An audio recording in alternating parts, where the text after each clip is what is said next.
God. That is hot. I don't want the internet to bully me anymore. I just want a wide receiver. And he's going to run it deep out of the end zone here. And he breaks free. They beat the Dallas Cowboys. You were twerking in that lighthouse. Dirty one. Jimmy just stepped out. He stepped up the back of the end zone. And he threw a pick. Oh my God. He still messed it up. Oh, we still here. It's caught! It's a touchdown! Card! Please not Jefferson, please. No! Yes! And there's cars everywhere! It is so bright. We raised $500,000. We have hit 400K! Half a freaking million people. Touchdown! Jordan Love and Christian Watson! It's frickin' time.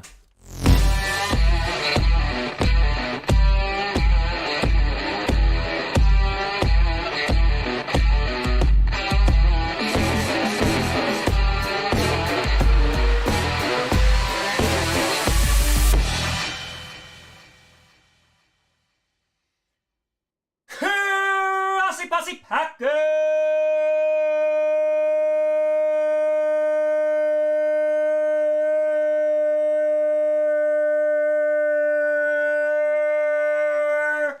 Nation, welcome to an episode of Packcast, the podcast where you don't have a Packers fan, but it sure does help. I'm your host, Tom. It's frickin' Friday night, Grossi. All we here, baby. We are frickin' here. Hope we're doing well. Hope we're having ourselves a good night. All right, 13.9, not too bad. Not too bad. We here, we rocking, and we rolling. And it's also the last Friday night Q&A of October. So yeah, we here. We here. Also, I did manage to go to the P.O. box today. And I was like, oh, all right, not too bad. I opened the P.O. box, and there are 2 yellow slips in it, meaning that I got 2 packages. I'm like, oh, no big deal. Joe at Fire saying, let's go D-backs, danger noodles in the World Series. And so they go back. And they hand me the 2 packages. I'm like, all right, great. You have yourself a great day. And they go, oh no, those are just the 2.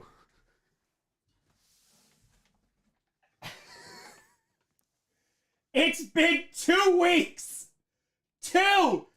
It's been 2 weeks. 2. They're like, just bring it back when you can. I was like, all right. All right. 2.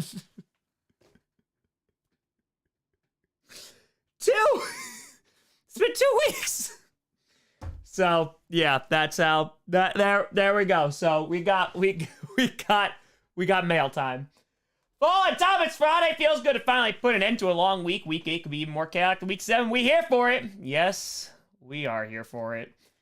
Kai with a $5 saying you heard it here first. 60-0 Packers win, but regardless, Skull Vikings, they still my Vikings. All right, let's go. I like the 60-0 Packers win, though. I do like the 60-0 Packers win. I do. I prove that. I prove that message. I do. So, I guess we'll start off with opening some packages. Also, a big shout out to Hie, who was in the area and got a little special beer. I met up. And ladies and gentlemen, Tom Grossi's got some spotted cow. That's right. That's right. Oh, a little bit of Wisconsin right here. Woo. Chiefs with a fire traded Kareem Hunt and Tank Dell to obtain Adam Thielen. How good of a steal was that?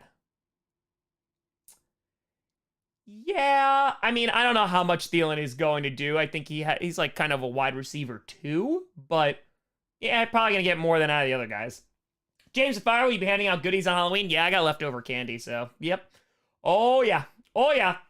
Probably just put, like, one of the baskets and stuff or a bowl or something outside. Go win a $5! It's Friday. You know what that means. Yeah. Let's go, baby. Let's go. Okay, with a 5, or which was worse, the Bostic drop or the flop from the Pax Bucks NFC game? Also, Eagles guys Super Bowl. Oh, the Bostic one. I mean, but honestly, that's the thing too. That whole NFC Championship game, talking about the one against the Seahawks, that's not even all on Brandon Bostic. Shouldn't have even been in that situation. Ghost and Fire, this is gonna be a Q&A or a mail opening hangout. Yes. The answer is yes. Tom with a Fire, man, lost 224 leg parlay because that one thing didn't hit. The Diggs TD. Damn. You hate when it's that close. It makes it worse because like if you miss like 3 or 2, you're like okay, but I have one SCS. Pharaoh with a 5. Here's hoping we don't need replacement rest after this week. Go Colts, go Pack, go. You're not wrong. You're not wrong. I would a 10er says to paraphrase Ice Cube. It was a good 24 hours. Finished second week of blackjack dealer training. Bills won $200 on a $20 scratcher. Enjoying hard cider and sharing the wealth. That sounds like a great week. Let's go, baby.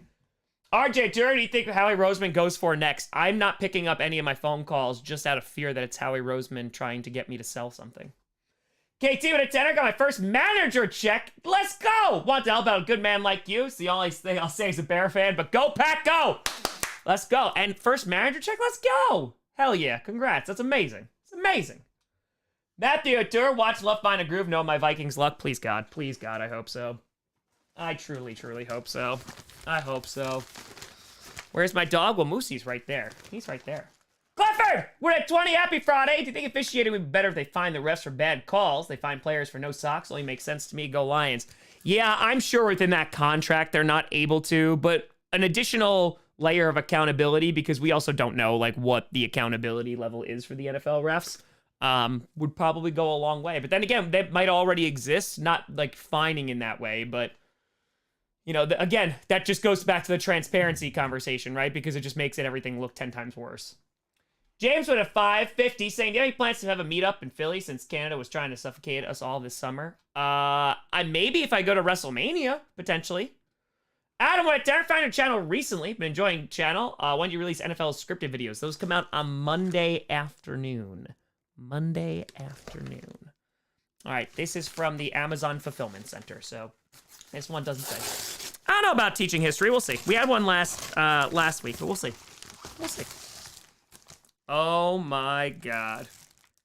It's an interactive treat puzzle for dogs and cats, and it's a Packers field.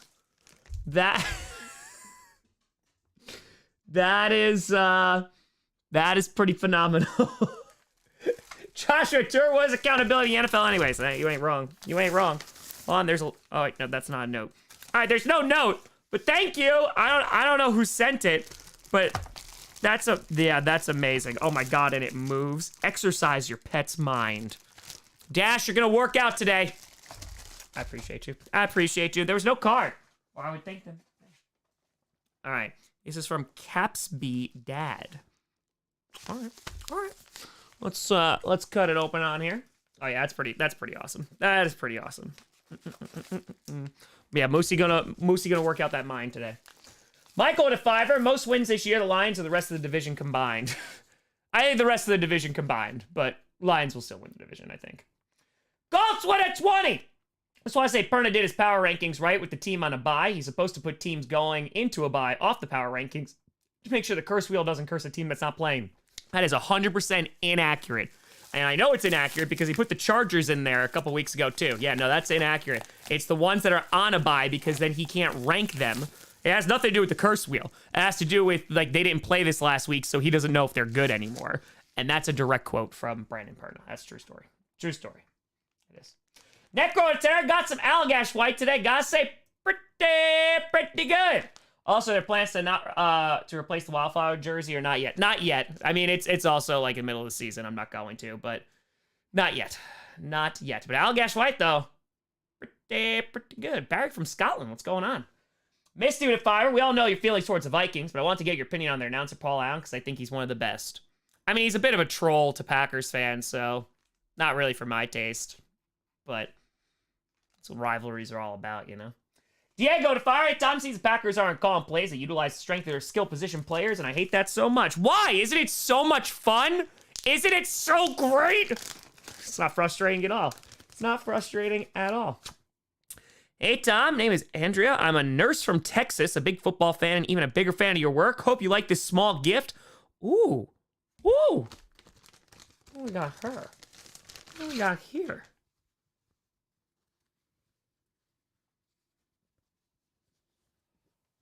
Oh?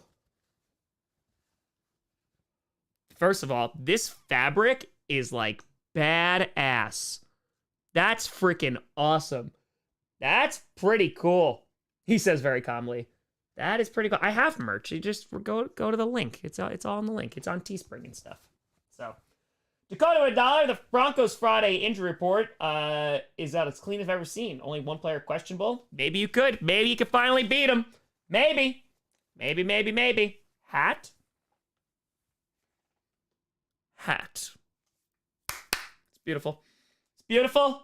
And this is exactly how you wear it, too. This is exactly how you wear it. To a T. To a T.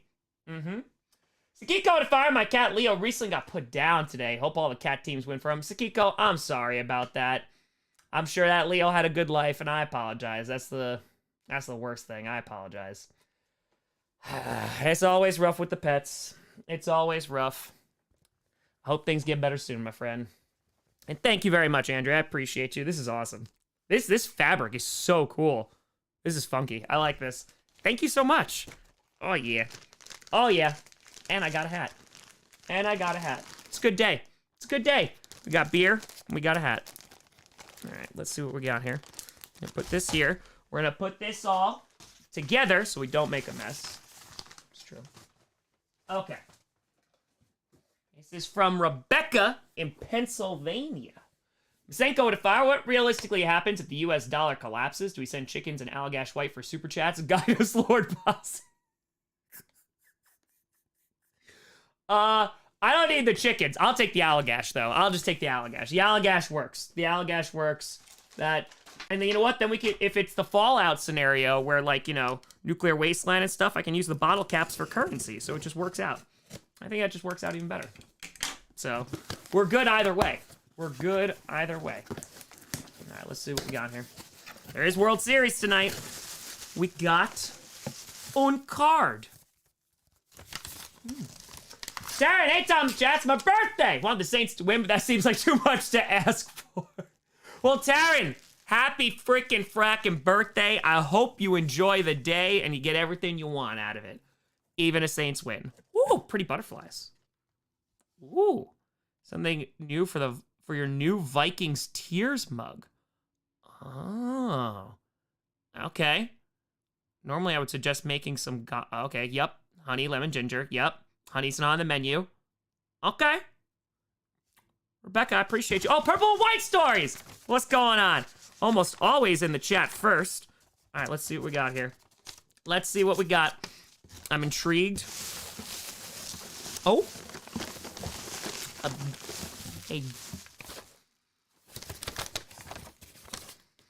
I smell it. Ooh. Herbal cold care, warming and comforting elderflower spice for Wildflower's dad. Oh, here we go. Some throat lozenges any single time my voice is shot from streaming all day. What we got here? Ooh, lemon and original with slippery elm. Ooh, Rebecca, thank you so much. That's so kind of you. Yeah, it's honestly just getting back into the routine of it and getting back into the rhythm. By the time like January rolls around, I'll be able to plow through and I'll be able to talk for, 3 days straight. But Rebecca, this is awesome, especially with winter coming up. I appreciate you. Thank you so much. That's very, very kind of you. Thank you. And it smells really, really good too. It smells very, very good. Ghost Rider with a fire. Got fired. Oh, hold on 1 second. Got fired from my job of 4 years today. I don't know what to do. Ghost Rider, I'm so sorry. First of all, do not send me any money. Don't do that. Second of all, listen, this is the challenging part, right? This is the part where things are gonna suck for a bit. It's now it's time to be like, all right, what do you want to do? And if you're unable to do what you want to do right now, well, then you do the next thing that you can do. First thing is locking up some income. I've been there before. And you just do the very best you can and just apply. And whatever job it is that's going to get you to where you want to be, That's the best thing that you could do in Ghost Rider. I hope you find it quickly, my friend, because it's a daunting thing, you know, and it's a scary thing, but, you know, you just gotta go to action. That's it. That's the best advice I can give you. Gold Twit Tour. We need to play Cat Scratch Fever for a cat team win. It's true. It's accurate. Just gotta blast it. Ludicrous fire you got for the series. Some venomous snakes or a group of Wild West officers. It's literally a desert series, so it's a battle for the sun. Whoever wins controls the sun. Rangers, I don't know. I just know that the Diamondbacks beat the Phillies, and that's all I know. That's all I know. Purple White Stars, appreciate you. That's all I know. But bat get hit by ball. Gold Twit Tour, hope you don't get your birthday wish. Applesauce win at 20. Not sure if you heard the story yet. Last weekend at a big Yu-Gi-Oh tournament in Indianapolis, a 54. Yes, right? Wait, was that the? I saw there was a tournament and somebody won by playing Exodia twice. Was that the same person? I did see that was a thing. That's amazing. That's amazing. Listen, nobody expects Exodia. Nobody expects Exodia. Oh, Rachel, winner gets Amon-Ra St. Brown. Yep, I'll take that. I'll take that. I agree with that. Yep, they get the sun. They get Amon-Ra St. Brown. That's the winner. That's just how it goes. I don't make the rules. I don't make the rules. That's just how it is. That's how it is. Whoa, there's a big one. All right. Let's see what we got here. Let's see what we got here. All right. Would I consider cereal a soup? No. Because you can eat cereal without milk. It's just the. All right. Therese. Let's see. Let's see what we got. Oh, this is to Johnny. Oh, whoa. Oh, this is to Johnny. Johnny Barks. All right, well, then I won't open this one. Gotta respect his privacy. You don't just open somebody else's mail. I'll give that the next time I see good old Johnny Barks. See that there? Okay. This is from Virginia and Therese. All right. Let's see what we got. This one's for me. This one's for me. This one's for me. Okay, first of all, that card is freaking awesome. It's a Packer. Oh, yeah, let's go. Let's go. That's pretty damn cool. And it's got Packers historical facts. Oh, my God, yes. Oh, and a very nicely handwritten card. Okay, hold on. Hold on. Oh, there's also a $5 bill. Why is there $5? I appreciate you, but you don't have to give me $5. It's a super chat in real life. All right, here we go. Hey, Tom. Remember a message on your channel? It's the president I was talking about. I was so touched by your 30 and 30 project. Want to send you a gift. I have a St. Jude heart valve. I saved my life. Told my mother about your project. She was touched as well. So she made you the Packers bag. Oh my God. Yes. Yes. The card is very, very cool. I appreciate you. I'll tell you. Okay. I wanted Johnny to have a gift too. Got it. My mom made him a Christmas sock. I thought it would be rude to send a Christmas sock with no treats. I didn't want to send treats, so I sent money for you and Johnny to get the treats. You're like, that is so sweet. That is so, so sweet. Oh, no, I will 100%. Oh, yeah, no, I will 100% send this to Johnny Barks. Absolutely. Now you get the package. Can you say a small response on one of your shows? We can write your calls, feed more private. Absolutely. Oh, Virginia and Dress, thank you so much. The Steelers are infuriating. And tell Perna I said hi. Oh my God, I love this. The Packers are beating the Raiders 3-0. Update, it's heartbreaking and weird all over. It's infuriating. Yep. Oh my goodness. Thank you both so much. That is so kind of you both.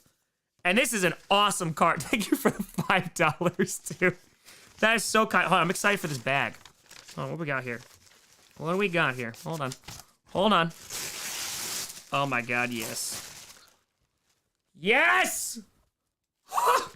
And it's yellow inside! Oh my God, yes. Yes! I have a Packers tote bag now. Watch out, world.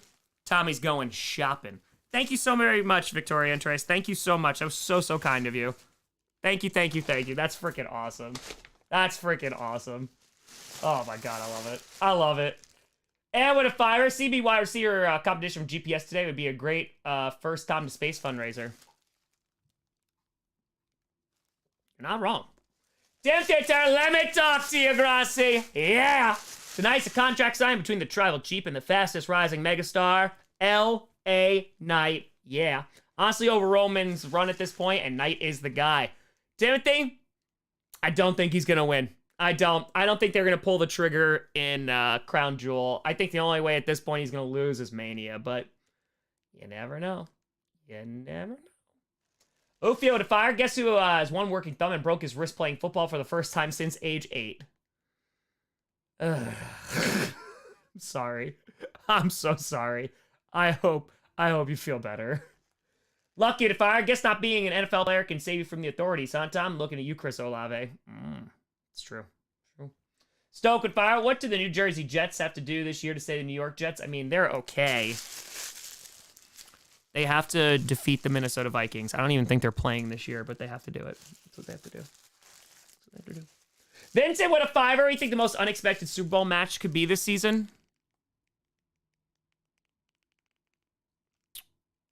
Just like out of nowhere?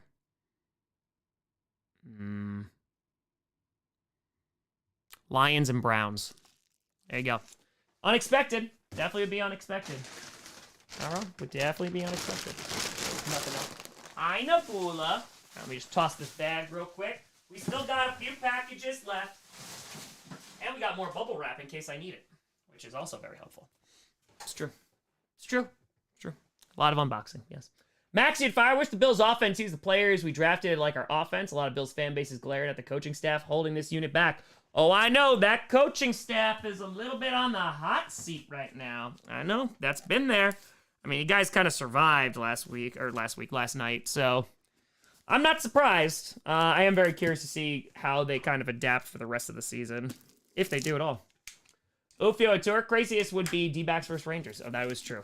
Baseball playing Super Bowl, that'd be pretty crazy. I think so. Daniel Fire, howdy, Mr. Grossi. Hope you're doing well. Just wanted to hop in and say, hopefully you and everyone has a spooky Halloween this year. Let's go, baby! Almost Halloween time. Almost Halloween time! Caleb Tour, Panthers Packers would be shocking in a lot of ways. I mean, you're not wrong. You aren't wrong. It just says from a shipping department. I see green and yellow, so it's already friendly. Tio, welcome to the posse. Rocco and Fire finally made a Friday night Q&A live. Just happy to be here. Love chilling with the streams in prime time. Go Pack, go, baby. From a chief. All right. Oh, my God. This is effing adorable. Oh, my. Hold on. It's like from Fisher Price? Bro, what? I didn't even know they made this. That is phenomenal. That is effing phenomenal. Yeah, it's Fisher Price. Oh my God, yes. If I ever have a child, these will go to them. But in the meantime, I'm going to play with them. Thank you so much. Whoever, again, there was no card with it. But I appreciate you. Thank you. That's I didn't even know they made thes. That's pretty cool. Little people! Yes. K2 to Fire, do you ever read or watch Goosebumps? All the time. I know that there's a new series now, but I used to read and watch them all the time. Used to take them out from the library. Much with a Fire, Caleb or Drake for the Bears? I feel like Drake is a more polished passer, and Caleb has the same faults as Justin, holding the ball too long. You guys really think you're going to draft a QB there? Yeah, I feel like Williams has a higher ceiling, though. It'll be interesting to see which one they would do. I think Williams has a higher ceiling. Maxi to Fire. Kincaid, however, is a stud that we drafted. 17.5 fantasy points with Allen 29.6. Basically helped me beat a 5-2 opponent easily. There you go. There you go. Yeah, I didn't think Kincaid was going to do too much. I was wrong. Ball and Fire. Anyone else feel like it's must win for almost every single NFL team this week? I feel it. I mean, not like the Chiefs or anything, but yeah, no, I feel it. Speed run with Tour Tom. I'm making a custom cheese head for Sunday. Let's go. That's amazing. Hell yeah. Let's get it. We need to beat the purple incarnation of Satan. We need to do it. It needs to happen.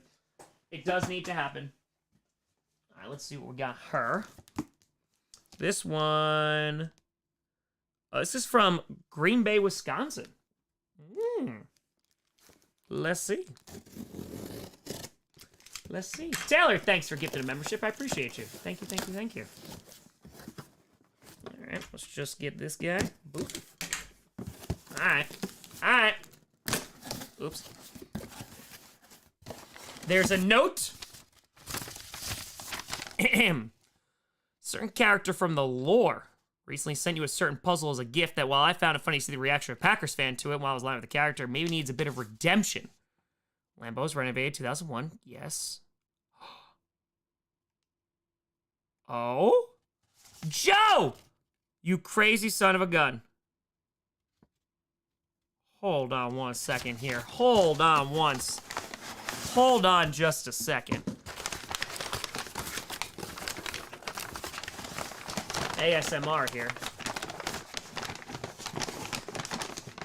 Hold on. Oh, this is a piece of Lambeau Field. So, yep, the Ring of Honor was replaced at the time, and the original pre-renovation pieces went into the City of Green Bay storage. The plastic letters and numbers were not stored properly and were damaged, but pieces were made available. Enclosed is one such damaged piece of history from Lambeau Field. What? Holy crap, that's amazing. Joe, thank you. That is so cool. Hell yeah. Any piece of Lambeau, I'm a fan. That's, okay. I feel like I need to put, all right, we're gonna put this back in here, but this needs to go in a much safer place. Joe, thank you so much. That is so effing cool. Joe, thank you! I did get, oh my God, that's so cool. That's so cool. That is effing awesome. Let's go. Let's go. And here's the letter that goes with it. Oh my God, I love it. Thank you, Joe. I appreciate, that's so kind. That's so cool. I love like Lambeau pieces, so all about it. All about it. Thank you, Joe. Lux, if I still have that Bart Starr autograph you got during 30 and 30, if so, put a protective case and hang it up on your wall of fame. Yes, of course I still have that 1,000,000%. It is currently in a case somewhere. I believe currently it is in a box. That is, I think it's the third box down there. Yeah, I have nowhere to put it right this second. That's the problem. But yes, no, that went protected very, very quickly. I actually shipped that back to get protected. Bearded with Tour, Tom, I'm the one who sent you those baby Packers. Yes! Bearded, thank you very much. I appreciate you. I appreciate you. Matt with Fire, Tom, got the job as numerical weather model requirements manager, meteorologist. It's the Air Combat Command. Get to go back home to my, let's go! Let's get it, Matt. Let's frackin' get it. Congratulations. I love it. I love it. Let's go. James of Fire, you are definitely identified gifted. If that phrase means nothing to you, it's just an outdated reference from the PA public school system. Oh, I know. As an educator, yes. So, no, I'm aware. I'm aware. Ufio to Fire, telling everyone I broke my wrist fighting off a terrorist who invaded our pickup game. Definitely didn't faceplant tripping over my own feet. No. No. Definitely not. Definitely not. No. Ufio, I thought it's you went into that burning building. I thought, and you saved the orphanage. That's what I thought. And then one of the kids, you were just carrying too many kids, and your wrist snapped, but you still held on to the kids. That's what I heard. That's what rumor on the street is. That is. I don't even know. Johnny, I have to like find it. All right, hold on. I'll put this right here for right this second before I can move it. And then we can do other things with it. It says from Maine.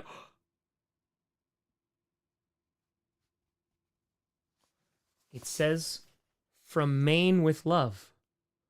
And do you know what's in Maine?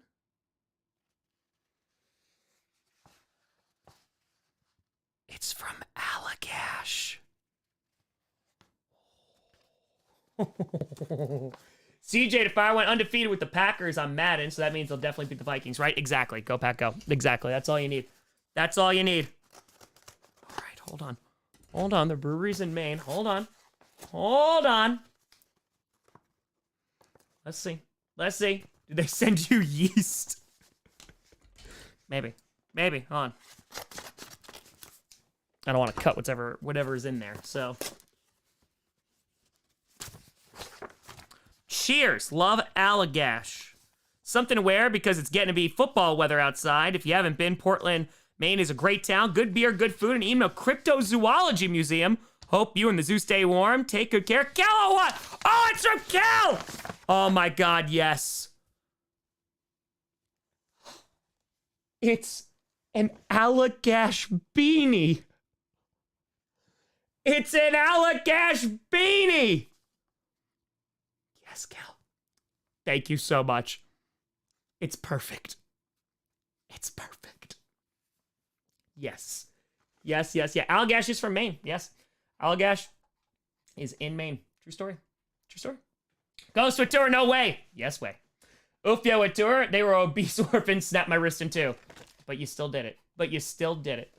That is perfect. And I love that type of hat too. Hold on, hold on, there's something else in here. Oh, there's a little pin.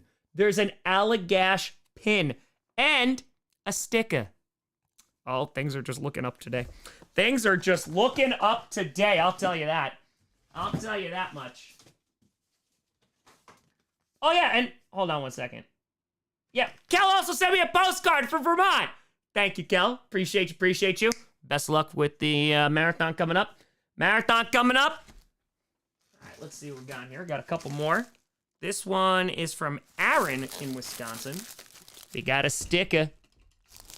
I believe the gentleman said, you're not the recipient of any stickers. 10 out of 10. 10 out of 10. Cal, I appreciate it. I appreciate it. Ooh, what do we got going on here? Ooh. That's a nice hoodie. That's a nice hoodie. Red Owl, Green Bay, Wisconsin.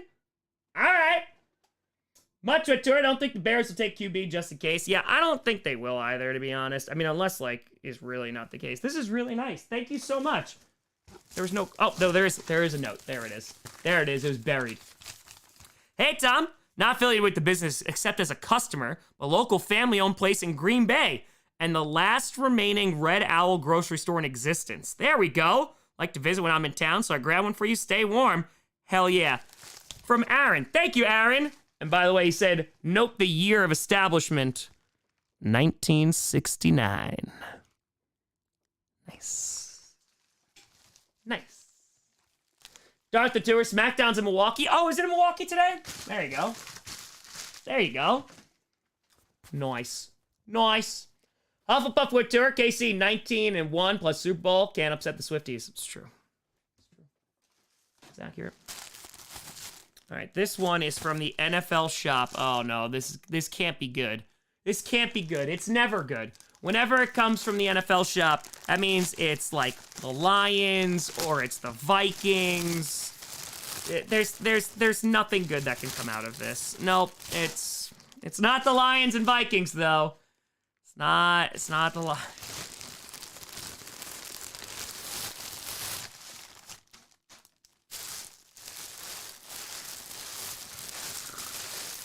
Oh, what do we have now? What do we have now? What is it now?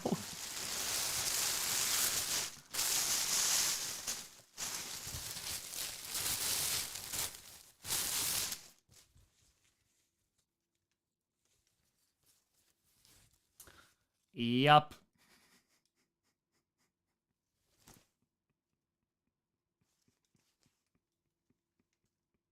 I can't win. I can never win. Robert Tour Midnight Mass. It's amazing. It is really, really good. Enjoy it. By the way, it's a spoiler, but like it's not a major spoiler. When you see a hot dog being dropped, if you don't like watching animals die, then fast forward. Yep, JSN. And look, he got his first touchdown this past week, too. It's great timing. It's great. It's great timing. It's great. Great. Maybe I'll use this for the reactions. It's great. It's great. Totally not bullied. Totally not being bullied by the internet. Nope, not at all. Definitely not. Nope. Me? Never. All right, who was it? Was it Kaylee? Was it Adam? Was it just chaos? Rachel! Twitter, at least it doesn't say light brown. That is true. That is very, very true. That is very, very true. Yeah, JSN looked pretty good on Sunday. That went in, by the way. It did. It did. Use it for reactions. Well, thank you, folks. I appreciate you. This was Mail Time with Tom Grossi. I'm gonna put all this stuff nicely away. I love this card too. Thank you, thank you, thank you. You're so kind. I appreciate you all. It was probably Kaylee or Adam. Necro to Fire, just going to say Merry Early Christmas, Tom, whenever it gets there. Oh no. Oh no. Oh no. Oh no. Can't win. Oh, it wasn't Kaylee. Okay, it wasn't Kaylee. Oof, Yoda 2 at least it wasn't Brian Branch. Then I would have had double. Then I would have had double. Prepare for trouble. Make it double. It's true. How many jerseys? Oh, I don't know. At least 32. I'd probably say probably close to 50 at this point. I probably will, because I have one for every team. I have a couple of duplicates. Like, I have, like, 2 Ravens ones. Now, a few Seahawks ones. I have way too... You know what? It has to be over, because I have way too many Vikings ones. Adam. Brian with a Sixer. Seahawks. Wearing my Wagner jersey right now. Beat those evil purple incarnation of Satan. We're going to try. We are going to try. We're going to try. We're going to try. Andrew Tour, thank you, Chris Godwin. I appreciate you all. Oh my God. All right, hold on. Let me clean some of this up real quick, and then we'll get back to the program. Please hold. You know what? I'll literally put this in the reaction box. In this box. He has a reaction box, and the answer is yes. Well, it actually is helpful, too, because then people aren't going to be confused that it's like Gavin or anything. So there's a positive there. There's definitely a positive there. All right, hold on one second. I need to toss some of this stuff in the... I need to toss the boxes in the recycling. A sticker! No! All right, let's put this in here because I'm afraid I'm going to lose you. I'm afraid you're going to get lost. We're going to put this in there, too. Boom. Boom. All right. Remove this. All right, we're doing a nice job consolidating. Consolidated is awesome. Can you see the reaction box? It's literally a box of overflowing with jerseys. That's it. That's it. Maple to Fire script for the East entering Week 14. I found it. It goes Dolphins 10-3, Patriots 7-6, Bills 7-6, and Jets 7-6. Where'd you find it? Was it just lying around? Script writer left it out again? He does that. He's got to be more careful with things. He's got to be more careful. All right, hold on one second. Let me put this to the side here. All right. Put that there. I got to return this box to the United States Postal Service. And I'm going to take this. Joe, I'm going to put this already in a much safer place. Put that right there. Alright, so make sure that that's not damaged. And we're just going to take a brief moment.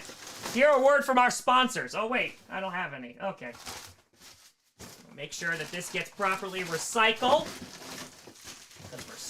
Oh, I dropped the recycling. Okay, never mind. We're trying. Okay, alright. Recycling! Recycling!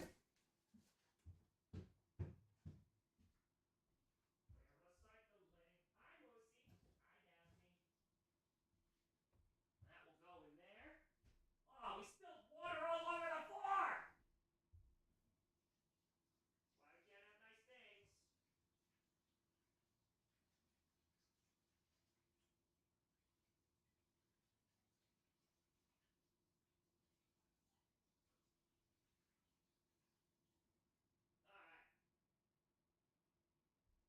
Woo! Okay. We did it. We made it. We cleaned up. We consolidated. We organized. We did it. We did it. We did it. We did it. Ryan Ventura in Light Rains, talking a bonfire with beer. Ooh, there you go. Go, Pat, go away. Let's go. Enjoy. Enjoy, enjoy, enjoy. Also, Tommy's got some beer. So he was very kind enough to bring a whole bunch of beer from New Glarus. Mr. Powers Fire, I vote you work and prepare for trouble. Make it double during GPS Monday simply to mess with Perna and trigger his disdain for Pokemon. He probably wouldn't get it, which makes it even better. Tio, now that mail time's over, I got sick legit the same day as my doc appointment Wednesday. I chose a bad week to quit sniffing glue. I'm sorry, buddy. I hope you feel better soon. I do hope you feel better soon. A lot of people getting sick right now. It's the season. Though it is 75 degrees here. I don't know how. Lux Ventura, I own 2 non-Cowboys jerseys. Oh, PS58 and New Orleans number 9. There you go. There you go. Meowth, that's right. We got some special beers. So, basically, if you dream it, you can have it. Because I'm going to tell... You know what? I actually really want to try... There's a cherry one. Oh, did I not put that in the fridge? Is this it? No, this is the double box. Okay, that's not it. This is a raspberry. You know what? Let's just go... Oh, wait. Is that it? Oh, this is the strawberry rhubarb. Strawberry rhubarb. I was like, all right. But if I pour this in the glass... You know what? Let's start with a regular spotted cow, and then we'll move on. Then we'll move on. Let's go. That was a tough decision. That was a very, very tough decision. Nick's with a fire. Can we talk scary movies? A couple of my favorites are Session 9 and The Ring. Poltergeist, the classic 2, scared me as a kid. Woo! That's not bad. Yeah. Recent ones, Hereditary. Probably one of my favorite in like the last decade or so. I really, really liked Hereditary. The first Conjuring is pretty damn good. That's pretty solid. For like, you know, like big blockbuster ones. I'm trying to think of like any recent ones that I saw. The Ritual's pretty solid on Netflix. I have to think of like, not Malignant. Tell you that one. Not that one. Not that one. Guillermo! With a fire, right, Tom? Done blood sacrifices. I tatted my body. I done rituals. I even rooted for the Broncos. What more must I do for my Raiders to win games? You need Josh McDaniels gone. So you gotta give him money and go away, please. Brian! Thanks for gifting 5 memberships. I appreciate you. Thank you, thank you, thank you. Oh, I got Moonman, too. I'm a medium, by the way. I'm a medium. Down Fire, will the Perna Grossi Pass Showdown be live streamed when you go to Space Rocket? The rocket name, uniform suit look, Perna Coffee is rocket fuel. I will definitely make a video out of it, minimum. My rocket name, Wildflower. Yeah. Uniform suit look, I'm dressed as Wildflower. That's it. That's it. Kayla, the fire's supposed to be 30s and rainy tomorrow. If we're doing weather updates for everyone, gotta watch terrible football in the nosebleeds. Oh, that's... Oh. No. Chase with a tour, calling it. Love Get Sacked 4 times. Happy Friday. Sky go to tour. Do you have any favorite bands? Yeah, Rise Against is one of my favorite bands. Love Hosier. It's phenomenal. Just saw him recently for the second time. Florence is really good. Iron Maiden, Judas Priest, Black Sabbath. I like a wide variety of music. Nothing But Thieves is really good. Emmett Fenn's pretty solid. 2 Feet, even though he hasn't put out like new music by himself in a while. Yeah, I mean it's a wide gamut. Wide. I like a lot of music. So, Hammer to Fire. All I want is to get a W by any means necessary on Monday Night Football and get to the bye at 6-2. Usually the Lions improve heavily after midseason. There you go, and heal up too. Gotta heal up. Guillermo Toro, what legal way can we get rid of him forever? I'm pretty sure you just like say, hey, the Patriots called, they want you to be their head coach, and then he just goes there, and then it's gone. And that's gone. So I'm pretty sure that's how it's done. I'm pretty sure. I gotta remember to give this to Johnny too. Johnny, you got a gift. Remind me, I gotta give you a gift. I'll send it to you. All right, let's shout out, of course, our Liquor Master Ray, and of course, our Beer Masters. First, we got the Royal Brett Goody. We got Ghost. We got Styx. We got Rebecca Rowe. We got Liz, Kip Gaming, Joel Deal, Ratatat Matt, Tenor Mike 3, Adam, and of course, Le Fuzzy. Bang, bong. A big shout and thank you to you all. Paul, thanks for gifting membership. Appreciate you. Carolina. Saying Panthers fan, do the Bears take Caleb Williams #1 since our office traded our first round pick? Well, I mean, you went and go get first of all, you went to go get your franchise QB. At least you thought you did. I wouldn't even say that he's not necessarily the answer yet. Your team is like in such dismay right now that I wouldn't even say that was can't really properly evaluate him. So, yeah, that. But yeah, they might. I don't think they'll go QB, but it depends on how the rest of the season goes, to be honest. So that's it. All right, let's do it. I haven't had Spotted Cow since August, so let's do it.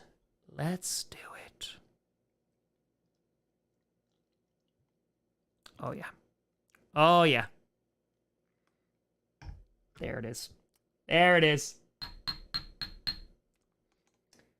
We gonna try it. It's been a while. Some spotted cow in New York.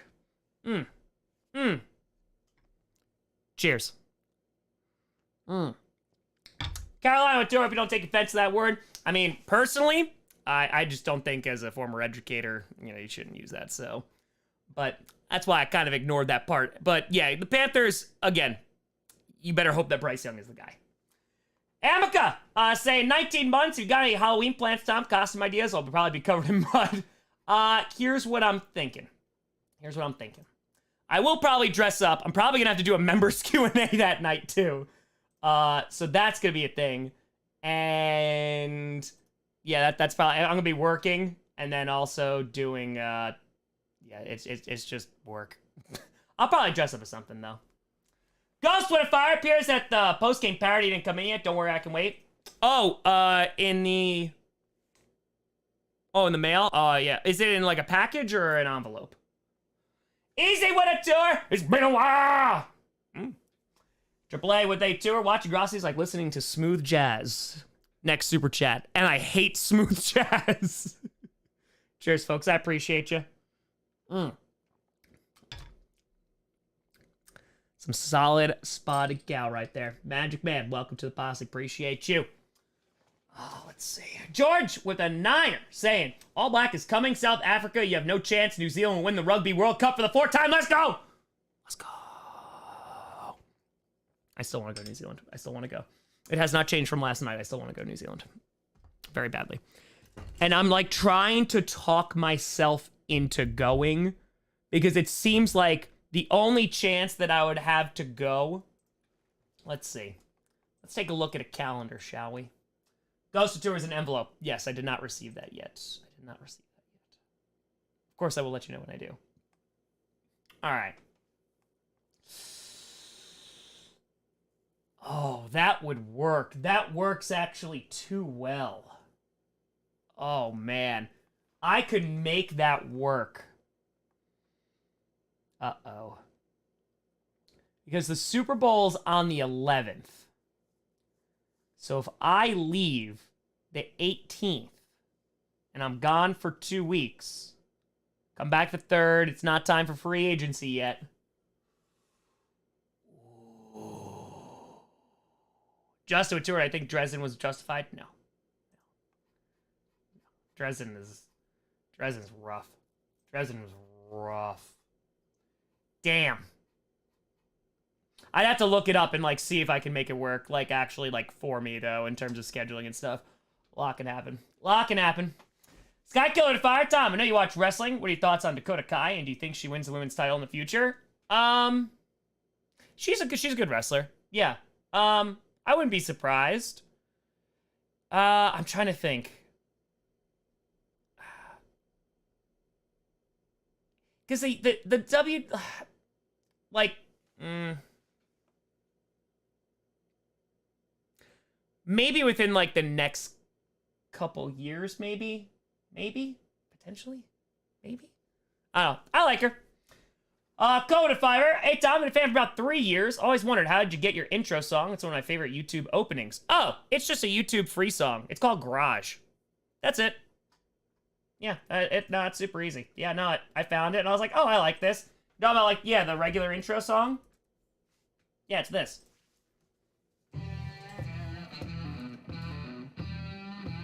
It's for free.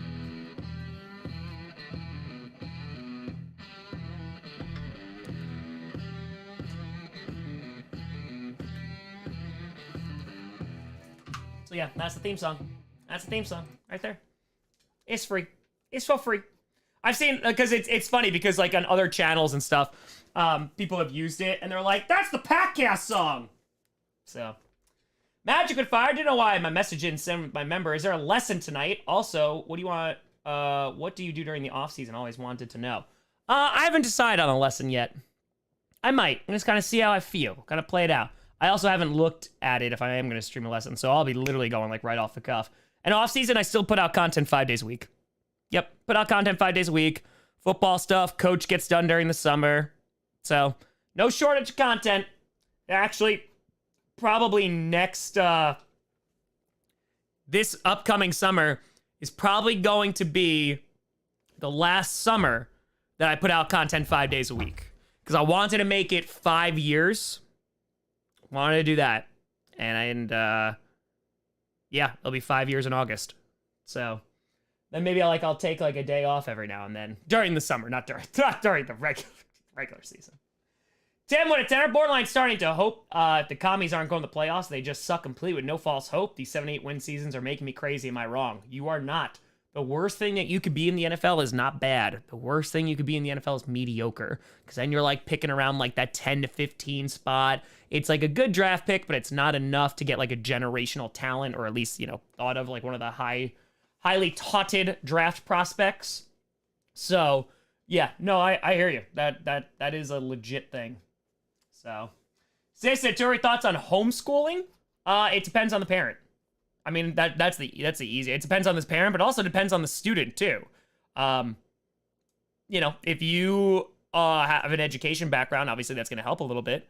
But I also think that it depends on when you do that, because like socialization is also like really, really important as well. Also, at tour, did you hear what happened in Maine? I did hear it happened in Maine. Are they still looking for the person? I didn't see that. I thought they like surrounded them last night. I guess not. Ghost Fire, worried it might get lost in the mail. I can email it to you. Prefer that instead? Sure. If that's easier for you. Sure. Yes, RJ. I got you. All right. Yes. Historical figures you would have for your Secretary of State, Defense, AG, Treasury. All right. I think he said VP too, right? So I can go I don't have to go presidents. I could just go they still are looking for him. Got it. Any historical figure. Y'all throw FDR as my VP. I'll throw him there. I will... Treasury, I'm going to put Bill Clinton. Because I got to say, surplus while he was in office. True story. Then, now we're going to get a little crazy. Secretary of State, Brandon Perna. He's historical to me. Defense, not Joe Barry. Vic Fangio. And then AG, the voice actor who does Phoenix Wright. And I think, yeah, I think right there, you got a cabinet. Right there. Just saying. I think that's it. I think there, you got a country. Any single time, objection. What could go wrong? Foolproof. 10 out of 10. Done. Easy. Greatest country in the world. Done. Done, and done. Objection! I'm just saying. No Tom, objection. That's all I'm gonna say. Leaders of Monaco, everyone. Yes. Monaco, bow down to your new leaders. Bow down. And then, when they bow, I go, my friends, you bow to no one. And they go, well, you just told us to. And I was like, and that's why you listen for me to say Simon Says. Giggity Tour, favorite Phoenix Wright case? Dude, I haven't played Phoenix Wright in so long. I played like the first and second one so much, though. I loved those games. I could not tell you a single case, though. Jacqueline Tour, best cabinet, JBL, Boston's and Orlando Jordan. Well played. Yes. Patrick Wood Tour, Hank Hill for Department of Energy head. Nah, that's what I'm talking about. Phoenix Wright is fun. I enjoyed those games. And then they did that crossover, right? With the detective dude, too, on DS. I feel like that was a thing. All propane, all the time. Caleb, I'm gonna be just outside Monaco in a few weeks. Tell me what you need me to do to put this in motion. Okay.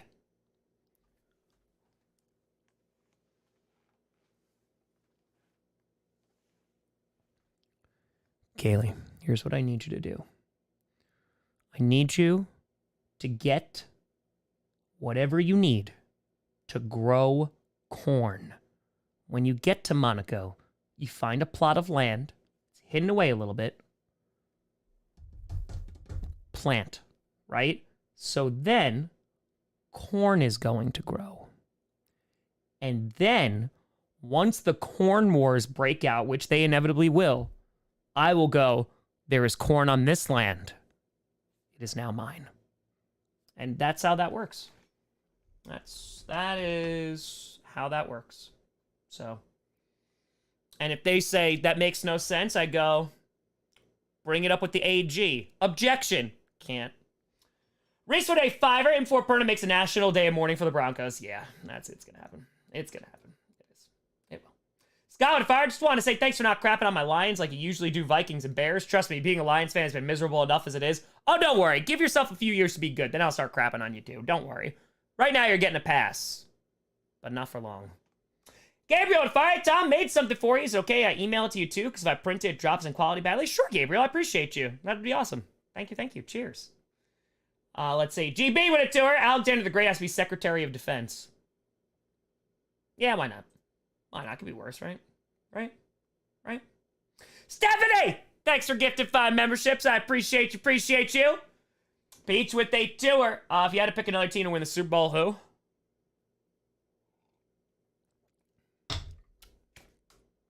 Probably the Bengals or the Bills. Probably the Bengals or the Bills. One of those. One of those. So, yeah. Yeah. Otto in cahoots with Vince. I don't know. I don't know. I mean, I do. You'll see. Just wait. Just you wait. Gal, almost a year in the Discord. Who would have thought looking through Bill's highlights would lead to so many rad people, inspire chaotic good of my own? Let's go. Love it. Love it. All right, let's see. Sean with a fiver for $64,000. Which coach is most likely to stay hired for their respective team for 2024? Is it A, Brandon Staley? Is it B, C? I think you mean D. It's Dennis Allen. Oh no, I'm just dumb. Wow, I'm dumb. I'm so sorry. I thought that B was for Brandon Staley, and I'm dumb. Okay, yep. Des Allen, Josh McDaniels, Ron Rivera. I was dumb. That was a big dumb. All right. Which coach is most likely to stay?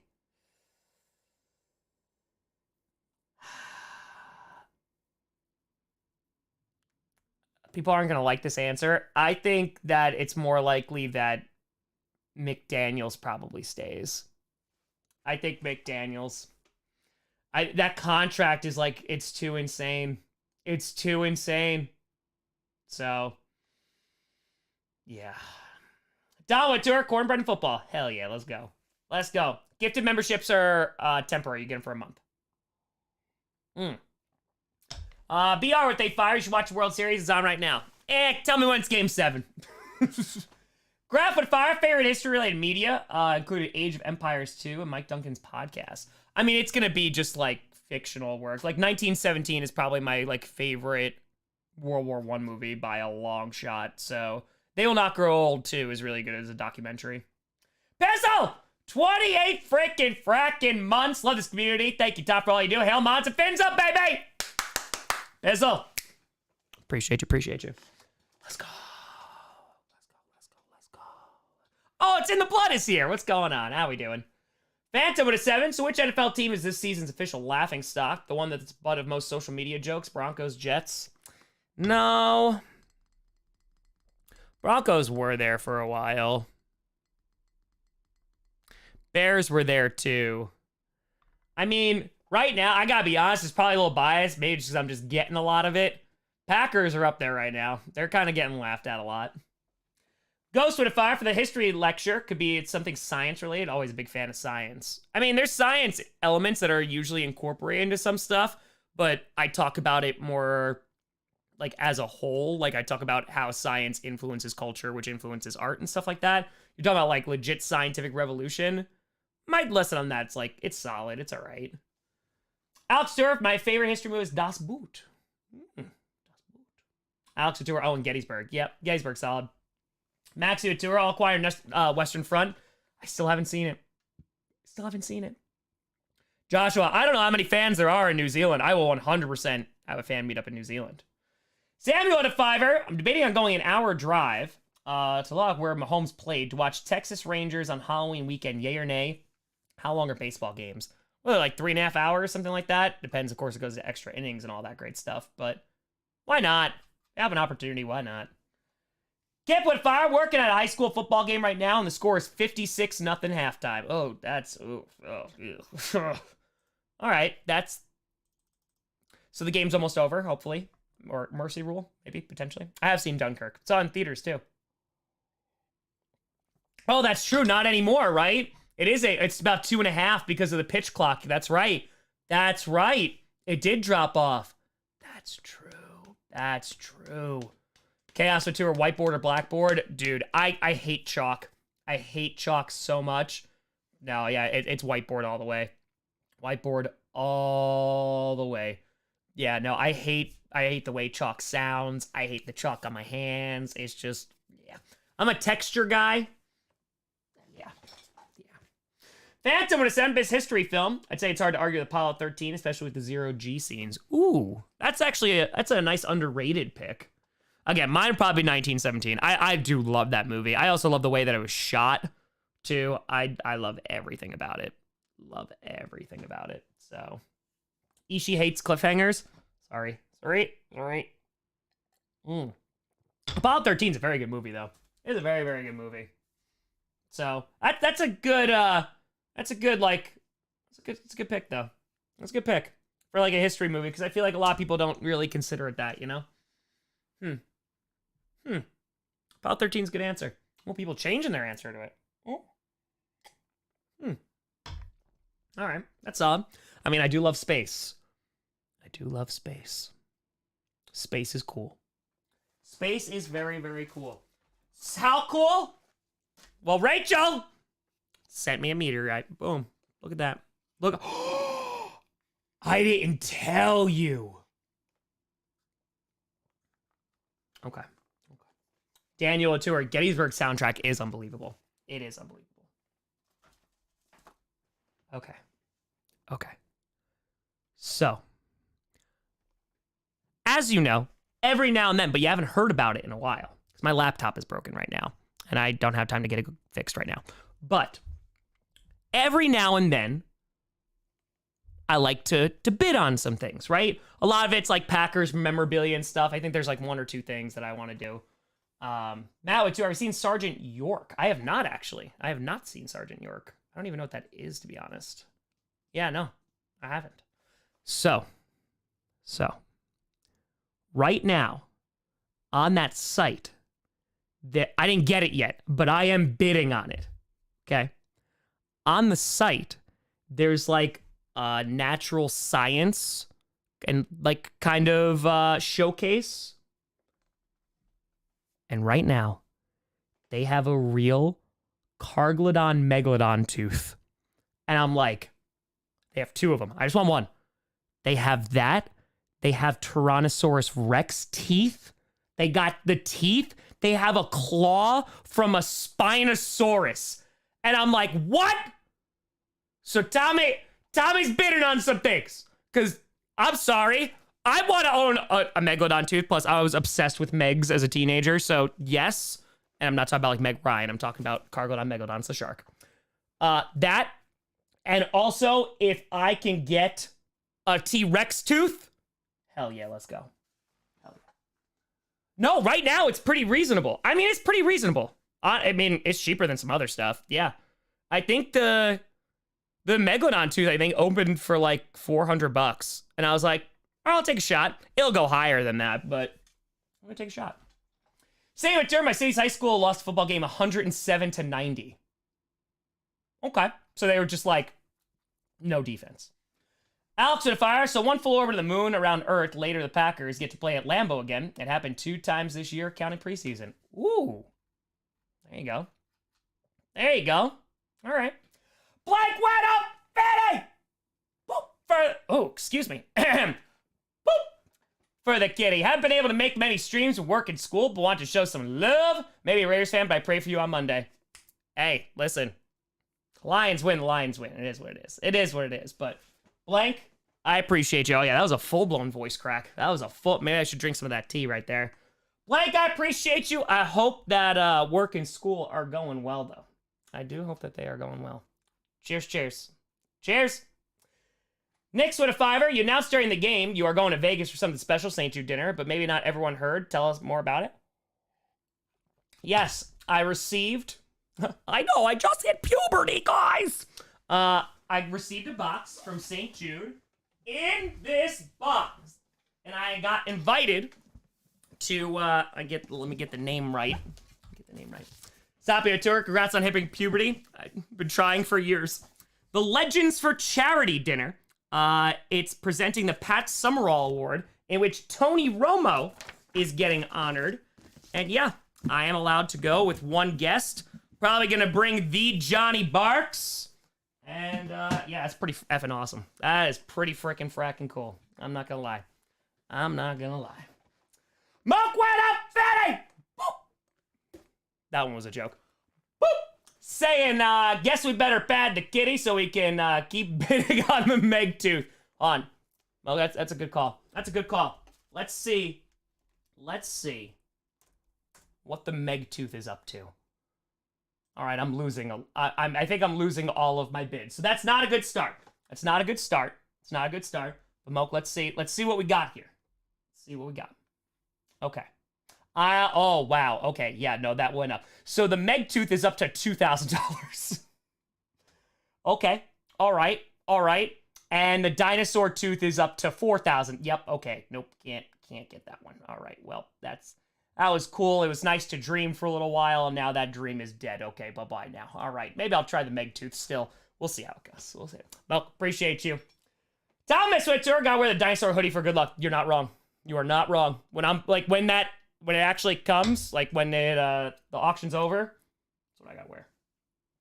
Captain, look at Tom bidding for fossils as a geologist. I also look at bid sites for rare rocks to collect. Oh, you want to see rocks?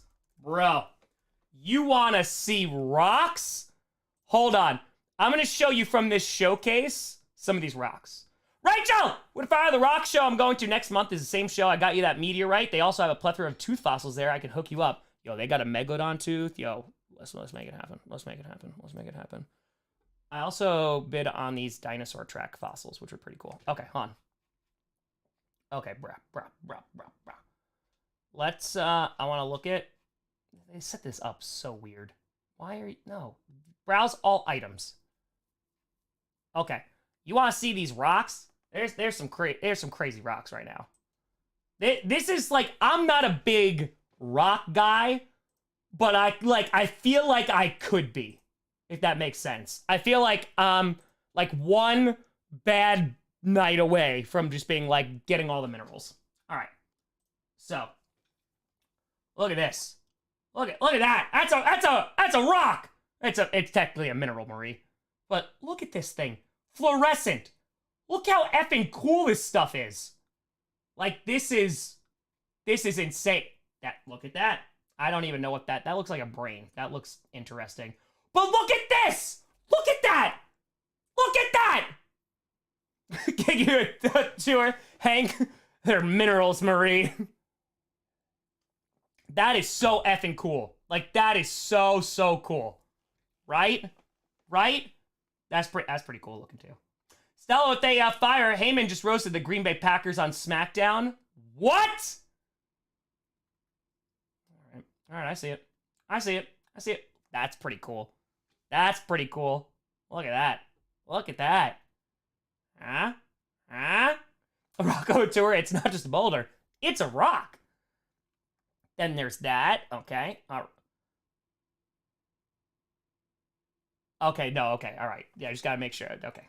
Yep, that's it. No, we are on, ladies and gentlemen. We are on it right now. It is minute 69. Nice. That's a person. Don't buy people. That's bad. That's very, very bad. Aquamarine. All right. That looks pretty cool. That looks like poopy. That's $500? Yeah, it looks like poop. Okay, that's pretty cool. That's pretty nice. Graph and Fire, I wonder how much Kirk Cousins bullying shall be done this Sunday. Whatever it is, it's not enough. It's not enough. That looks like forbidden fruit. Like, that looks like you just cut, like, a piece of fruit in half. What do we got here? Rainforest Jasper. Oh, they have meteorites, too. That's pretty cool. That's pretty cool. All right, let's... Like, they got so many. So many. Nick's Ventura person was for scale. Yes. Yes, yes, yes. That's cool. Ghost Ventura, parody's been sent. Appreciate you. I'll take a gander at that.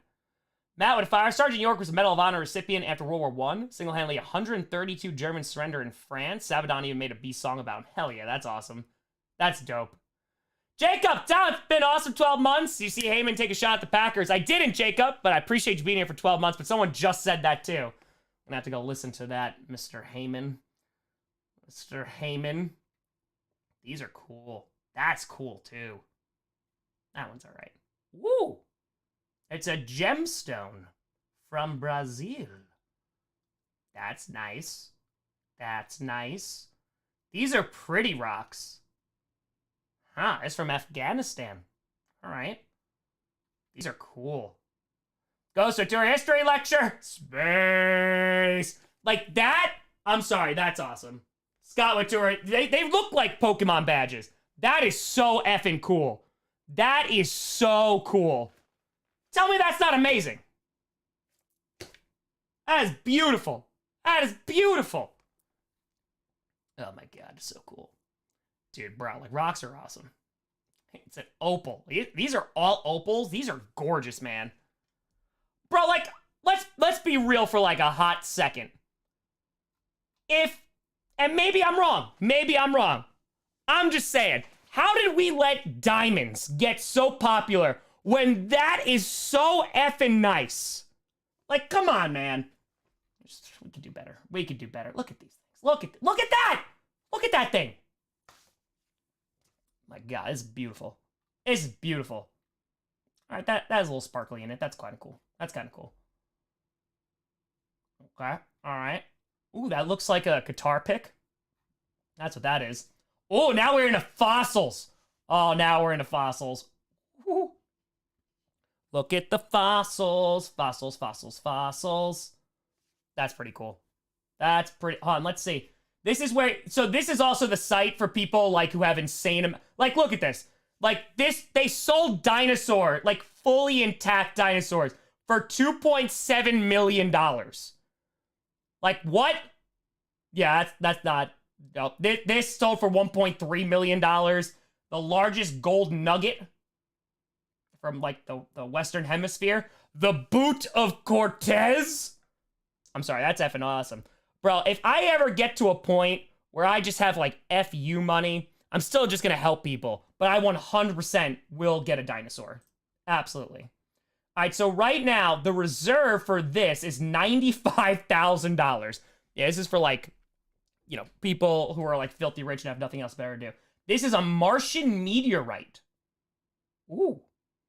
That reserve is 90K. No bids. Another meteorite. 80. Little gold nugget there. 55. Another Martian meteorite. Oh, yeah, they got military artifacts. It's so cool. It's so cool. This is cool. It's a lunar meteorite. Rocco to tenor. You're right about diamonds. My now fiance was saying there are much better things than diamonds. Now she has a nice rich sapphire. Also help people with your dinosaur. Hell yeah. Adrian, if I had diamonds, Cecil Rhodes has entered the chat. Yes! History callbacks! Got to it, Dirt. Tom, do you know the bug in week 7 vid at 131? Maybe. Which one? There's a lot of week 7 vids. Which one? Oh. That's a thing. What? An elephant bird egg?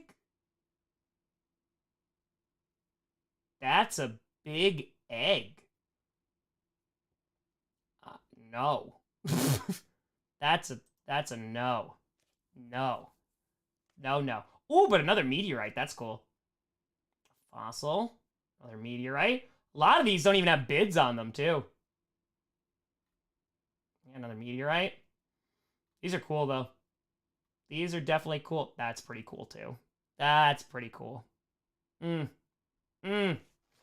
Say what you're my favorite fossils, Jim. Look! So this isn't the one I was talking about, because this one's, like, way too expensive. I might... Not in your wildest dream. But this is a T-Rex tooth. Bro, rich people have access to, like, way too much stuff. Like, way too much stuff. Like, it's wild.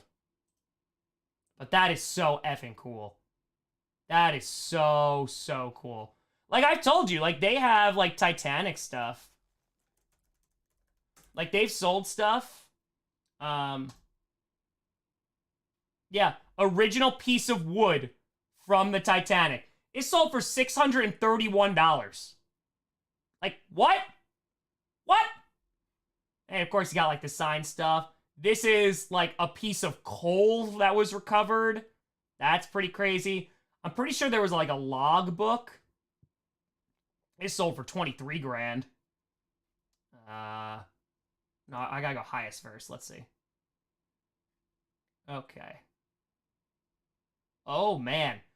So, apparently, the dress that Rose wore, $330,000. Rocco to fire 30 for 30, but make it help me buy 30 fossils and make an Animal Crossing museum in real life. That is my dream.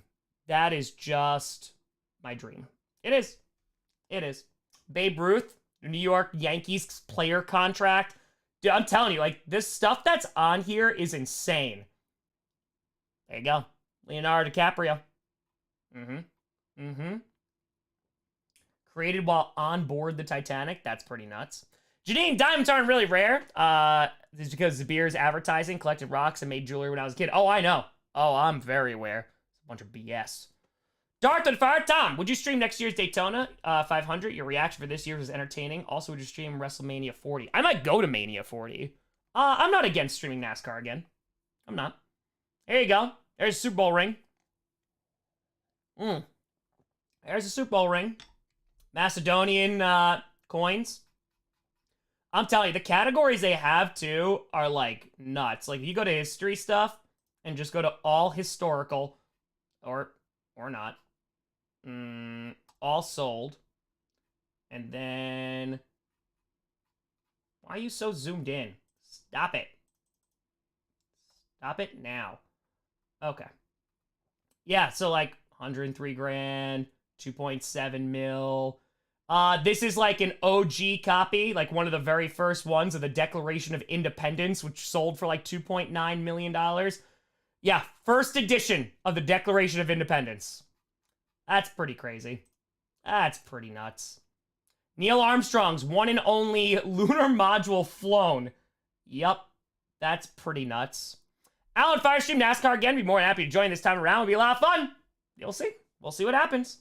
Also depends on, I don't, when is it? I honestly don't even know when it is. It's crazy. They got crazy stuff. Like crazy, crazy stuff on here. There you go. You want a Triceratops? You can have it. Well, oh, only sold for $657,000. Yep. I'm telling you, there's some crazy stuff on this website. It's not. Week after Super Bowl, I might be going away then. Might be going away. We'll see. We shall see. But yeah, wild stuff, my friends. It's a whole different life than all of us live. It's a whole different life. All right. February 18th. All right, good to know. Good to know. Good to know. Yeah, maybe I'll be in New Zealand. Maybe. Potentially. What would I do if the Packers went to the Super Bowl? Be very, very, very, very happy. I'd be very, very, very, very happy. That's what I was saying, Colin. Yeah, I gotta say, like, for an entire dinosaur, I mean, that's pretty solid. Like, you're just like, oh yeah, here you go. Here's a Triceratops hanging out in the living room. See, I would just, like, buy an apartment, and it would just be with a dinosaur. And I call it the dinosaur's apartment. The dino apartment, if you will. Don't fly coach. I've actually never flown first class before. Let's see. JFK to New Zealand. Let's see. All right, non-stop. Starting at $1,100. Rocco and Fire, being put on the catches on the reps, you could probably sell them on Heritage. It's true. It's true. DA with a tenner. What's up, Tom? I was at the Steelers game last week in the Steelers game week 3. Missed the GPS Bowl, unfortunately. Hope you're having a great day. I appreciate you. Listen, got to see him get a win against the Rams. There you go. There you go. There you go. All right. All right, this is round trip. No, I want nonstop. That is $2,800 for nonstop. Jesus Christ. Okay, that is a lot of money. That is a lot of money. Okay. Oh, but hey, my carry-on would be free. Huh. All right, let's just see. Let's take a gander here. Total trip would be $2,800. How much would it be first class? I can't imagine. It has to cost like so much money. That'd have to be, yeah. You'll want a layover? Oh yeah, just so you're not on the plane that long. That's true. That's a good call. Dude, these flights are so long. They're so long. Solid at 20. Imagine I had major surgery recently that'll keep him out 2 weeks. Just after I got back from vacation. Trying to keep both the storm and mental state together right now. Any words of advice or encouragement? Saul, the best part about it, I know it doesn't feel like it right now. It's all temporary, my friend. It's all temporary. It's probably stressful as hell. Probably panic-inducing. But it's all temporary. There will be an after it. So, just gotta wait for that, my friend. Just gotta do that. Highway tour, you want premium economy for that trip? Get an extra. My legs are long, so that would be needed for that. On here's the.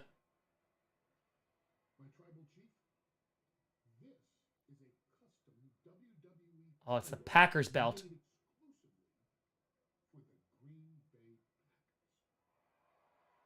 Oh no. Oh no.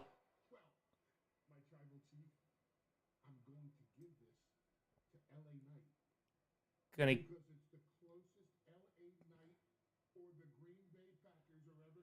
Wow, throwing that shade at the Packers. It's messed up. David Fire, honestly, Al Michaels would be fired from NPR for being too unenthusiastic. Amazon has to get someone else to do the cast. I mean, the guy is an absolute legend. He is a legend, but I hear you. I hear you. David, to our favorite mid-card AEW wrestler they should push? Ooh, that's a good question. That's a good... Sorry, I was listening to that. That's a good question. Who do I want them to push? There's a few. I mean...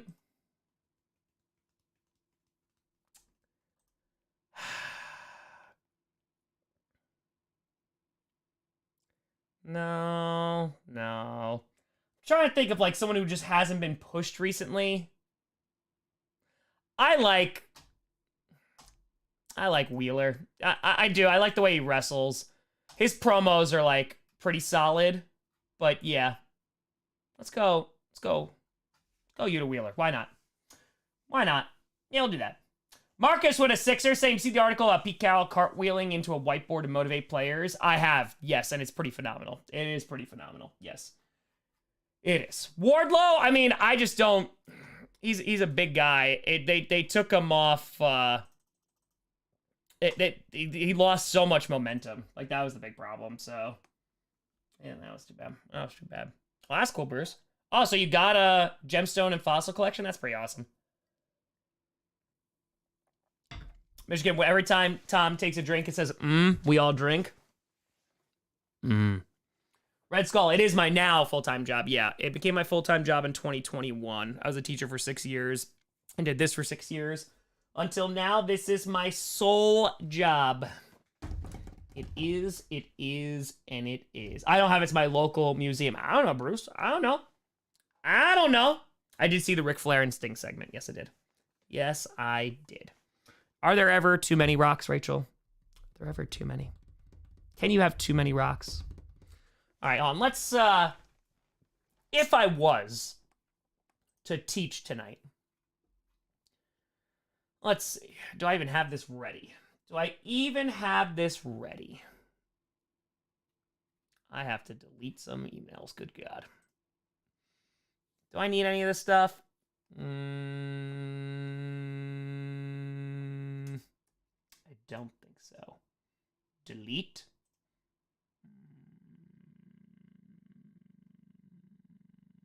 Delete. Okay. So, let's see if I have anything. Yeah, because I don't think I'm going to be able to do it in November. Okay, let's see. Is this all set?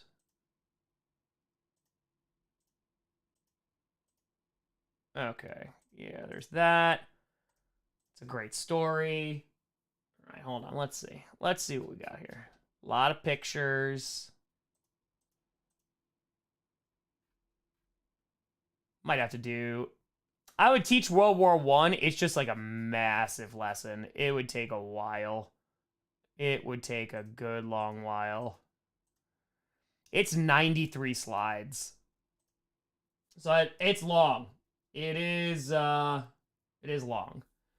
Janine with a $5. Amazon needs to get a game the Michaels get excited about. He's been broadcasting during some of the most amazing times in the NFL. You're not wrong. You are not wrong.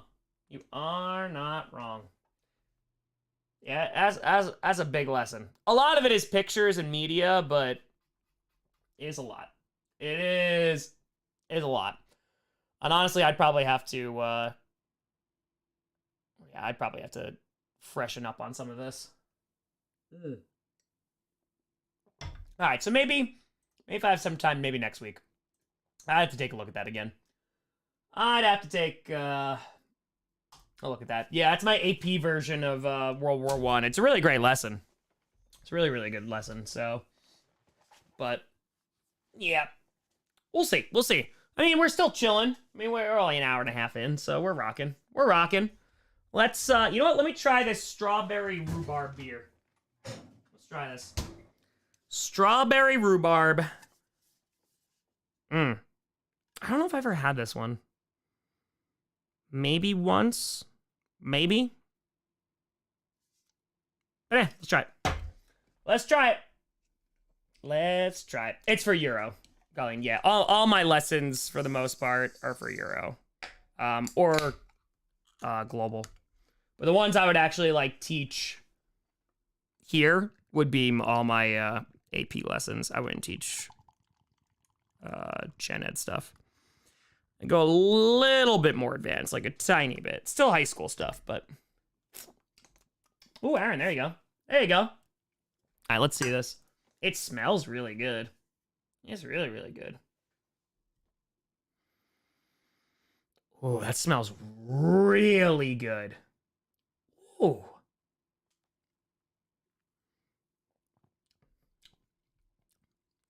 Ooh. That's nice. That's nice. Look at the color on that, too. That's just like red. That's good. That's really, really good.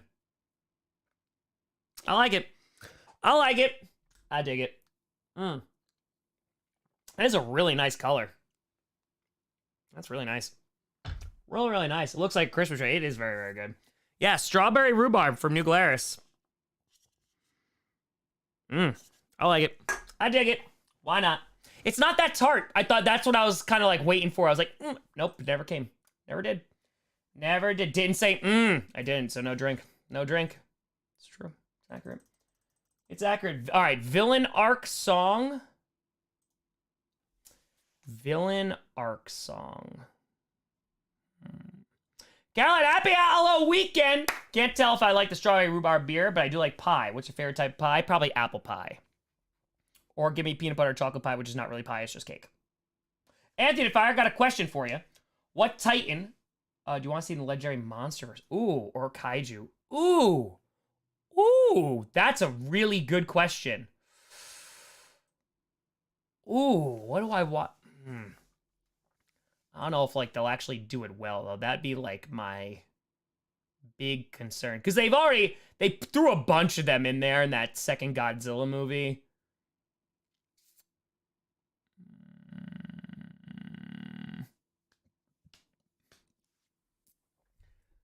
Yeah, because like King Ghidorah would be like the first one. I'd be like, yeah, Ghidorah needs to go in there, but I was already in there. That's a great question. Maybe Dagora? Maybe Dagora?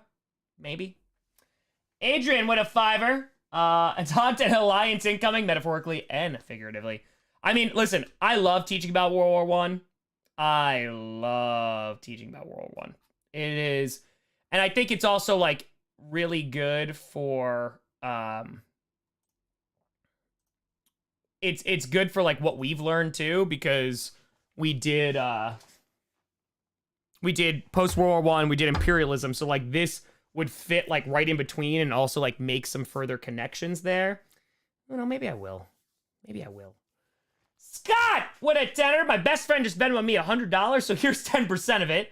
I also used to get one of them snazzy Kelly Green Boston Scott jerseys. Woo! It's from my hometown. It's also my first name, so fly, Eagles, fly. Scott, hell yeah. Rock it, baby. Kelly Green. Kelly Green. They're nice jerseys. They are nice. All right, hold on. Hold on. Do I have... Let's see.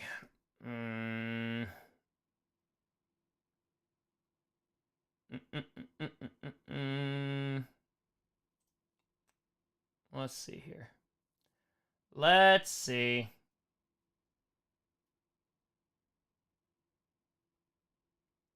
Okay. All right. I could. Ryan, tour popped a vitamin with some beers. About to vibe. I could. Hold on. I'm taking a gander here. It's been a while since I looked at this. I mean, then again, I did all the other ones without looking at them either. So that is true. I could teach it. I just want to make sure I would do it justice. Hold on. All right. Let me just see. Let me see.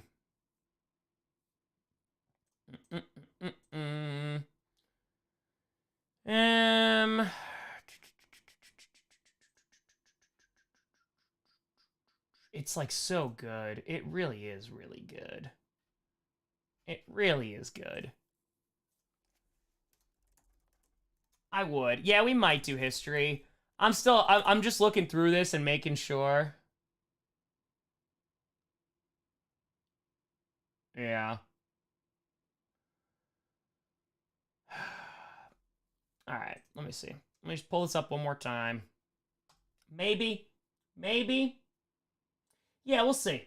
Oh, there you go, Johnny Barks. Enjoy. I hear it's really, really good. I do want to see Killers of the Flower Moon really bad. I heard good things about it. I heard good things. I mean, I could also just like teach it and see what happens and see kind of where we stand.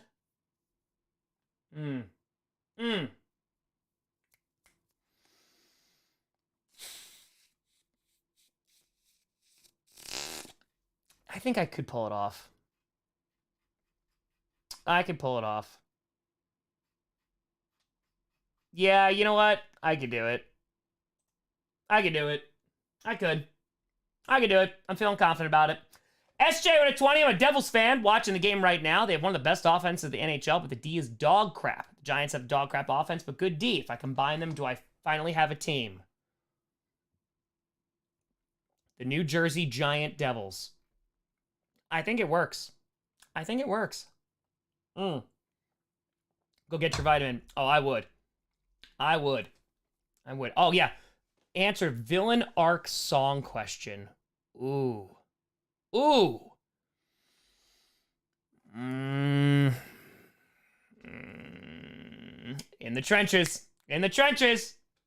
Ghost with a tour. Did I get an email from me? I don't have my email open right now. I'm assuming yes. I'm assuming so. Yeah, I was gonna take a look at it after stream. Hold on. Villain arc song. I like that. I like that. I have a couple on my mind.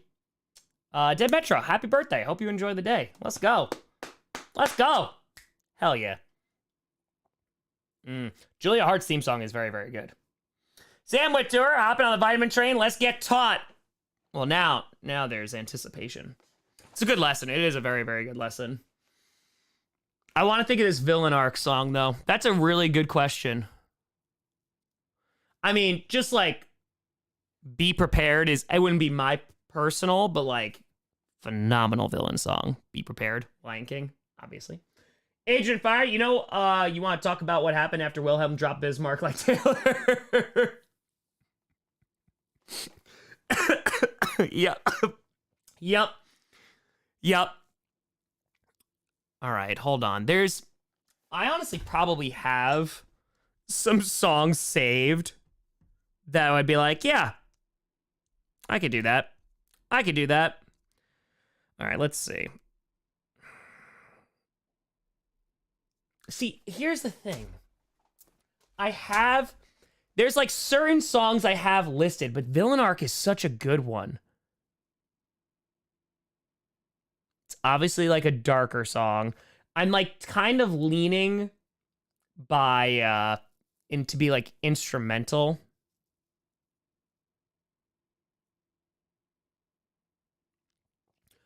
Oh, you know what? Hold on, what's that song called? Hold on, there is one that's actually... Hold on.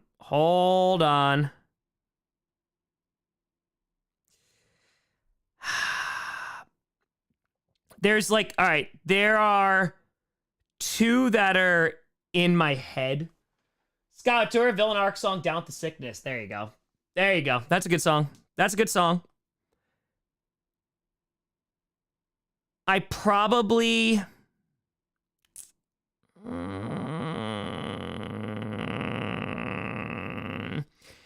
If I Had a Heart, that is a really good song. That's a really great song. I really like that song. And it's like a dark bad. And I think it's actually in Breaking Bad for like a hot second too. Ma with 10 or 8 time, I've been waiting for them to flex Bears Giants game. And man, I've been waiting for so long. I wonder if they'll actually flex out some of these games. Yeah, they got to do it like 2 weeks in advance. So yeah, not so much. We're not going to get some primetime games that are going to be very good this weekend. James Fire, get clickbait to portray the leaders of the major powers. So, that would be one. If I Had a Heart, that's a really good song. And then I would say Goodbye by Apparat. That's a really good song too. C5 with a fire. Hey, Tom, how you doing? Did you get a chance to listen to Sleep Token? Might get some good ideas. I did. I listened to their latest album, and it was, like, solid. It wasn't what I expected, though, when it came to, like, ambient music. But I'm curious to, like, go back and look at, like, their previous stuff. I was like, yeah, it's definitely solid. Ghost with a fire. Maybe you could read my parody on stream for me while I'm in Atlanta next week. Need to get ready for our week 8 bet. I'm out for now. Game on, Tom. Ghost. Yeah, fantastic night. Enjoy. Prince Ali. Hell yeah. Okay. Yeah, I think those are the two songs that I'm thinking like right now. Right this second. All right, you know what? Screw it. Let's teach World War I. Nick, Dark of the Night. Banger of a villain song. Banger. Yes, 1,000,000% agree. 1,000,000%. Yes, by Fever Ray. Yes. Dark of the Night is so good. It's so good. All right, time for a 2+ hour World War I lesson. All right. Let's get some vitamins. Let's get some vitamins. We're gonna do it. Let's do it. Let's do it. I haven't taught World War I in a hot minute here. So here we go. In the top of the tide, he will find her. Soon you'll feel the nightmares are real.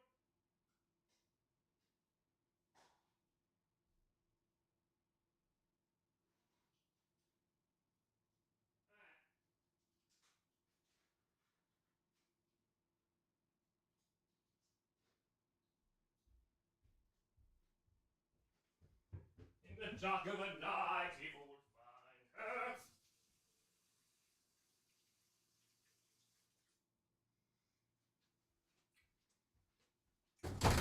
Get out your notebooks. Time to work. Time to work. Josh Ventura, ring the bell. Class in session. Let's do it. Let's do it. All right.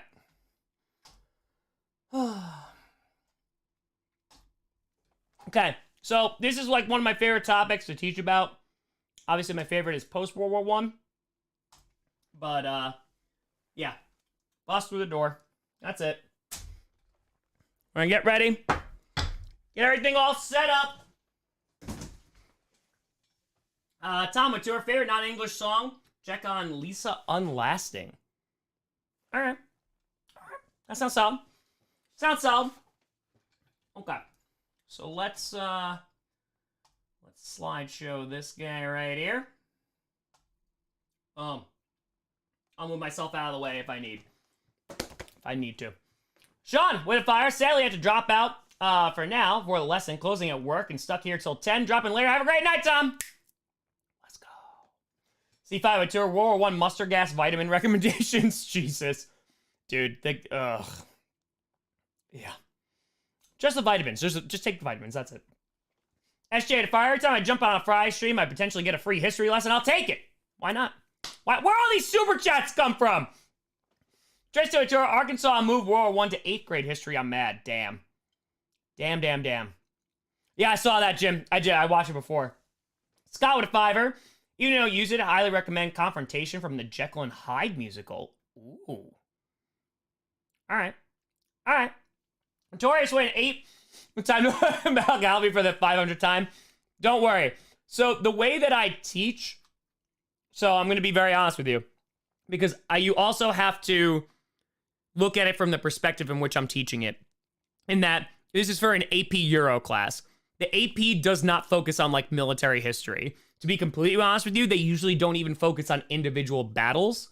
And so the way that I taught this was very much from an overarching perspective that kind of just like hit some major points, but it's more of like themes continuing throughout history. Like what caused it? What made this different from all the other wars before it? And then what comes after, et cetera, et cetera, et cetera. So I'm not going to really be focusing on a ton of like individual battles, anything like that, just because one, that's not really how I teach. And two, for the AP exam, it wasn't really necessary. So just an FYI. ZJ, if I would like to apologize for falling asleep during last class, wouldn't happen again. How dare you? Emily Aturi, hey Tom, here for the free cactus giveaway. Yep, it's right down the hall. Yep. Not over sports. Yep, you can use the washroom. Yep. Zedekiss with Turi. Yo, Teach, want to hit this vape real quick? You put that away right now. Or you go to the bathroom and you use it like a regular student. Anthony, if I got another Godzilla question for you, in your opinion, which Godzilla era do you prefer? Well, not like the American one that came out, what was that, 1999 or whatever? I mean, like, I like old school Godzilla. I do like old school Godzilla. Rocco, to fire for our lesson, will you bring back the kick was incomplete? It never left. Let's see. Ike with Tour, thank you for passionately educating us. Much love. And people like it. Why not? Skykiller Tour, how much paper do I need? Because I'm taking notes. I mean, it's a 93 slide lesson, so it's a lot. Okay. let's talk about World War I. Before we get into World War I, we gotta talk. Now, the lesson that you would have learned before this would have been probably imperialism. That would kind of make a little bit more sense. Geneva Tour, can we say Seminole Tragedy? Yes. Yes. Yeah, I would have taught imperialism before this. At this point, we also would have talked about a couple things like talking about Florence Nightingale and talk about Crimean War and all that great stuff. But World War I is just very different, and I like talking about the lead up to it. So, like, we're gonna do, like, the typical high school, like, what are the causes of World War I? We'll do Maine and all that great, wonderful stuff. Scotland Fire, Boom Boom Pow Pow, retelling World War I by the Black Eyed Peas. Boom Boom Pow, that one, yes. Yes.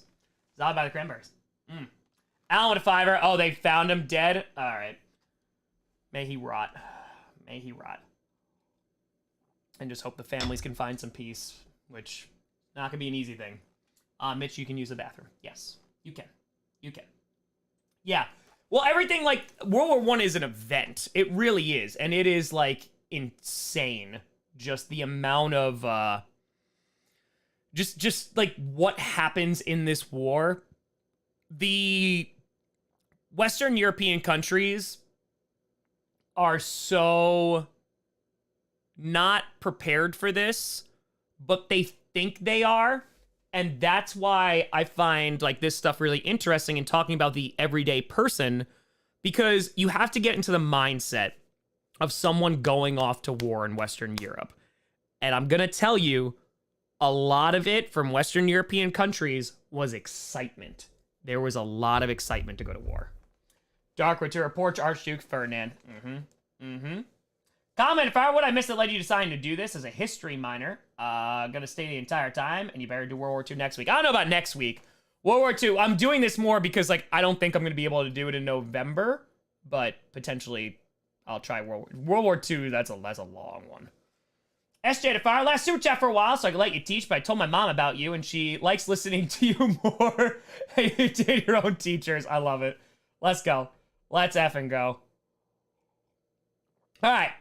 So, talk about good old Maine. So this is not filled in for a reason because I make my students fill it in. If you ever went to a high school in the United States, you probably heard about this at some point, way or another. All right. What are we looking at with Maine? Why do I have that acronym there? What does it stand for? Alliances is one of them. You know what? If I'm going to teach this... Oh, God. Alright. If I'm going to teach this, I got to teach this the right way. I got to teach this the right way.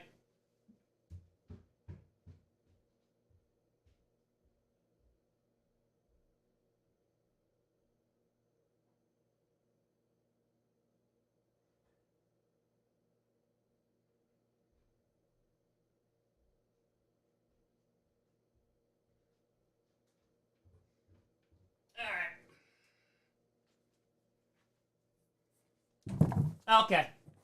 Militarism, alliances, imperialism, nationalism. Very good. Excellent. Also, when I was a teacher, I never sat down. True story. I never sat down. Unless there was like a quiz or a test, but even then I rarely sat down. Okay. So, let's do this the right way. Okay.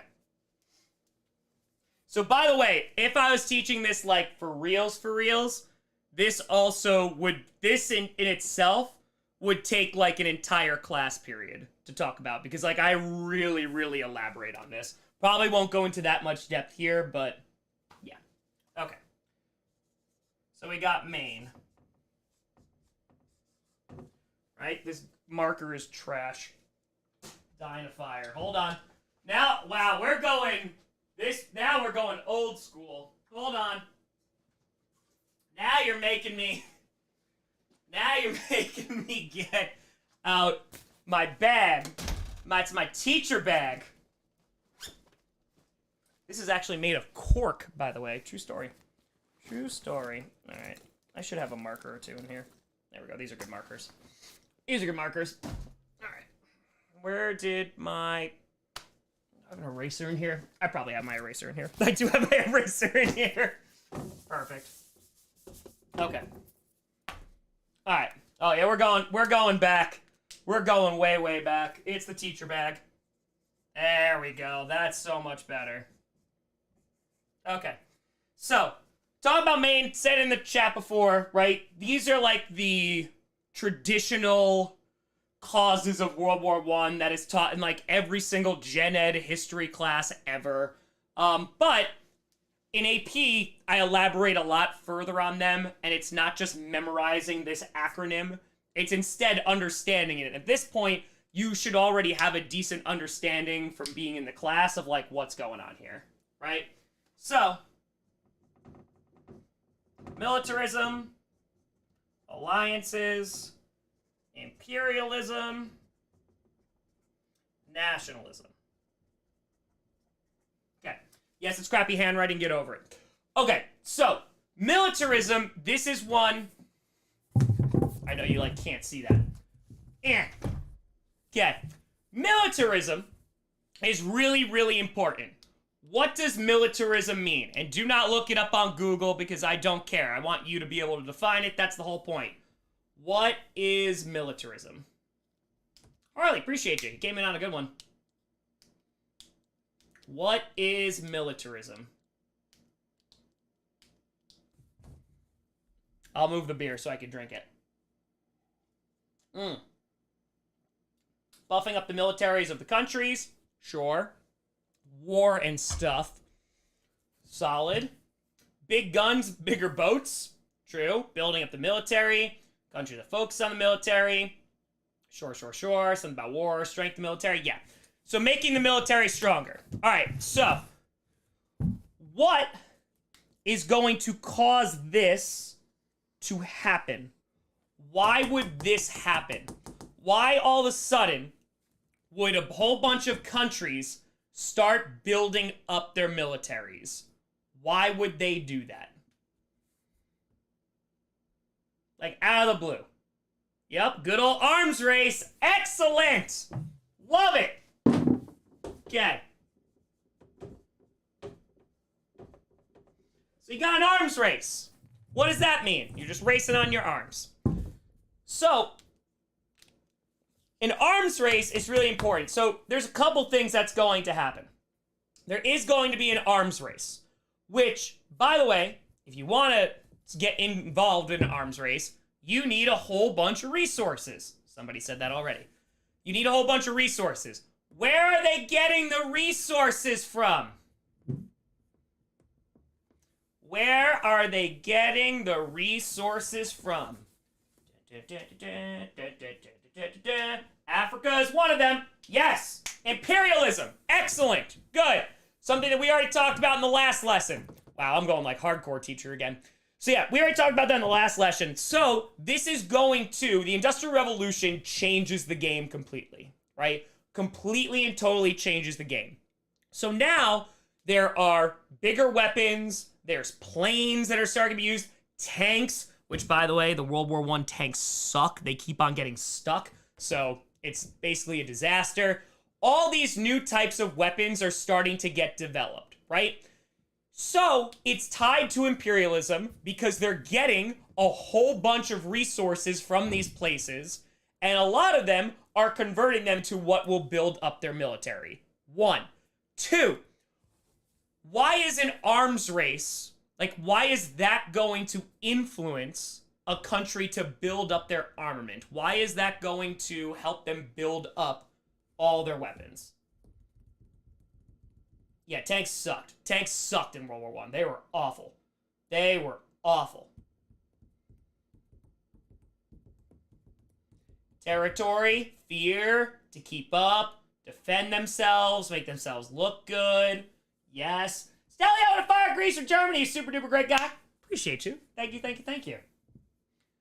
Protect themselves, sure. Yeah, fear is a big one. Preventative. Yeah, so here's the thing. You want the newest technology, right? Because you want to be able to go into these places and make sure you exert your will and take all their resources and stuff like that. You know, the terrible stuff. But then there's also this issue. There's also the nationalism aspect. So this is where it goes a little bit deeper than like a typical high school class, and this is why it's a little bit more AP. So if you are, let's just name a country. Let's just say you're France, right? You're France. And let's say you start building up your army, your military, right? What is Germany going to do if they see France start to build up their military? This is just simple stuff, right? What are they gonna do? They see them do it, they're gonna do the same thing, right? Only makes sense because, oh, all these other countries are doing it, well, we gotta do it too. And so all of a sudden, militaries get enormous. They get real big. There is a ton of money. There is a ton of resources. There is a ton of basically everything poured into the military. Now, this is very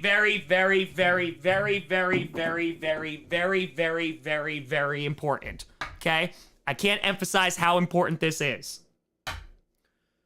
The Western European countries at this time in the 1900s, there's like some localized wars. Sometimes there's issues within their territories and things like that. The Western European countries in the early 1900s, they have not been through war. They have not at all. So, I'm going to ask you a very important question. Okay? And I'm going to relate it to football because I know that's something that we can all relate to. Okay. Let's say you're a Chicago Bears fan. Bears fans are like, damn it. So let's say you're a Chicago Bears fan. Last year sucked. Wasn't good. Was not good at all. Didn't win a lot of games. Worst team in the league. Whole 9 yards. Right? Kelvin, what do you say Q&A? I think it was your own answer. It's true. It's true. So they don't know. They don't know. So Adrien Tour, the French might remember 1871. Yes. In the 1900s, though, they do not. We also have to talk about who they're targeting here. A lot of the youth. It's a lot of the youth. Okay? Matt, Dan, Tom, I knew this was the route you would take. SJ to fire, is it just me, or is Europe particularly more prone geographically to this kind of militarism arms race due to so many states directly bordering? Yes. That's why England always had an advantage, too. Like, during, for example, during, like, 30 Years' War, like, Europe, like, destroys itself, Western Europe, and England's like, we chillin', we vibing. So, they have some nice benefits for that. But the important thing is, they don't really know. So, the Bears fan, you have a terrible season, right? But then a bunch of time passes. A bunch of months pass. And so because of that, what starts happening to Bears fans as we start getting closer to the new season? Tell me what starts to happen as they get a little bit closer. Russo-Japanese War 1904. Also, who's that between? Who's that between? You get hope! You get hope! Right? Oh, man! I can't wait for football! Football's gonna be amazing! We're gonna be so much better! Western European powers. Exact same thing. There are poems, art that is all about glorifying war. It's so beautiful. It's so noble. Because again, good old nationalism is, well, my country's the best too. It's the best. And so because there is a period where they haven't really had an all-out war, and again, this is why we talked about this in imperialism, by the way. In imperialism, when they have Gatling guns, eventual machine guns, they're going against people who do not have those things. That is very important. So while more Western European countries get advanced military weapons, the primary people that they might have conflict with, they don't have those weapons. And so they build it all up, and that is going to lead to a problem. And then you see other countries build up, and it start to go up again. Jack Latour, the Bears even know what hope is. The offseason was the hopeful time. It was the hopeful time. So, militarism, big reason why they are spending a ton of money, like a ton. I actually have, if I'm not mistaken, hold on. Oh, and that's gonna be my other Euro notes. Never mind. I have like the actual numbers too. If you want me to go get them, I can. Of just like how much money these countries, they're spending a ton of money, right? And go to the bathroom, yes. So that's militarism. So you have a bunch of these Western European countries who have the biggest militaries that they've ever had. They're building them up. They have all this weaponry. And there's kind of like this, I want to prove it. And especially when it comes to Germany. And Germany, again, this is something that we would have already learned about. With Otto von Bismarck, Germany gets united. And like Otto von Bismarck is kind of being like, hey, like this is cool. Then Wilhelm II is going to take over and wind up kicking out Bismarck. It's going to disturb a whole bunch of peace. You don't need to know that right this second, but it does happen. Notorious went 8, saying, so France is like the Bears, who had hope, quickly crushed. Then you have Germany, who were like the Cowboys, all the talk just to fall flat at the end. Well, again, this is just human nature. And this is why I love teaching history. Like, this is why I love teaching history. Because, yeah, let's take Cowboys fans, right? Every year, this is our year. But when it doesn't happen, when they don't win a Super Bowl, which has happened since the 90s, every single year, what happens? Well, who are we gonna blame? Who are we going to blame? Because we're the best. We are the best. And again, this is where this comes in, good old nationalism, because if we are the best, well, then we can't lose. And then if we do lose, well, wait a minute. Well, who are we gonna blame? Logan says the refs, right? Right. So Kevin says themselves. Do you think a lot of countries are going to blame themselves?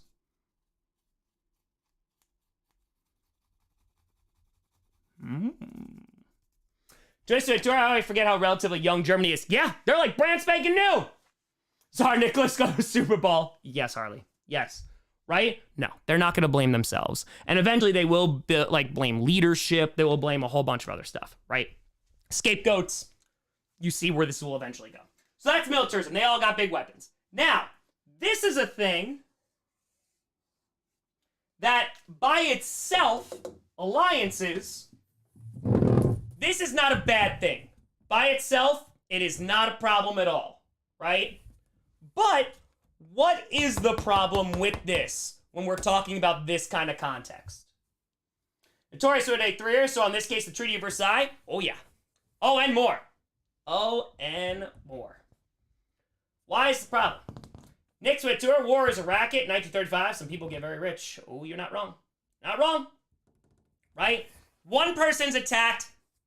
There's going to be problems. Right? So this is when I would always say this. So let's see. Okay. Let's just say. Let's just say that LQ is in an alliance. Right? So LQ's just like wandering around. And then all of a sudden, someone goes, hey, LQ, you're wrong about the lore. Whoa. Hold on. Those are some fighting words. Now, maybe things get physical, right? Doesn't even matter. Maybe LQ strikes first. Maybe this other person strikes first. But LQ might decide to pick up the phone and be like, hey, yo, Tom. And then she'll be like, oh, wait, I don't have this number. DM, hey, yo, Tom. This person over here said I was wrong about the lore. Well, I'm going to come in and I'm going to be like, that's the lore queen. You don't do that, right? So now, something that I'm not even involved with, all of a sudden, I'm getting dragged into this problem. Because I told LQ, like, hey, I got you. Like, I got your back. We made that alliance. You got my back. I got your back, etc. So now, this becomes a problem because all of a sudden, countries can get involved in a conflict that they weren't even a part of, which is basically the whole premise of World War I. And the worst thing is, Notorious said, no, not the lore. The worst thing is, alliances can be a really good thing.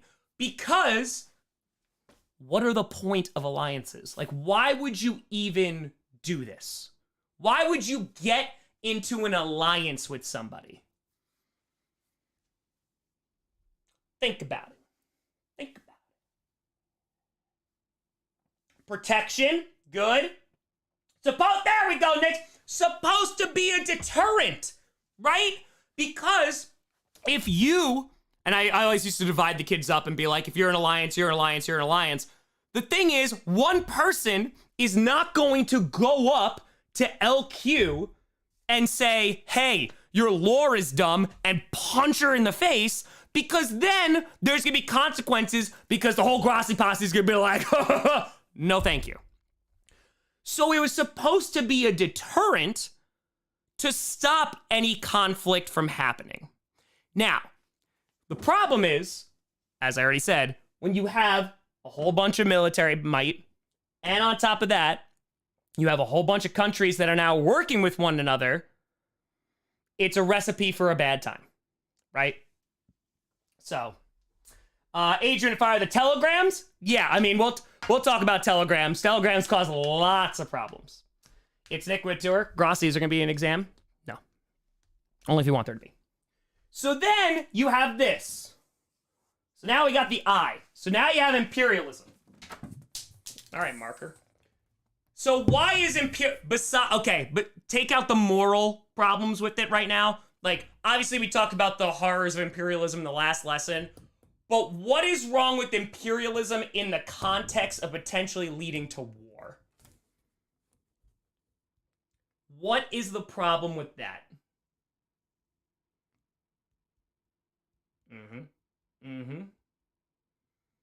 Okay, Tony, that's fighting for resources. Yup. You have colonies you want to keep. Yup. Yeah, so there's already starting to be this competition because, again, if you want to keep on feeding the military machine, well, then you need resources. And as we already talked about, where are you getting resources from? You're getting them from imperialism. And I showed you, like, how much they're actually bringing in. And so there is a finite amount of land and resources, and so there's already some bad blood and some conflict. That was the whole purpose of the Berlin Conference, to bring all these Western European countries together and be like, hey, let's just divide Africa, like, evenly, okay? Or, like, let's decide how we're gonna do this. Meanwhile, Africa was not invited in any way, shape, or form, but they're like, yeah, let's do that.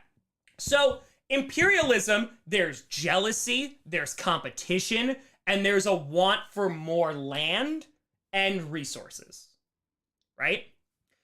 So, that's already a powder keg. And now, let's get to this last one. This one. Good old nationalism. Okay? Now, remember we talked about good old Herbert Spencer? Good old Herbie, right? That piece of garbage. So Herbert Spencer, he's the one who comes up with the phrase survival of the fittest. It's not Charles Darwin. He doesn't include it until the 4th edition of his book. And social Darwinism is quickly very popular, especially amongst the ruling class, because as we already talked about, it justifies all the terrible things, right? All the terrible things that they are going to do. So nationalism is all well and fine until it's my country's the best, every other country is lesser than, and if we take social Darwinism and we inject it into that, well, now we're looking at it from a standpoint of going, oh, well, we could do whatever we want. And this is kept at bay for a decent amount of time. But again, once Otto von Bismarck is kind of kicked out of his position, the guy who takes over, good old Wilhelm, takes over, he's a war hawk. He is looking at Germany, which is basically brand spanking new. He's looking at it and going, we're the best. We need our time in the sun. And so Germany is kind of like, listen, we're not going to like start a war. But if there happens to be one, we're all on it, right? Patriotism and nationalism are different. Very true. Very, very true. Because again, we are the best. And that's all well and good until you're like, well, now we need to prove it.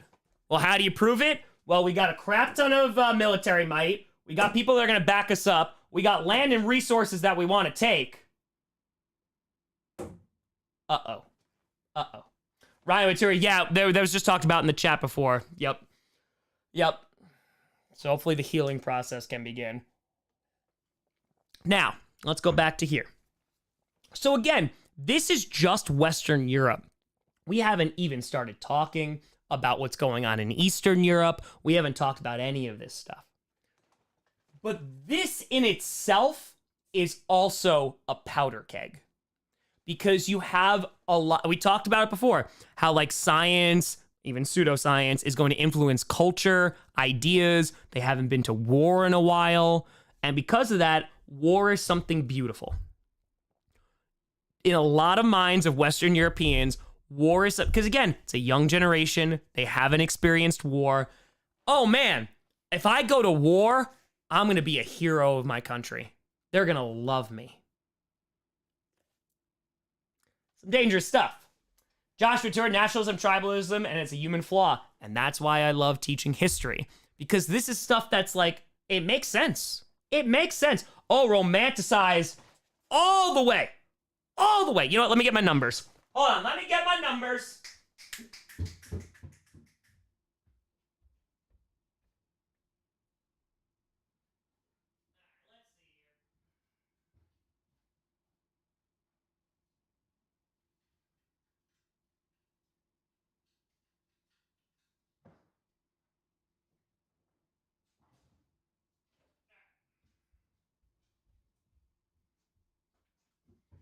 So, I had to pull this guy out. This is my old external hard drive. It's the old one.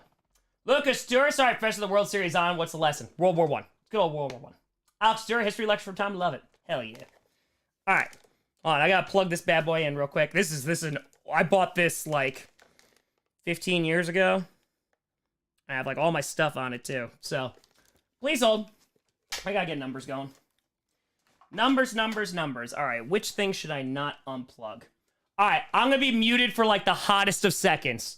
Take this time to catch a breather. Hold on.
Should be back.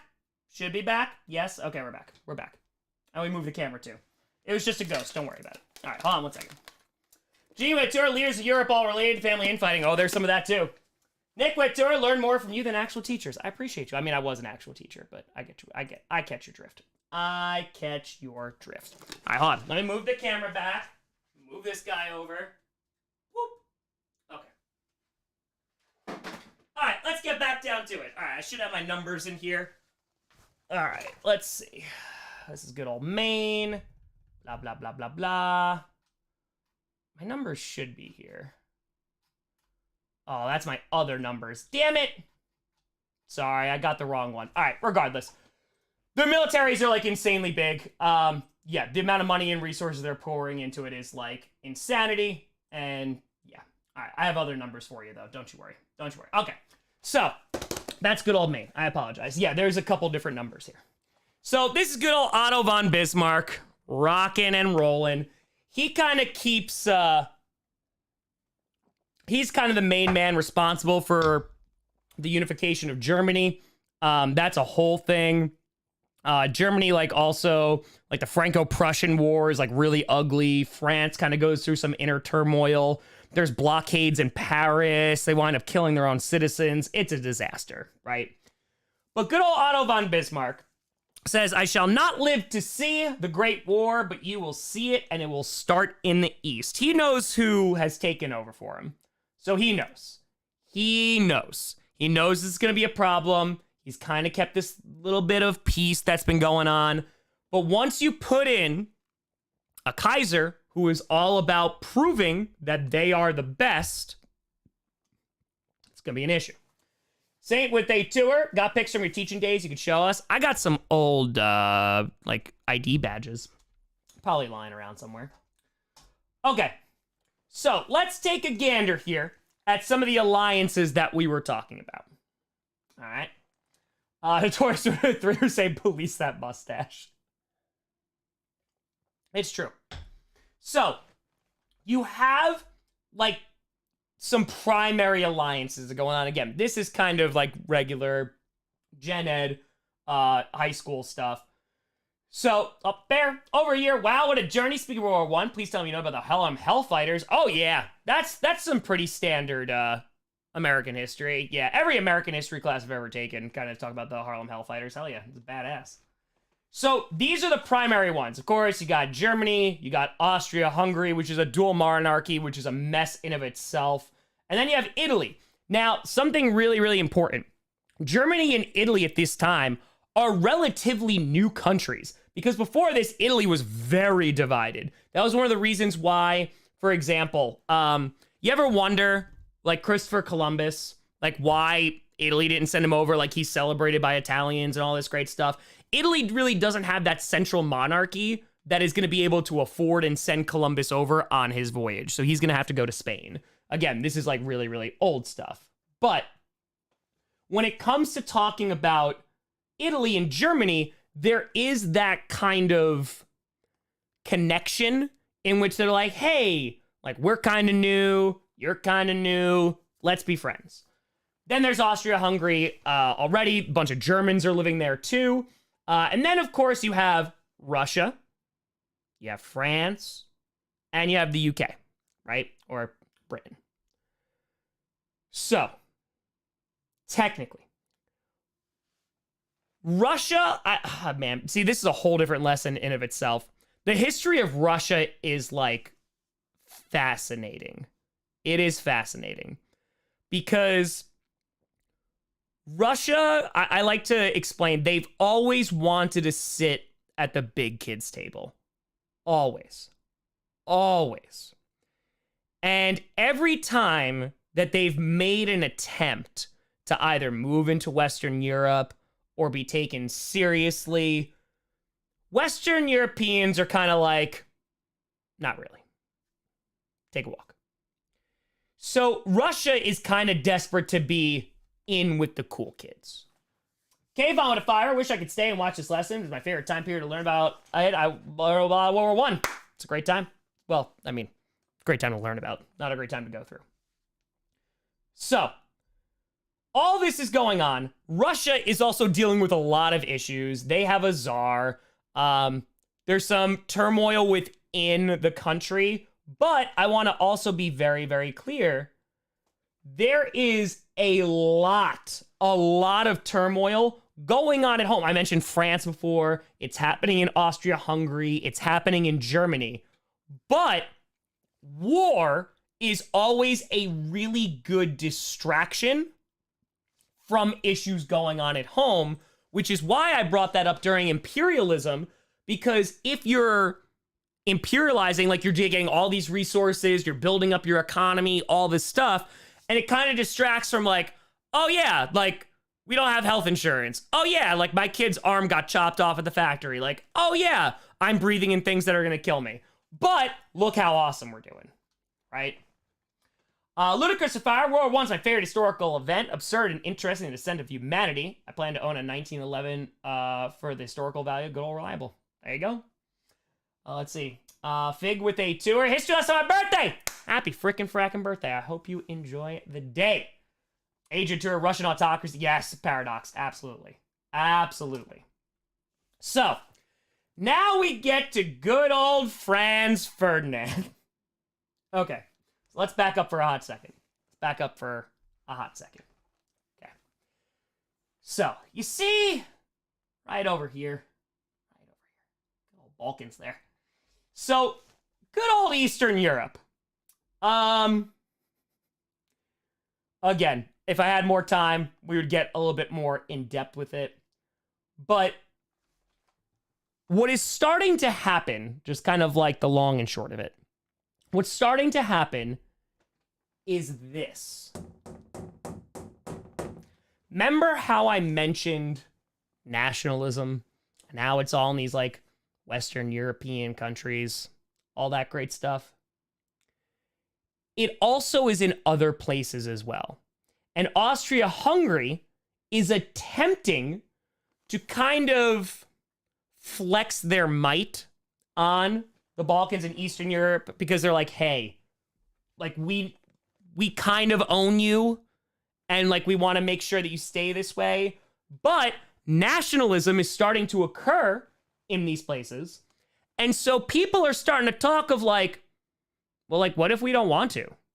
Like, what if we don't want to be ruled by you? Maybe we want to do something different. Maybe we want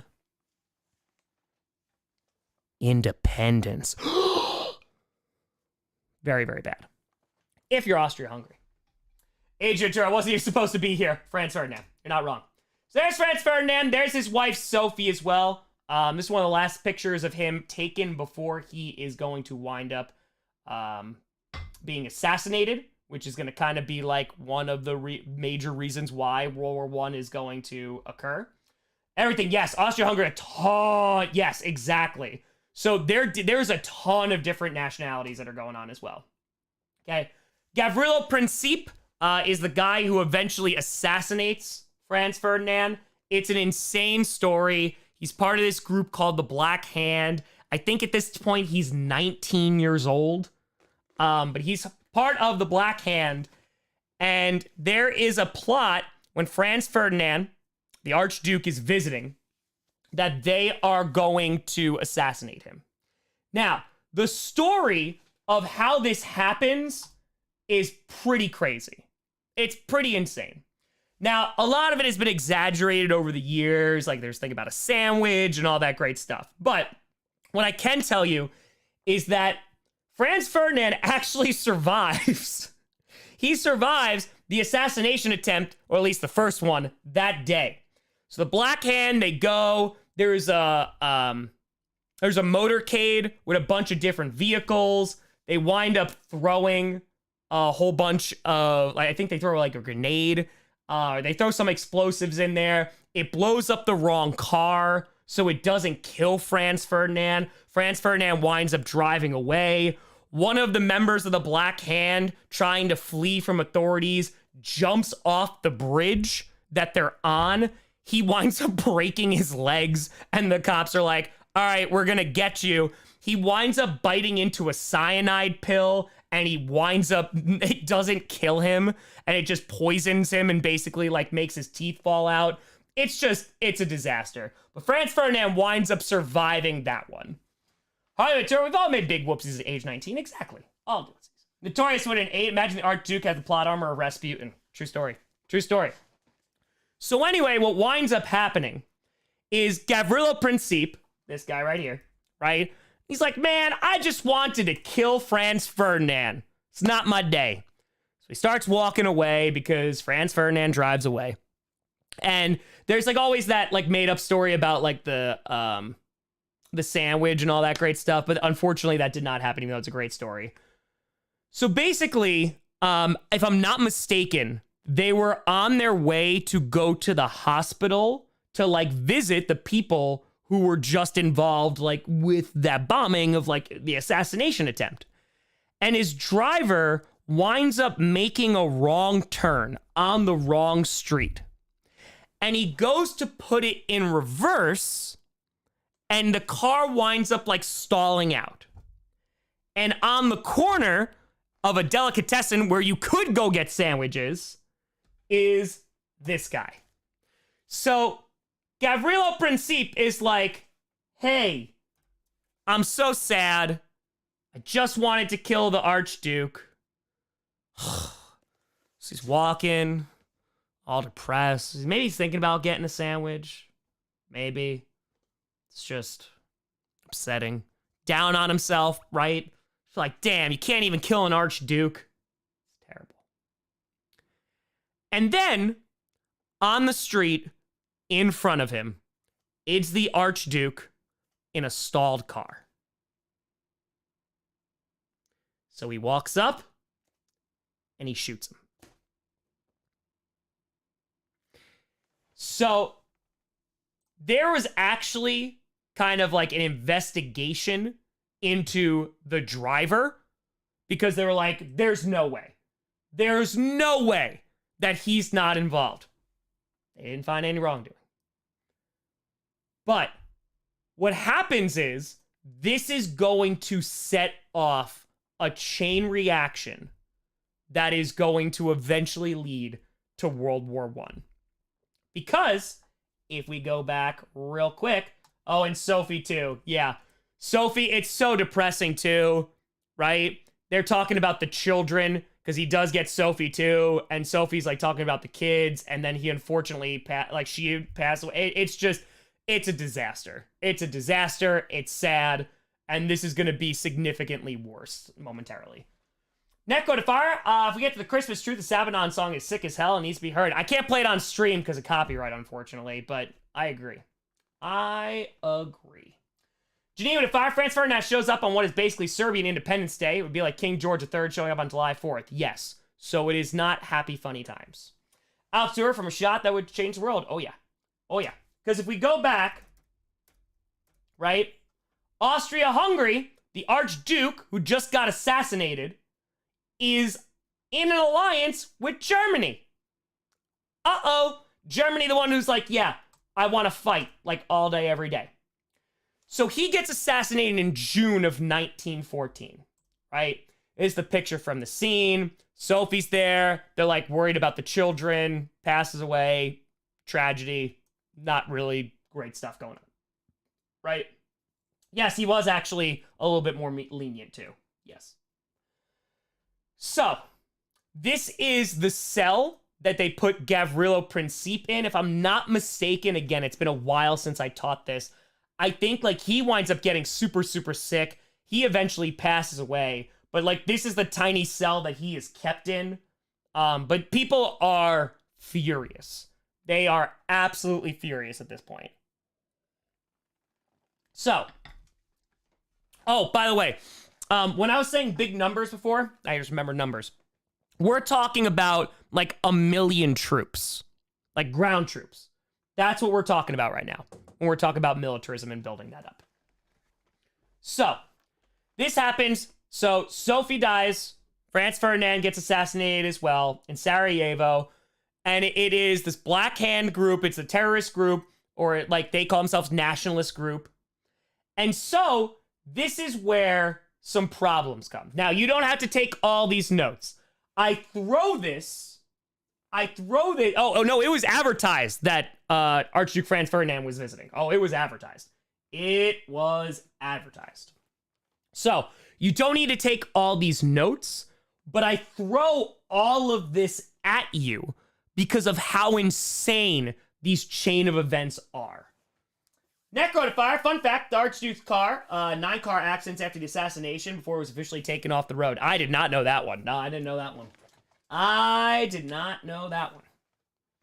So, what winds up happening, and this is why this takes multiple lessons. I actually give my students the primary sources of what Austria-Hungary winds up sending Serbia. Because after the Archduke is assassinated, basically Austria-Hungary wants to punish like all of Serbia, all of them. They're like, hey, this organization killed our Archduke. They represent your people. We want to now punish all of them. And if you're like, damn, Tom, those are some connections you can make in history, I will just politely nod. So anyway, the Austrian government basically wants to punish everyone. Like, it's ridiculous. Like, it's like changing textbooks and what like children in Serbia are going to learn. And they like can't speak poorly about like the Austrian-Hungarian government. They like can't do any of this stuff. It's basically an ultimatum that they know that Serbia is never going to accept. They give them a really short timeline to do it.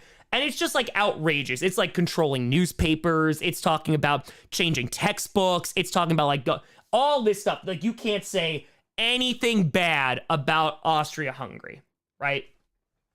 So Wilhelm II, the Kaiser of Germany, basically goes over and tells the government of Austria-Hungary, they're like, hey, basically from us, do what you gotta do. You have a blank check from us. We got weapons, we got troops, got the whole 9 yards. So, because we're buddy-buddy, we're in an alliance here, do what you gotta do. So, they present this ultimatum, and of course, it's gonna get rejected. And so now, Austria declares war on Serbia. Crowd is it possible it was staged and Ferdinand lived? No, definitely not. Definitely not. There's too much going on. No, there's no way. Hi, would it fire Serbia accepted 9 out of 10 terms Austria sent? Austria said no, might not have been avoided if accepted was close. Well, that's what I'm saying, Hein. Like, they included so many things in an attempt to basically draw out a no. And then Austria also was like, yeah, we're not going to accept this. And it gave them like a super short timeline too. So again, they want to go to war, right? Adrian, would it fire Austrian Serb ultimatum was written by Wilhelm. Yep, exactly. Written by the Germans. Like, it's rigged. It's 100% rigged at this point. And Wilhelm is like, I want to fight. Yeah, it's 2 days, it's 48 hours. Like, it is nuts. So, Austria declares war on Serbia. And again, it was supposed to be this short, small war, would have taken a summer. It would have been one of the summer wars. They would have gone in, would have won, and then that would have been that.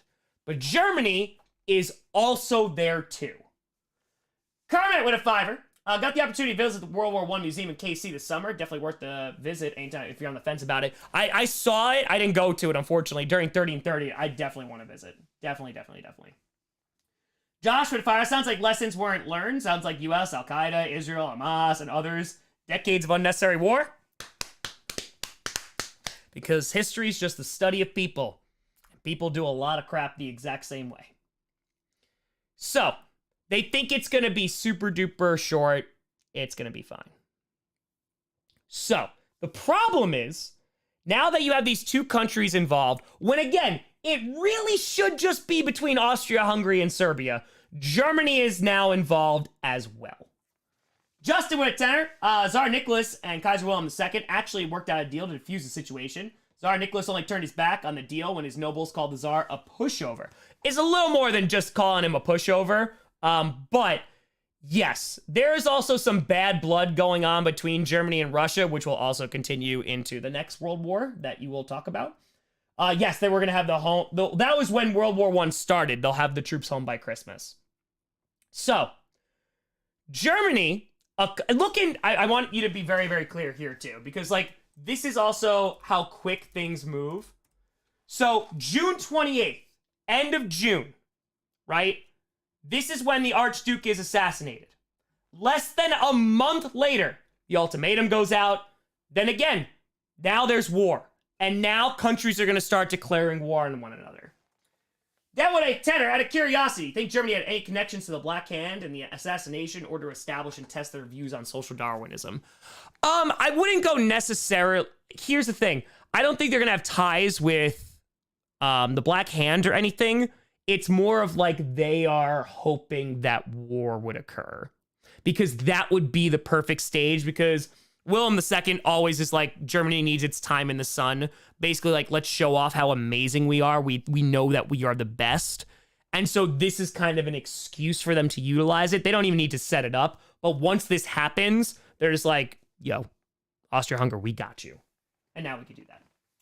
Next material, picture blocking, text in bottom right corner. Sorry, apologize. I'll go up here. So, what winds up happening is it's a chain effect. Because the Russians, they'll eventually start mobilizing. And Russia, by the way, they have the biggest army in all of Europe. Because they have a ton of people, right? But they don't mobilize everybody. And on top of that, it would take forever because Russia is it's enormous. It takes a while to get things going. And so Germany turns around and goes, hey, we're fighting you now too. So all of a sudden, again, a summer war that was supposed to be between Austria-Hungary and Serbia now is involved Germany, and now Russia is involved as well. Geneva to fire, Europe was going to explode regardless of whether it started. Too many huge egos and nobody willing to blink first. You ain't wrong. You ain't wrong. Kermit went to her. Germany 25 years. Want to see me do it again?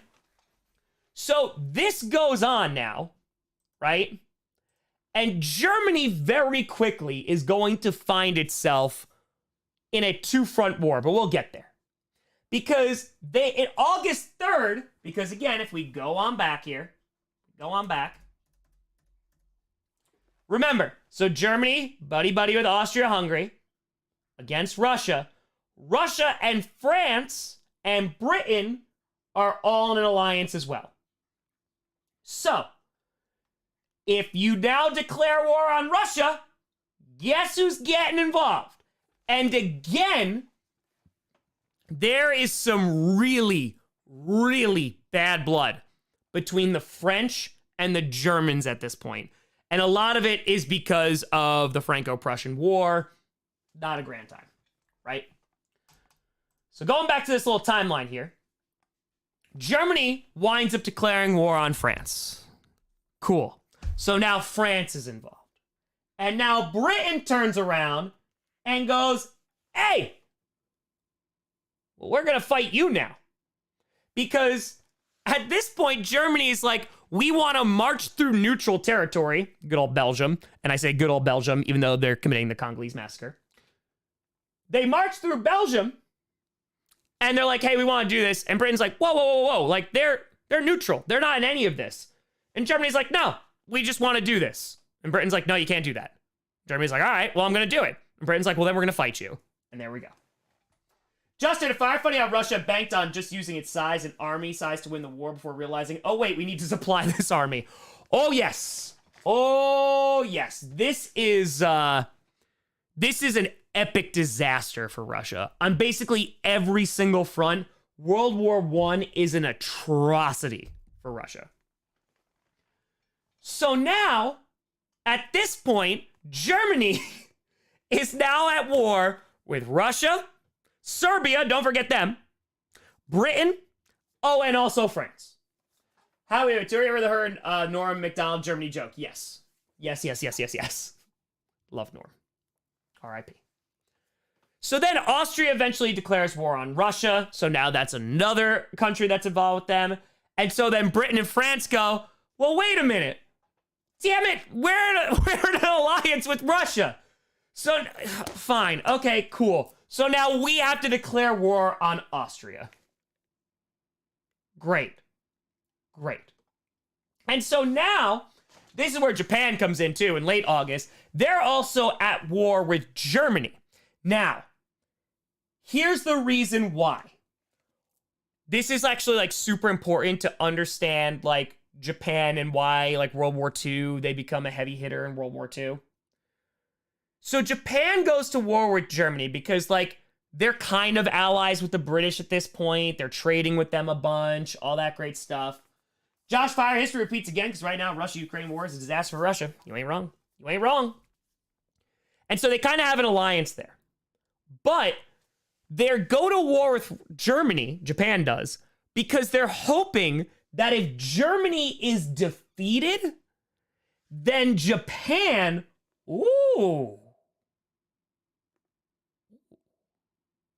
then Japan gets to, we talked about imperialism? Maybe they get all those outposts that Germany has taken over in the Pacific. Maybe they get to go get some land within China. Because remember, China also gets all divided as well, right? So all this stuff is going on, and now we're declaring war because we're attempting to gain land for it. Because this is going to be really, really great for us. Adrian with an A5er. Yup, Willie Nicky. Absolutely. Yup. So the good old correspondence between Wilhelm and Nicholas. Oh, yes. Oh, yes. Supposed to be secret. Supposed to be secret. There's some telegrams that cause some problems in this for a little bit. Right? Oh, Japan and China beefing for a long, long time. So, again, this becomes a disaster.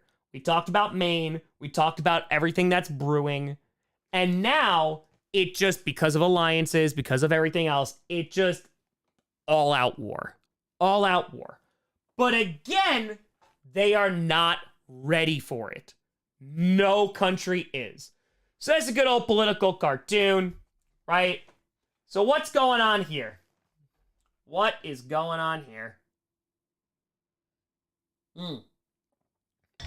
That's a really good beer. That is a really, really good beer. So what is going on in this good old political cartoon? Everyone blaming everyone else. Spider-Man meme. Accurate. Accurate. It's Spider-Man! Right? So, it's the blame game. Now, this is going to become very, very important later, too. Italy's chilling. Because remember, Italy, even though they're in an alliance, they're kind of like, we kind of don't want to get involved in this. Kind of don't want to. But, look who's pointing at who. Russia's pointing to Germany, right? England, Germany. Belgium, Germany. France, Germany. You're going to see who's going to get blamed at the end of all this, you know? Este bueno Fede! Boop! For the kitty as a Bosnian Serb, it's amazing how a bullet from Gavrilo Princip triggered a century of Balkan wars. World War I led to two, the Cold War. Princip's identity as a Serb also contributed to nationalism in the Balkans that boiled over in the 90s. The Balkan Wars. You are not wrong at all. That bullet changes the world. Changes the world. And yeah, leads to a lot fights for independence, nationalism. Absolutely. Absolutely. J&B would never say Germany was the strongest in this war because they lost because they allied with weak countries. Also, the Ottomans marched across the desert barefoot, just stopping the British from taking Arabia. I would say they're the most prepared, but Germany makes an enormous mistake before the war even begins. And they wind up screwing themselves because they get themselves in a two-front war. Just what fire, what do World War I and II have in common? USA got involved because you touched their boats. This helping you get over Perna's power rankings? Yes. Very, very much so. So now, they're all blaming each other, right? Same exact thing. This is what we're talking about. Same exact ideal, demonstrated in a different way. I would show multiple political cartoons because you never know what kind shows up on the AP exam. It's like, hey, if you do this, well, then I'm going to hit you. And then I'm going to hit you. Then I'm going to hit you. And bam, bam, bam, bam, bam. And again, I go back to this because now you go from a war that should have been between here and here. And now it's all of this. And now it's a disaster. So, now this is going to be a big old problem. Because Germany also screwed themselves from the very beginning. Because, if we go back super duper quick, Germany screws themselves because they go, hey, yeah, we'll fight Russia, but hey, we'll also fight France.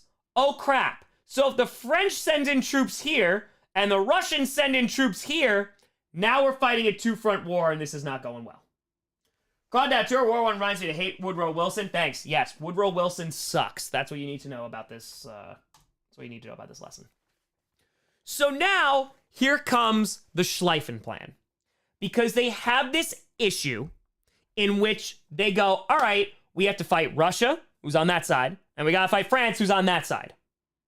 Okay, here's what we're gonna do. We are going to go in and we are going to beat up France real bad. This is the plan. We're gonna fight France first. We'll take Paris over. Again, Franco-Prussian War. A lot of rivalry going on there. We'll make them surrender. We'll take France out of the war completely. And then we'll go over to Russia.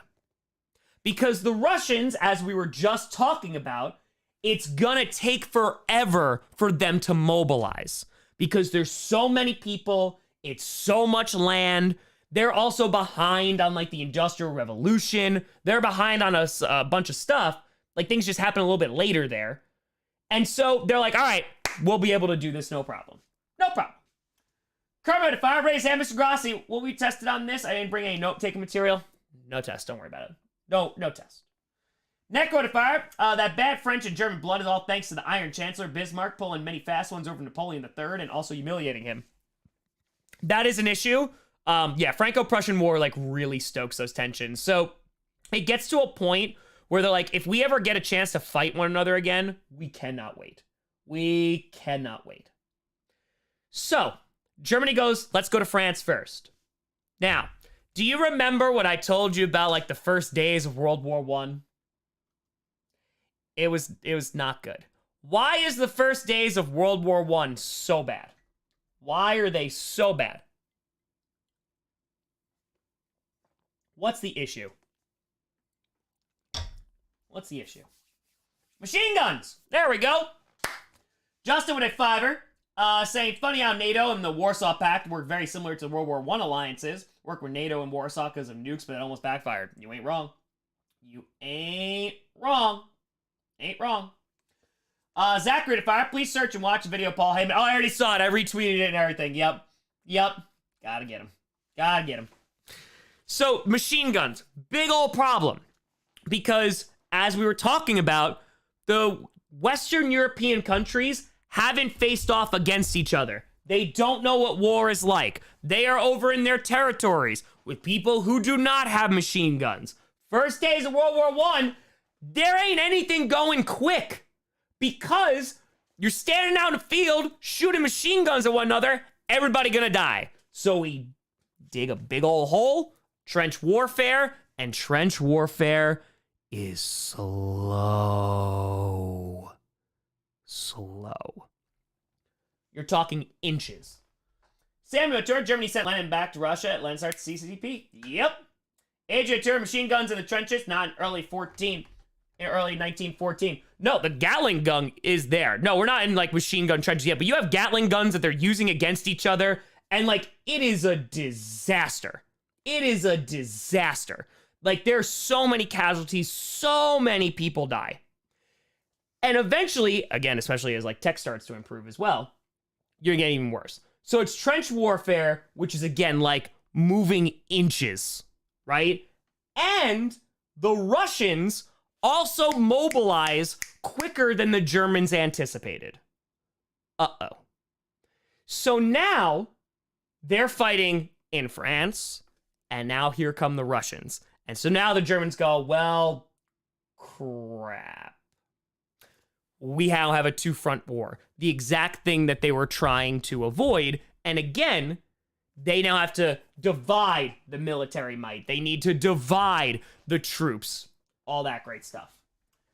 Garment! What a 20. Something interesting about Ukraine and Russia right now is there's literal trench warfare and World War I weaponry being used. Maxim guns with red dot sights and drones at the same time. War is hell, but also strange at the same time. It is, yeah. War is, it's pretty nuts. It's pretty damn nuts. I mean, that's the easy way to put it. So, at this point, again, I want you to kind of get in the mindset of the everyday regular person, because this is really, really important. People, for the most part, in Western Europe are so excited for this opportunity. They cannot wait to go to war. There are poems being written. There are songs. There's like, oh my goodness, it'd be so noble. It's beautiful. It's romanticized to fight for one's country. Oh, what is it? Glory. Ooh, glory's a big one. And they think, because again, if you've been going to the gym, right? Let's just say Perna's been going to the gym and he's the cardio is great. He's lifting, jacked, right? And then a challenge is made, like Tom Grossi saying, yo, I'll beat you, wide receiver, corner, let's do some routes. There's no way Perna thinks he's going to lose because I'm the best, right? I'm the best. That's nationalism.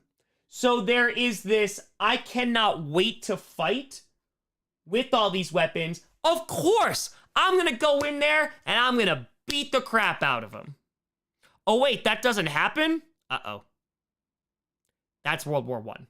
It is a reality shift to the point where it's not even accepted by the losing parties. And again, that's going to be a problem. GD, if I Mr. Grossi forgot my homework with my dog, can I make up some extra credit? Also, can I go to the bathroom? Yes and no. Justin with a fiver. Think Teddy winning in 1912 changed when the U.S. gets involved, given how Wilson went pro-war media after outlets prior to 1917. Yeah, I would say it makes a pretty significant difference. Gone down a tour. War is good business. Remember the Great Depression. Oh, I know it. I know it. SJ to fire. Yeah, Perna's a Broncos fan, so he knows he has to be doomed. Of course. So, this is phase 1 of World War I. Again, everybody's like, I'm the best. Especially Germany, they're all about it. I'm the best. Brand new country, got all these weapons, blah, blah, blah, blah, blah, blah. But it's not just them, because just about every government is like, oh, this is going to be quick. Why? We got like Gatling guns. This is going to be easy, right? Because when we went into Africa, we went into India, yeah, there was uprising and stuff, but that was fine. But now they're facing off against people who have the same technology. And so, this is going to go really, really quick. Does not go very, very quick. The boys will be home by Christmas. That's what they used to say. They'll be home by Christmas. This is where you're going to have the majority of casualties in the fields, because again, even before trench warfare becomes a thing within World War I, there are mass casualties because of the technology difference. And eventually when you're going to have machine guns and stuff, that's when you're going to have trench warfare. You're digging holes, and you've seen them all, right? There's these networks, there are tunnels, there's no man's land. You've seen a ton of media about it, Wonder Woman running through it. Trench warfare is horrific. You are in a hole, it's muddy, it's wet, you're getting trench foot, there are rats, there's disease, and the worst thing too is it is nothing like any of them pictured. Because again, if you're writing poems, if you're singing songs about how great and glorified war is going to be, we're not running into the battlefield for my country. We're not going and screaming. No, we are in a hole trying to prevent fingers and toes from being eaten by rats.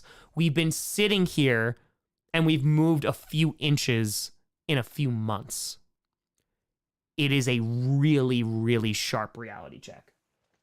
Current turn, nerve gas, allow me to introduce myself. Yup. Justin with a turn, don't forget World War I made the Spanish flu worse. Yup. It is not fun times. So, again, laying out fields, you got your guns, right? That's fine.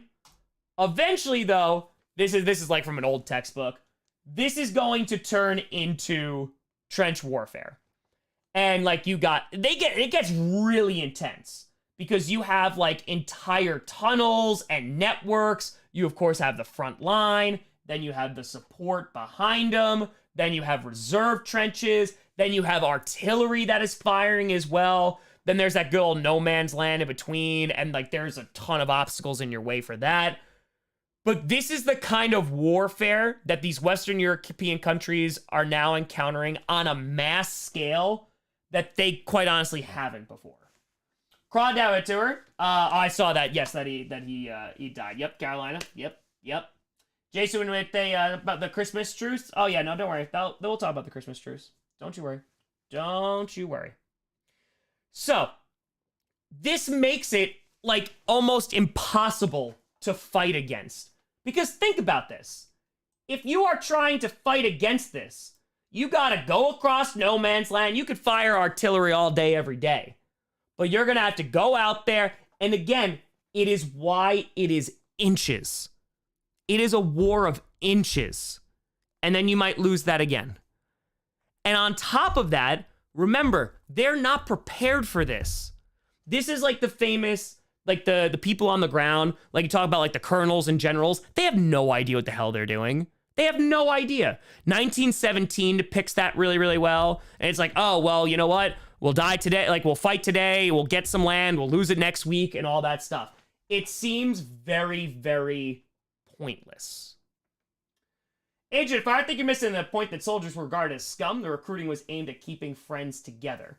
Well, it was also in a sense of like going and fighting for, like the nationalism glorification aspect was 100% a thing. And depending on where you're talking about, are you talking about regarded as like in society? Because once we start getting closer and closer, oh, no. They're like, no, we're going to go fight. Depending on what country you're talking about, it was glorified quite a bit. So, this kind of just gives you an idea of like the trench layout as well. It's wild. Like you're talking network upon network upon network. This is also a good old map that kind of shows like where some major battles are going to occur as well. On Culture to Fire, the final scene in Black Ladder goes forth is just as heart-wrenching, just not as much as Unterdag. Downfall is damn depressing. You got some depressing-ass movies. Demonture, magic surviving days in a hole in no man's land. Happen pretty often. Demonture using corpses as steps or some defenses in trenches. Yep. So, what winds up happening is what we call a stalemate, right? This is kind of what starts to define World War I. It is slow, it's dirty, and again, you're not really winning anything. So, where I like to go back to is this is just what's happening on the front lines. What is going on at home is that you're anticipating that everybody's gonna be home by Christmas, and they ain't home by Christmas. They ain't gonna be back for years, which is also gonna put a stress, of course, on the home front, and that's gonna lead to a whole bunch of other issues, starvation, all that stuff. Hey, Ollie, how we doing? So, just some trench warfare action. Anton, hey Tom, hope all is well. How accurate did you say Peanuts' account of World War I is with Snoopy continuously getting shot down by the Red Baron was? Probably 9 out of 10. Good old 9 out of 10. 9 out of 10. Giggity with a tenor, considering that today's journalism usually has reporters on the ground to capture events more accurately, how exactly is this gruesome warfare communicated to the public to pull the wool over? So that's a great question. So it's not necessarily wool over. They're getting a lot of their reports from the government. So that is kind of like a big piece too, because it's propaganda. They're getting it from the government as well. Letters are being sent, whether a bunch make it home or not, that's a different thing. But it's also like at the home front, it's like rah, we need to support our troops. So there was also lies that were told to people too. And like, yes, we're making ground, but they ain't doing nothing. Because again, as you're talking about like communication, it's pretty tough to come by in terms of like on the battlefield. Raphael to Fire, wait, a class on the World War that isn't Call of Duty, aka how I learned a lot about the wars. It's a true story. JMB to Fire, this makes me interested in the future. If we do settle Mars, could nationalism work for Martian settlements? The weird thing, it might happen soon.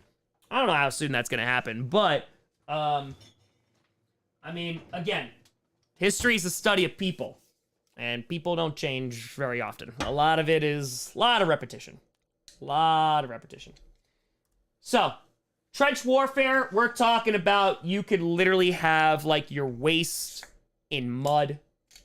It is horrific conditions. You're not really getting news on what's happening. Your friends are dead and or are dying and or are maimed. And this doesn't just go on for a few months. This goes on for years. So very quickly, that idea of like, yeah, this is so great, goes away. SJ Fire, would you say modern journalism drastically changed how wars are fought?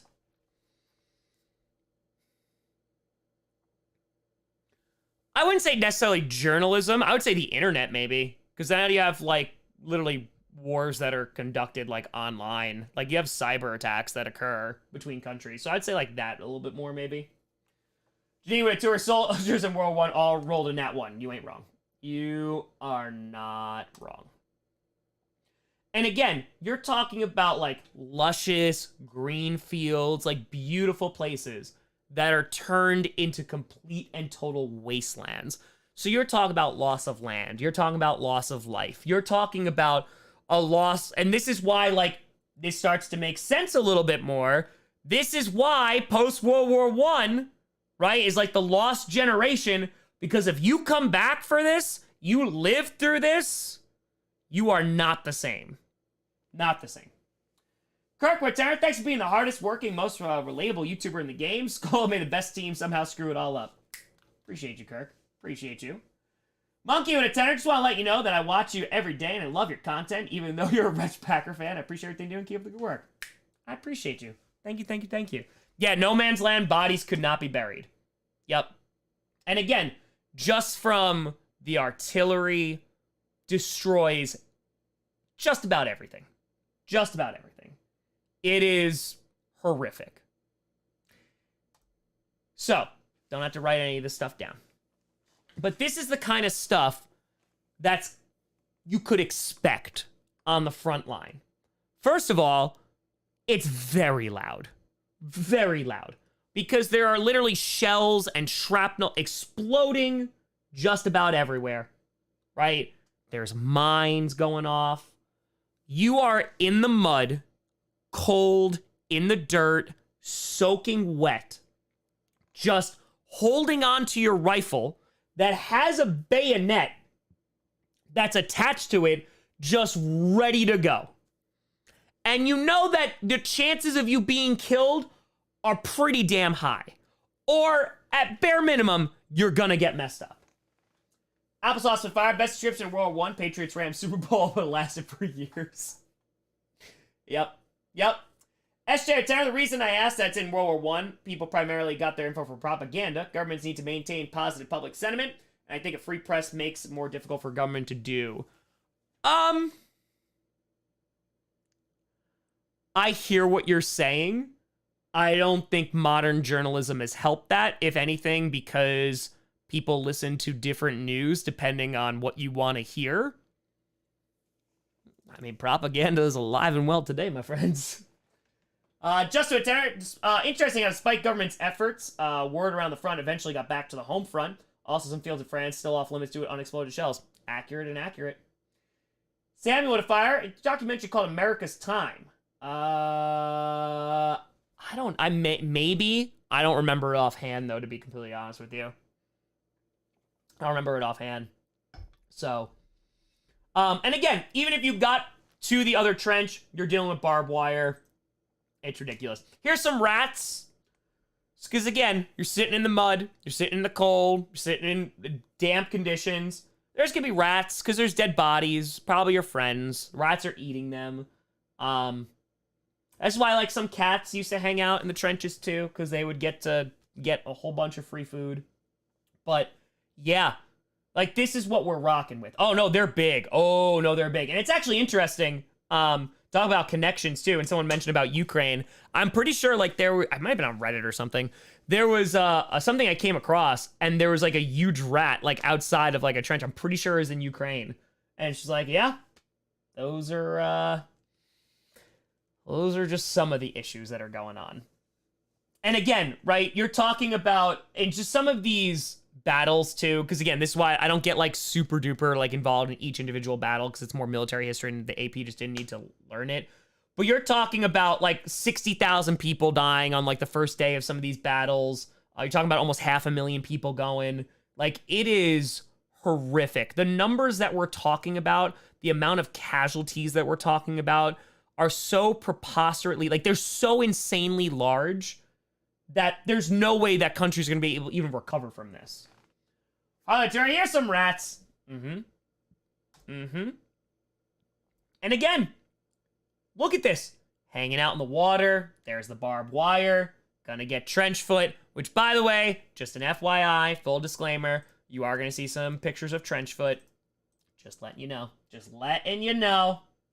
Noah, if I had Grossi checking in from Green Bay, stadium tour was breathtaking. City tour tomorrow. Let's go, Noah. Enjoy. Enjoy.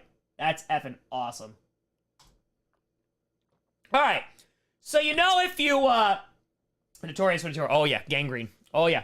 So, you know, if you, like, hang out in the bathtub or the shower or the pool or the ocean too long and your, like, hands and your feet get all wrinkly and stuff, yeah, that's normal. But what happens when you're, like, in the water all the time, like 24/7? That's trench foot, in which you literally, like, your foot starts, like, decomposing. So that's what trench foot is. Gee, if I ever, everybody romanticized war at the beginning and soon found out war is anything but romantic, went from Napoleonic War to total war. Yes, ma'am. Agent 5, these are our fathers. Show some empathy. This is what real life is, and this is how governments are teaching this. So that's how I'm teaching it, because these numbers are so insanely large that it doesn't even begin to comprehend, like, how many people are dead. So it's not a lack of empathy. This is how people are being treated at this point, because their governments get them involved in a war. Like, let's just say, for example, you're French, right? You are going to war because Austria-Hungary hates Serbia?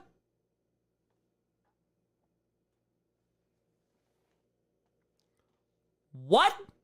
And so now, it's not that quick war that you promised. And now, this is the outcome. This is the outcome. So, it's not a lack of empathy. It's that governments keep pushing this, and this is the cost of that. So now, this is all happening. Yeah, Agent 5, not you, the chat. This is the nice story, right? It's a nice story, but good God, it is such a depressing story. Because this is, by the way, if someone donated 500, you got your feed. This was, I would say, like, the moment where you see that it's just people. And that's what I try to do when teaching about war, because that gets lost very, very often. In that it's people. Like, I told you about, like, that Zone of Interest movie that's coming out, I think, about, like, 2 months or something. I show, when I do teach about the Holocaust, I showed, like, and with no context, a bunch of soldiers partying, drinking, smoking, having a grand old time, smiling, and it's the officers' barracks outside of concentration camps. And the reason I show that is because it's very, very easy to be like, oh, they're just, like, evil monsters. But the scarier truth is like, oh no, they're people. That's not just like an outside there figment of my imagination fiction of like, oh, just a god-awful human being. No. Those are people. And here you see the other side of it. So the Christmas truce of 1914, it's the first year of the war. And remember what was told. The boys will be home by Christmas. Well, it's Christmas, right? So, you have all of these people sitting in trenches. They've been shooting at one another. They've never met any of these people before. Samuel Tour, are you ready for some football? Yes. And so what winds up happening is there is a moment of human connection in this god-awful pit of terribleness. And by the way, generals and things like that are pissed that this is happening. So the Christmas truce of 1914, I'm paraphrasing a lot, but it basically was like, hey, it's Christmas. They're like, yeah. They're like, you want to celebrate? They're like, well, we're already going to shoot us. They're like, I won't shoot you if you won't shoot I. All right. And that's, of course, like a very, like, dumb way to explain it. But you had this along the front. I'd say, Devon went to her. Yes, Noel, the movie. Yes, I have seen it. Yes. But it's basically like, all right, cool. They smoked. They drank. They played soccer or football. They played football. Now, this was like a moment of human connection. And this is used a lot as like a happy time and being like, oh, like I was taught this from a very like Catholic perspective, like Christianity perspective, where it was just like God. But the real thing that I like to jump into this Christmas truce about is why is this going to be a problem like the next day? Why is this like an issue for the higher ups? Why is this an issue? And it's really effing sad. Monkey, if I haven't feel this motivated in class since I got picked a pencil in kindergarten. I got you. Exactly. And now, so you do this. You share a beer with them. Because listen, folks, they got a whole lot in common. If it's the Germans fighting the French, right? Why do they oh yeah, Austria-Hungary hates Serbia. Oh, okay. They're Western European countries, yes. Nationalism, absolutely. They're divided in some ways. They drink, they smoke, they like football. Too close with a fire, watch a midnight clear if you want to experience a Christmas truce. There you go. And so they play games with one another, they bond, they sing songs, they tell stories, and then the next day, they're supposed to go back in their trenches and kill the guy whose name they now know. So the higher-ups, the next day, when they're like, hey, start shooting. Agent here, soldiers. So you wind up seeing new troops come out. Like there's redeployments coming out. There's things that like change within the troops. They take them off some of the off the front line because they don't want to kill the person that they now had a drink with, played football with, had a smoke with, got to know, had conversations with. So yeah, war effing sucks, man. So the Christmas truth is usually like this really happy thing, but for me, it shows like the complete opposite of like the war, the beauty and part of that, but it's what happens next and the no, you gotta go kill them now. That is just like, damn. For months, sitting in holes, their friends are dead, bombs, whole 9 yards, maimed. And then they got to like have a holiday they're supposed to be back home for. Tim and Fire, if the only ones making the decision about fighting wars are the ones doing the actual fighting, bet you there'd be a lot less war. You ain't wrong. Justin and Fire said how a lot who celebrate the Christmas truce died within a year, and when soldiers tried doing it in 1915, yep, ordered artillery barrages. Yes, it's a great point, Justin. It only happens this time. It does not happen again the following year. Because they learned. Twisted and Fire, that's why the military tells soldiers to see the enemy as targets and not humans. Gotta dehumanize. Janine and Fire, it's amazing the travesties humans can do when they dehumanize the enemy. Yep, and yep. So,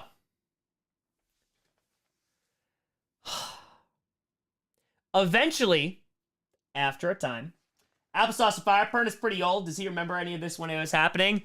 Yeah, I think this happened when he was in his 30s, I think.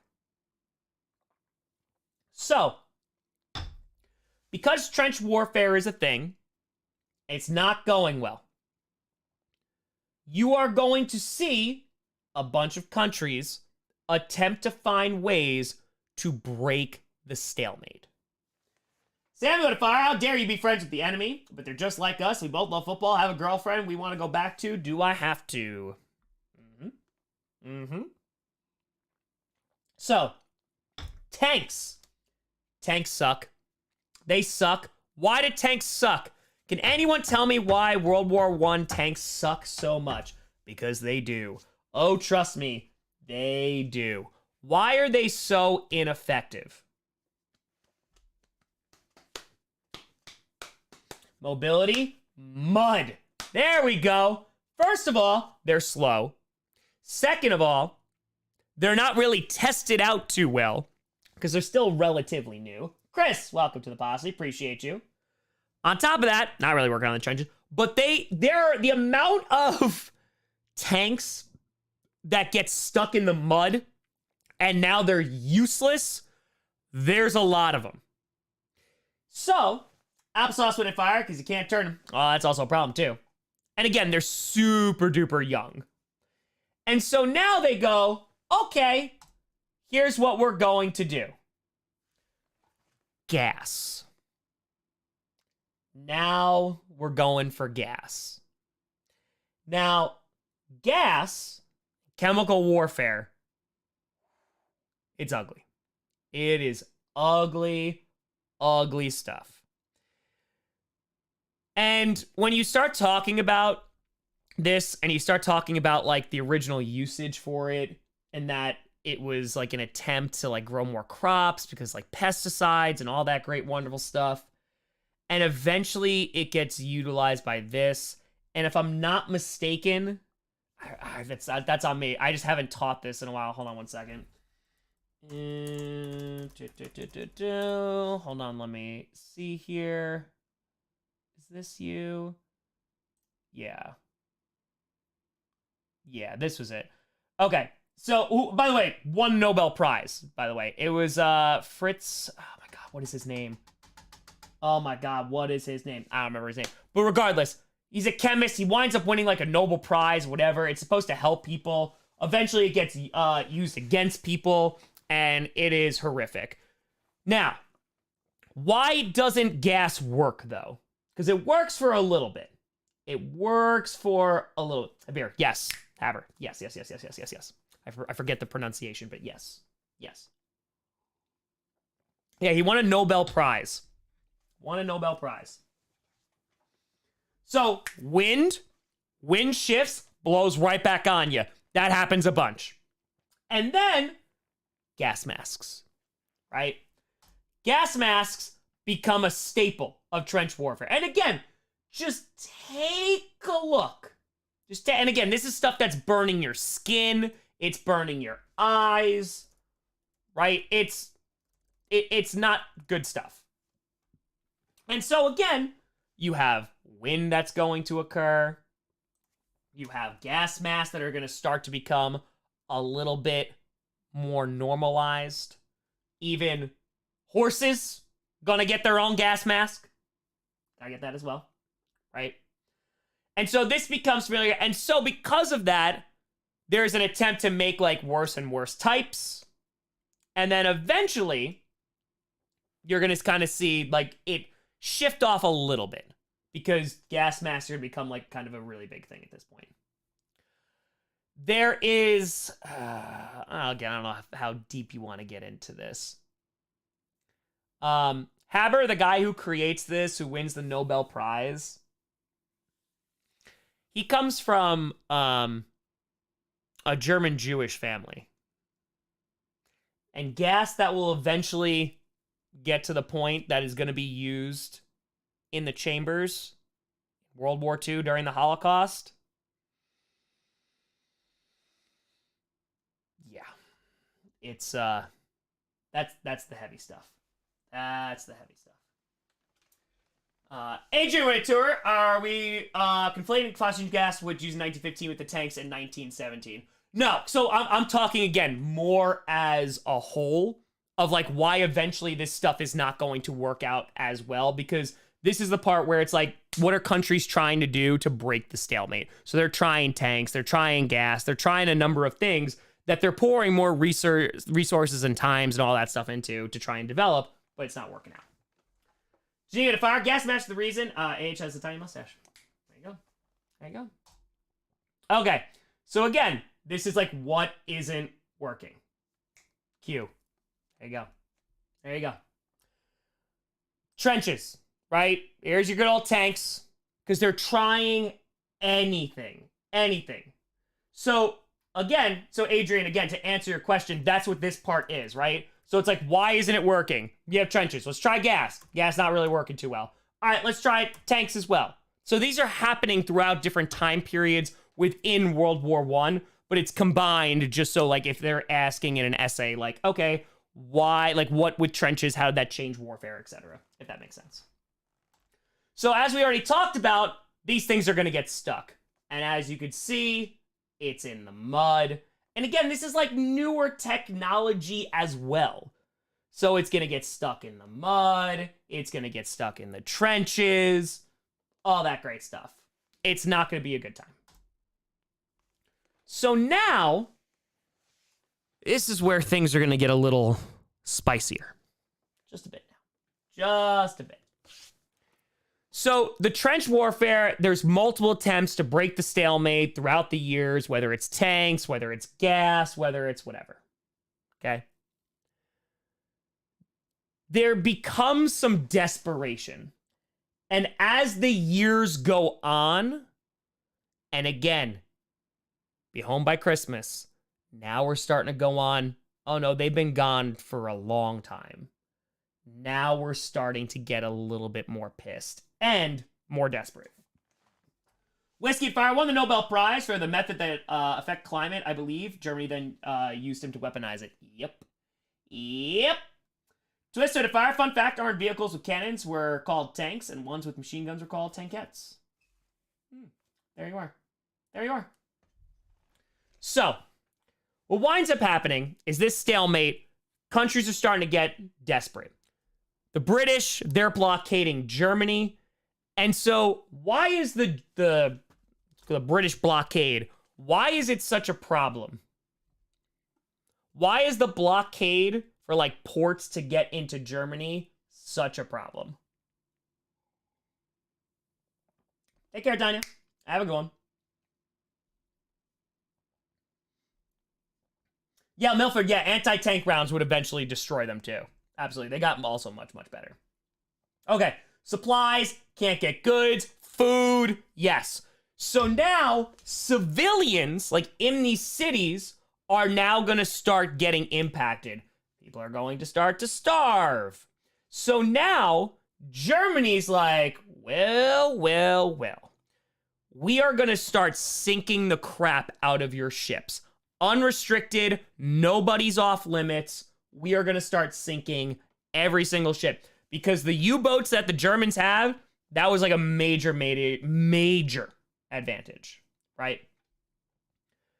So, now you have unrestricted submarine warfare that's going on. The British are blocking supplies from getting into the German people, who are already being told propaganda. They're already told to ration, all this great stuff, right? That's eventually going to become a problem. A lot of you also see the Lusitania. Yes, eventually this is how the U.S. is going to get involved. The Ottoman Empire eventually joins, right? The British, and someone was mentioned this before, this is like the whole Lawrence of Arabia story, right? They're encouraging people to revolt against the Ottomans. If you want to talk about when the Ottoman Empire falls, the power vacuum and ripple effect that that's going to cause throughout Europe, yeah, you still feel it today. Now, that last one is really, really interesting. I do want to talk about that. Really, really want to. J&B to Fire, Black Sea raids by Ottomans just killed Russia. Also, yes, Sykes-Picot did during this war, cause we see in Palestine today with colonial Israel. Connections. Adrian to Fire, fun fact, tight end, T. Lawrence wrote the foreword to I, Claudius. Really? I did not know that. That's a fun fact indeed. I'll leave it to fire. Question, Grossi. Would these blockades be considered collective punishment? Yeah, I'd say so. I'd say so. Yeah, Geneva.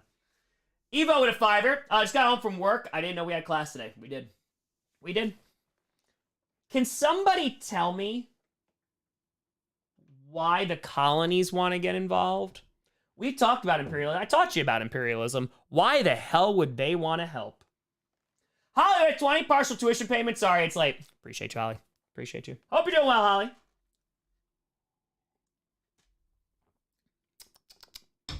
That's really good. If they get involved, their prize could be freedom. Yup. So there's a bunch of colonies that go, hey, maybe if we help them, you know, they'll leave. Spoilers, they don't. They don't. But it's maybe. Maybe if they help, they'll go away. They won't. Yeah, it's a nice thought. It's a nice thought. So, you start to see this. And if you take a gander at where this is from, this is in the US. Now, again, this is also very important too. I will talk about the US a little bit, but you have to also remember this is taught from an AP Euro perspective. Kung Fu with a 669. I don't know how tuition works, so here's this. Nice. Nice. So, this starts going to the US. People start reading about it. So this is, again, naval blockade of Germany. Winds up punishing the people of Germany. They're not able to get supplies. Not having a grand old time, right? Justin, with a fiver, saying France and Britain were taking over Ottoman land. Just making straight lines, because... Let me check the calendar. Century of civil wars and wars. Dude, it's a disaster. It's a disaster. So, this is also, again, I have to spell this out because this is why World War I is so radically different from anything that these people in Western Europe have experienced before. Because usually when there's war, the cost, the sacrifices, the casualties are usually out in the field, right? It's on the battlefield. But now, it's hitting home. And can somebody tell me what starving children will do to your morale for a war that has now lasted years? That was supposed to be a quick little war because, again, Austria-Hungary was pissed at Serbia. Remember. What is that gonna do to morale? So, that's in the trash, right? Yes, Whiskey, thank you for bringing that up. This is what's called total war. Your government, your military, your politics, your economy is all centered around war. All war. I actually didn't know this. I actually got taught this by one of my coworkers that said that there was a sausage shortage because they would use the casing to make Zeppelins. It would help make the material that would make Zeppelins. So that kind of stuff.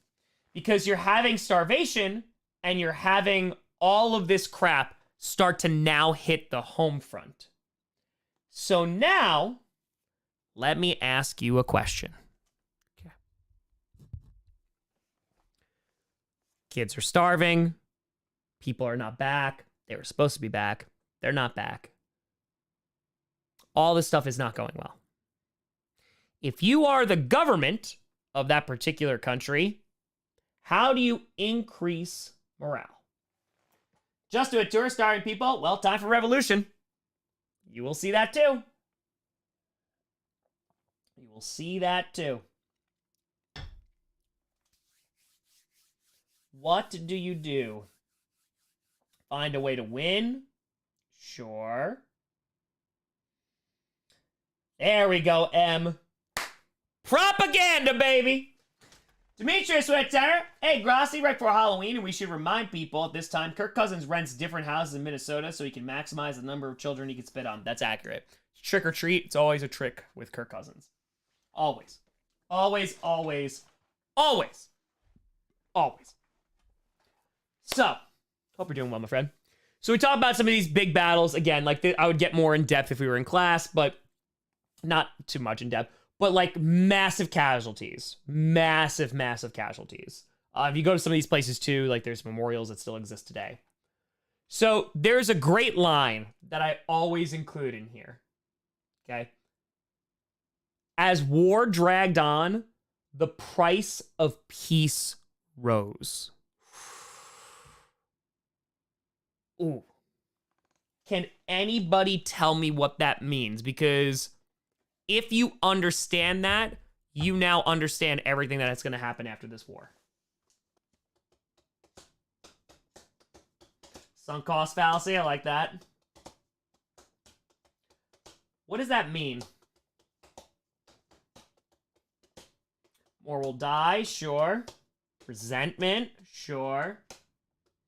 We lost all that for this. Oh, that's going to come later. Yup. Yup. Terms get harsher. Yup. Never happen again. Yeah. Not yet. Total annihilation. There you go. I like that, Gruz. We've invested so much, we have to win now. Because that's the sunk cost fallacy, right?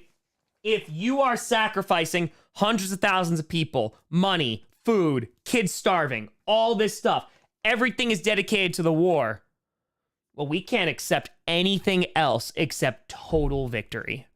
It has to be decisive. We win, they lose. There need to be winners and losers in this war. And I need you to take a big step back. Every country is feeling this. Everyone. Some more than others. But everyone is feeling that. There has to be a winner and there has to be a loser. And that loser, oh, they're going to pay. They are going to pay. Because otherwise, what the hell was all of this for? Because at home, it is a total war effort. Everything. And this is new. This is a brand new concept. It was like, yup, people are off fighting. And again, it's been a while. People are off fighting. They'll come back. When they come back, great. No. Now everything needs to go to the war effort. Everything. The economy works for the war now. Government, war now. All of the whole population, support the troops, make things for the troops, ration, etc. You have to. Josh, Fire World 1 led to 2. The UN and NATO are designed to prevent 3, but it's inevitable because of tribalism and nationalism. The question is when. Well, it depends also what it's going to look like. Justin Turner sounds like Perno with his pickums. Exactly. So, governments now are raising taxes to drain more money from their people because they got to fund this war effort. The draft is now being utilized. Hey, you're young? Boop. Get on in there. Go to the front line. And now you have to ration resources. You were taking home a loaf of bread a week. Now it's half a loaf. The other half, it needs to go to the front. Oof. So anyway, Tanner, hope you're having a good week, Tom. Had a job interview, so fingers crossed. Seahawks, Cowboys in prime time. So you have the throwbacks for the Hawks. I saw that. Sexy 90s jersey. And hell yeah. Hope the job interview went well. Let's rock, baby. Let's rock. Best of luck. So again, this is phase 2. So the war had gone on through all of 1914, casualties, nobody's home, none of that stuff. And now it's deeply impacting the people who are at home. So now, and this is just like a key term that they use on the AP every now and then, this is called like war socialism, right? So now, basically, the problem is it's the expectations, right? It's the expectations. They were anticipating a short war. We're talking 6 months, maybe. We're going on years now. None of these countries are prepared to do a multi-year total war effort. They don't have a shot. Their economy didn't prepare for this. They didn't stockpile anything. All those resources they were getting. Nope. So now it's like, oh crap. And so when you have, this is where this is a big advantage for the Allies, because like the British, for example, who are getting trillions and trillions of dollars from India, they got deep pockets. So they're like, all right, like we're kind of rocking with this. Like, okay, we're more wealthy, like we're ready to go. So they were able to now provide for their people and not feel the sting as much, if that makes sense. So in addition, agriculture, and this is going to become a big, big thing, especially when we get to Russia later.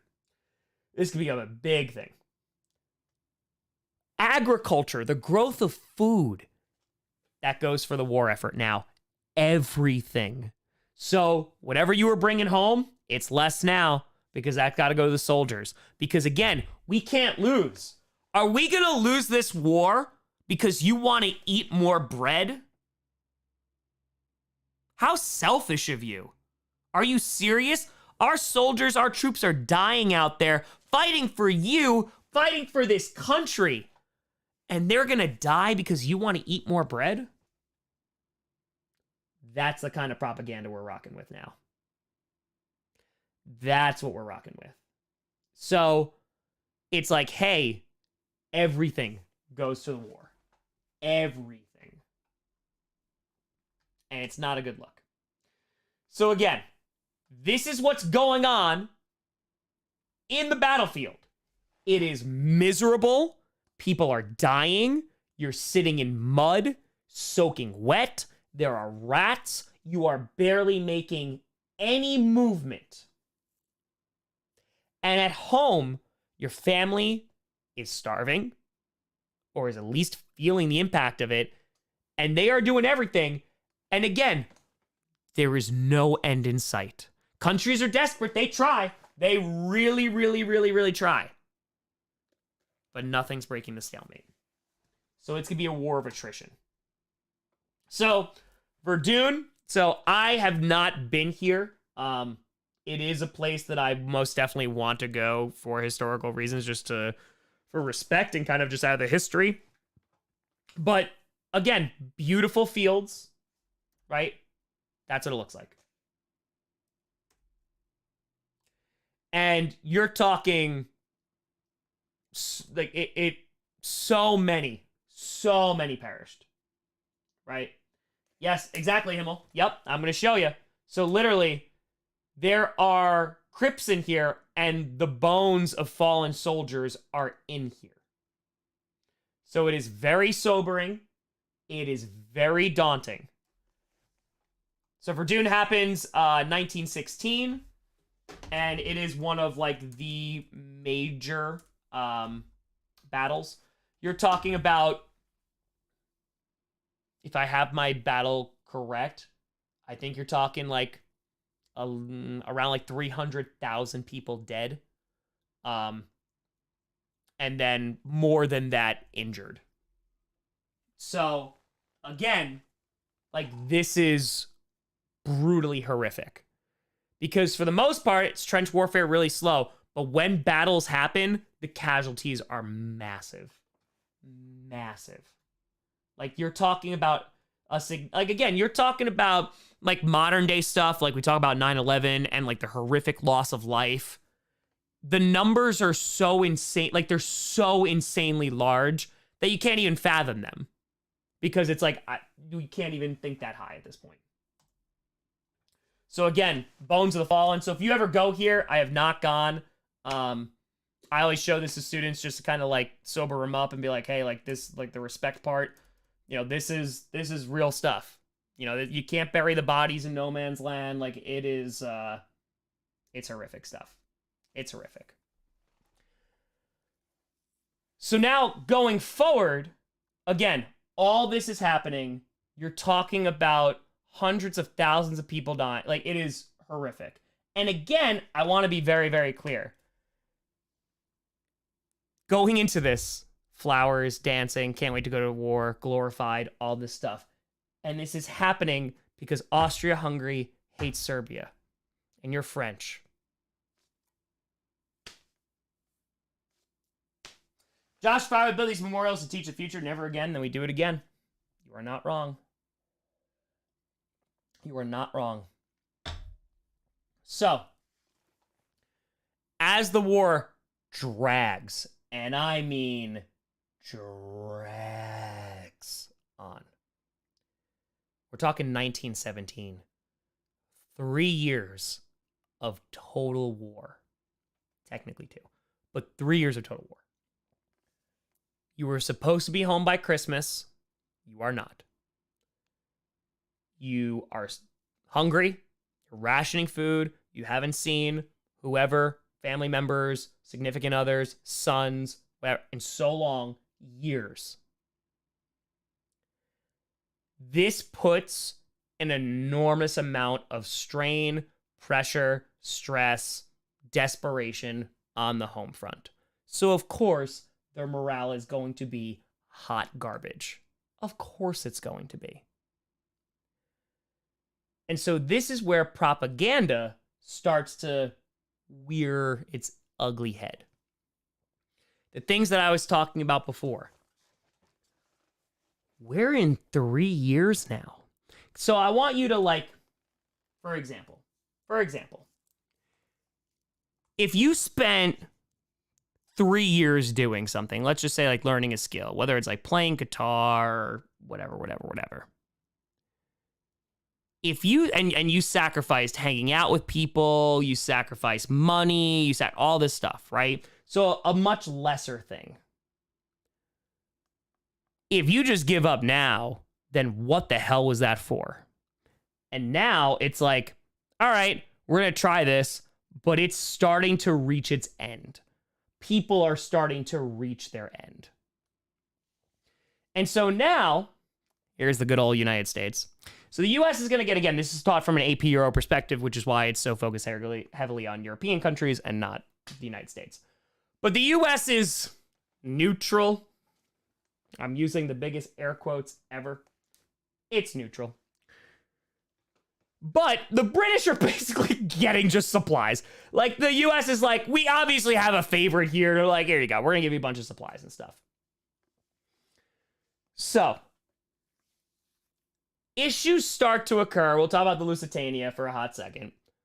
But the other thing that happens, and this is why this is really, really important. Russia, again, I cannot push this even further. Russia is decimated. All the bad things we're talking about right now, Russia is like obliterated by World War I. Not only are they not ready for this, like the supply, they're sending people out to the front lines without shoes, without guns. And they're like, yeah, just pick them up from the guy who died next to you. Like, it is horrific. You're talking about millions of people. Like, Russia really suffers. And talking about people reaching their breaking point, they reached their breaking point in Russia, where they've been ruled by czars for a very long time, and you're going to have the Russian Revolution that's going to break out. And a lot of the spark that's going to come from that is because of total war. It's all these shortages of food, supplies, resources, etc. Amplifier, a good example would be, picture if we were all still on COVID lockdown all the time. Yeah. Right? So, this becomes its own disaster. And Russia winds out pulling themselves out of the war. So they pull themselves out. They just go, you know what? We can't. Can't do that. Now, again, you have a change of government that's going to happen. This is like where the story of like Anastasia comes from. Rasputin is there too. Right? The Tsar, like the whole family's going to get murdered. It's horrific. But they're going to basically pull themselves out of the war because Russia's like, first of all, why are we fighting this? Second of all, it's killing all of our people. Third of all, it's basically taking all of our resources and we're all starving and we're all miserable, right? So, how this impacts Germany, and this kind of gives them a little bit of a morale boost, all of a sudden, they don't have to worry necessarily about a two-front war. Now they go, oh, so we don't got to worry about them?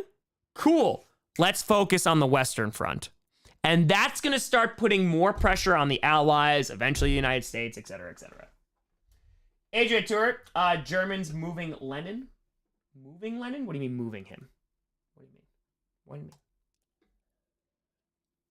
So, are you talking about like transporting him or? So, oh yes, is that what you mean? Like when they were transporting him? I'm sorry, I didn't understand. Yes, so basically Germany would just be like, here you go, Lenin, go into Russia now. The Russian Revolution is pretty horrific. The Tsar, the whole family winds up getting killed. And I don't remember if it's in this particular I think it might be. We might jump more into the Russian Revolution, or it might just be a different lesson. But basically, the Tsar, who was never challenged before, all of a sudden starts to get challenged. The Rasputin thing, it's a big problem with the oligarchy. They're not happy with it.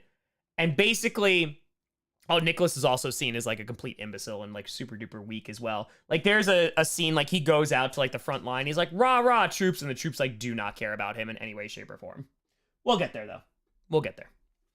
So let's talk about the good old US of A. So why did the United States decide to actually jump into this? Well, of course, France and Britain, which is also ironic too if you know their history with one another. They are just more trading partners with them. They're sympathetic towards their cause. And then, of course, the Lusitania, right? The Lusitania, which is taught in every single American history class of like, here you go, this is why.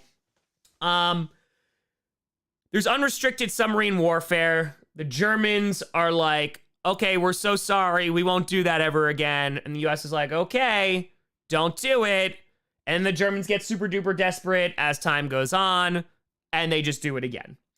And so, this is when it's going to start to cause some problems. But again, you can make an argument about the US wanting to get involved in the war and all that great stuff anyway.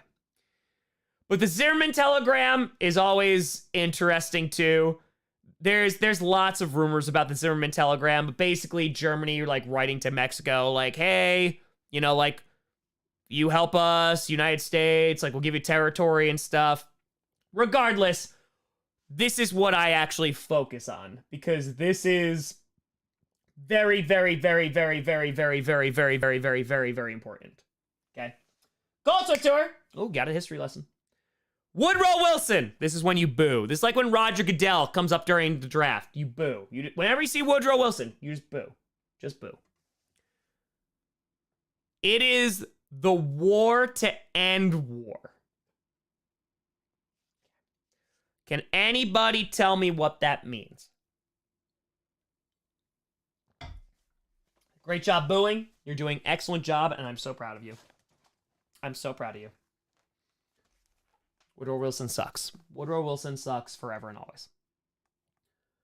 Let's see. Daniel with a tenor just joined the live. Thought as a football channel, was that to do with the Packers? We're getting to it. This is how Brett Favre wound up getting traded from the Falcons all the way to the Packers. So, Valente Tour. If Lenin had good health till 1945, World War II thoughts. That's actually fascinating. I'm actually not interested about like World War II. I'm interested in that interwar period and like what kind of happens if Lenin is just like healthy and good. I'm more curious of like how that impacts the Russian people. They'll still get involved with the war, I think, but I mean maybe Lenin was like, no, we're not gonna do it. Exactly. SJ. Yes, exactly. Exactly. If we do this, if the United States gets involved in World War I, which it wasn't called World War I, the Great War, the war to end all wars, this is so horrific. Millions of people dead, millions of people maimed, the most horrific things that you can think of. Wilson goes, we get involved and we end this thing, there will never be war again, because no one is gonna have the audacity or just want to ever do this again. So we get involved, we basically save the world. And Woodrow Wilson was enough of a douche to actually believe that.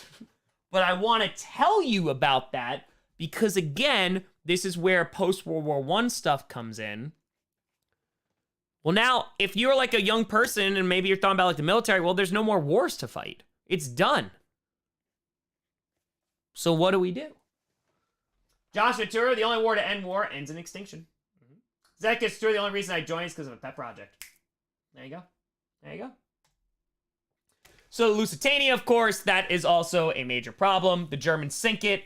That becomes an issue. And then they're like, hey, stop doing that. And they go, no, we're not. Applesauce fired during this whole time. Hitler is a corporal fighting alongside the Germans. Yep.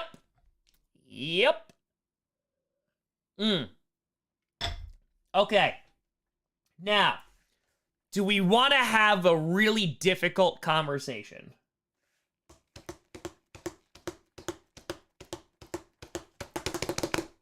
And it's about the United States, too. It's about the United States. Okay. What is one of the major reasons why women get the right to vote? Does anyone know one of like the prevailing reasons why women get the right to vote? Because there's no men. We'll talk about that. Workforce. Sure. Yeah, good old women's suffrage movement. Prohibition. All right. So, let me ask this in a couple different ways. So, you all know, if you got an American education, you probably learned this at some point, that when men went off to fight, right, United States, women stepped up. And they're like, hey, we're going to go into offices. We're going in those heavy industry jobs.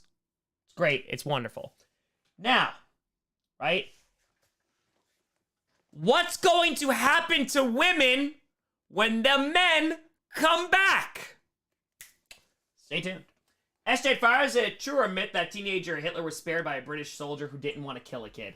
I have not seen anything like reputable to support that. I have not. Out of the workforce, right? So, while men are away, I'm just talking about the United States specifically right this second, while men are away, women take over the workforce, especially the factory work, heavy industry, stuff like that. And it's this really like cool moment for a hot second where it's like, damn, like, all right, let's go. This happens in Europe, and this also will happen in the United States. When men come back, women are basically sent back to the jobs that they had, right? Does that help in their argument to gain the right to vote? 1,000,000%. I will never argue against that. Does the women's suffrage movement, does that help? Absolutely. 1,000,000%. However, one of the major reasons why eventually the United States, but also in some European countries, women are gonna get the right to vote is because there is a thought that women, being more delicate, I'm using this, talking in their terms, delicate, have a little bit more empathy. And because they have that, you know, those things that are called feelings, they will not vote for men who will get them into another war. So the thought is that if you get women to vote, women are not going to put a man in charge. Oh, God forbid, a woman in charge. Ooh. They're not going to put men in charge. They're not going to vote for men to be in charge that are going to go and cause another war. Because at the end of World War I, that is the worst thing that could happen. And women who have seen husbands, sons, brothers die, they go, well, because the ladies have all those lady feelings, if we allow them to vote, maybe that'll be a good check against men who are war hawks that want to go and start wars. So, one of the major reasons why women get the right to vote is because of sexism. 100%. Because it's the idea that even though they held down those jobs, and they did a kick-ass job too, held down those jobs, nope. But maybe because they're so delicate, they won't vote for a person who's going to send us into the same position again. That's fun. That's super fun.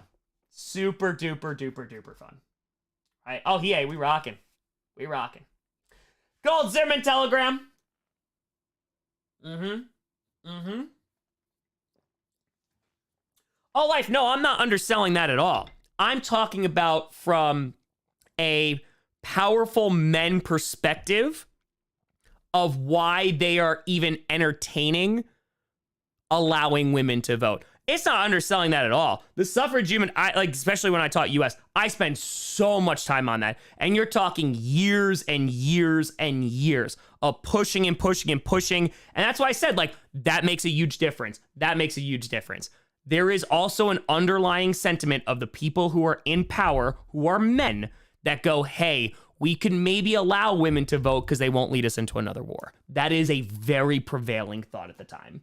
And so, yeah, not trying to undersell that at all, because that is 100%. Because if that pressure is also not on there and those results aren't there, it might not happen. But one of the main reasons why it's even considered is because they're trying to prevent another war, which, of course, is also rooted in, terribleness as well. So, that's what we're talking about here. So, Himmel, we're not talking about, but, bro, look who you're talking about. Denmark, Norway, Sweden. Yeah, my friend, that's why we're not talking about them. We're talking about, directly impact World War I. We're talking about, England, too, and the United States. 1,000,000%. 1,000,000%. So, again, I'm sorry, I'll move this real quick here. So, here, right, Zimmerman telegram basically saying, hey, Mexico will give you a whole bunch of land if you wind up helping us, and that's gonna, wind up, straw broke the camel's back, etc. C5 with a tenor, which is very strange, given that most women support their families and tend to have generations of children after this who join the military in support of the country. You ain't wrong. You ain't wrong. Oh, Himmel, you know what you were doing. Yeah, because those countries, I don't know, are progressive as hell and are like, yeah, we don't need this crap. Yeah, tell me about it. Tell me about it. So, let's look at some propaganda. Derek! Appreciate you. Thanks for gifted 5 memberships. Let's take a gander. Let's take a gander. Giga tour. Oh, yeah. Woodrow, the sexism to end all sexism. Oh, yes. Oh, yes. All right. So what do we see here? What do we see here? I love looking at old propaganda. It's fascinating. I love it. I love it. So this one on the left, right? Exactly what we were talking about here. We are saving you, save food. All right? EA, it's why they destroyed the parking ticket recovery fund. Dills 154. Let's go, EA! Appreciate you. Let's go. Well-fed soldiers will win the war. So what is this saying in the non-kind terms? Hey, fatty, stop eating. Because if you stop eating, we'll win the war. So eat less. So yeah. Stop eating. Because if you do,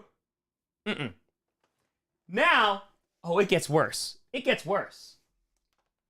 Be honest with yourself. Be certain that your so-called reason is not a selfish excuse.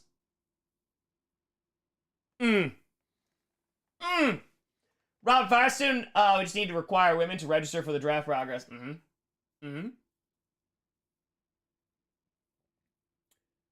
This is like, whew.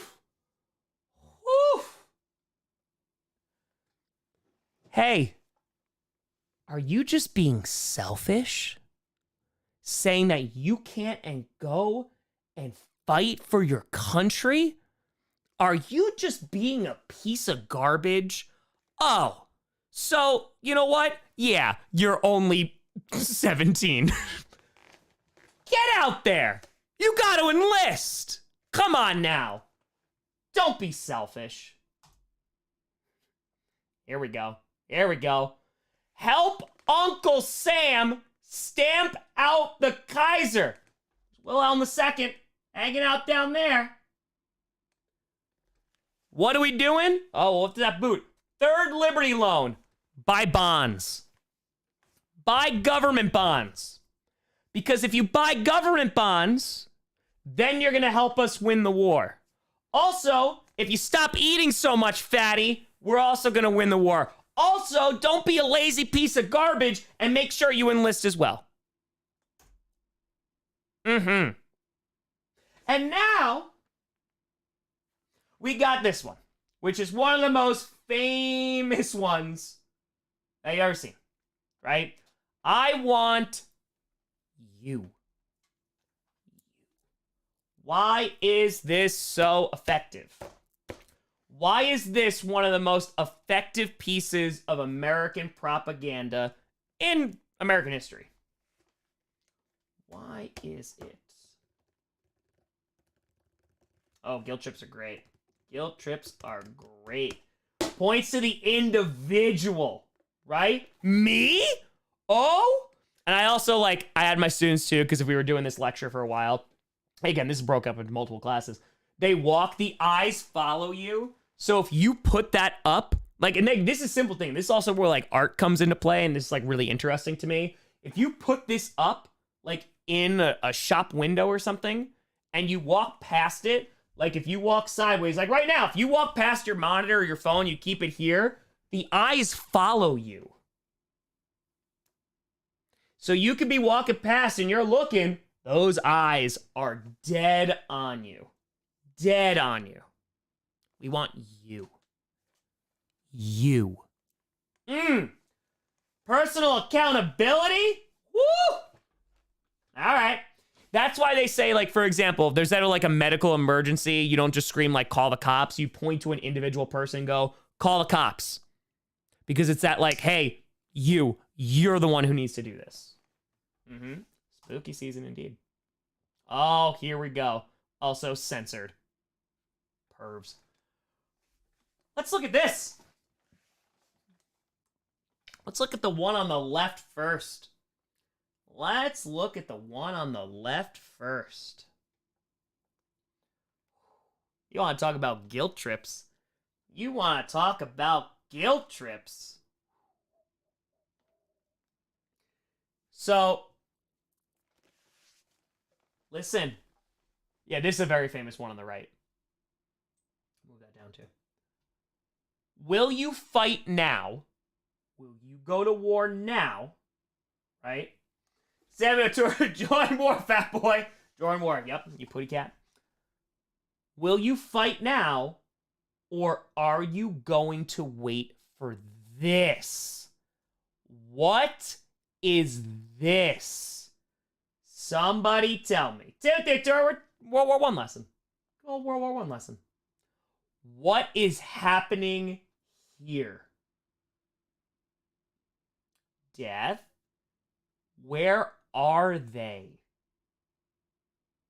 It is bad. Yep. Execution? Sure. In the homeland. Are these soldiers? This person a soldier, this person a soldier, right? This is basically saying either you come and fight now, or there are going to be enemy troops coming into your homes and killing you. So, you gonna do it now? Or are you gonna wait for that? Then, destroy this mad brute, supposed to represent Germany, right? You have the lady, the damsel in distress, always a very popular image that is used, right? Coming to American soil, you look at Europe, which is destroyed in the background, right? Enlist U.S. Army. Because these two, exact same message. Exact same message. Exact same one. Enlist now, or they're coming to kill you. Enlist now, or they're coming to kill you.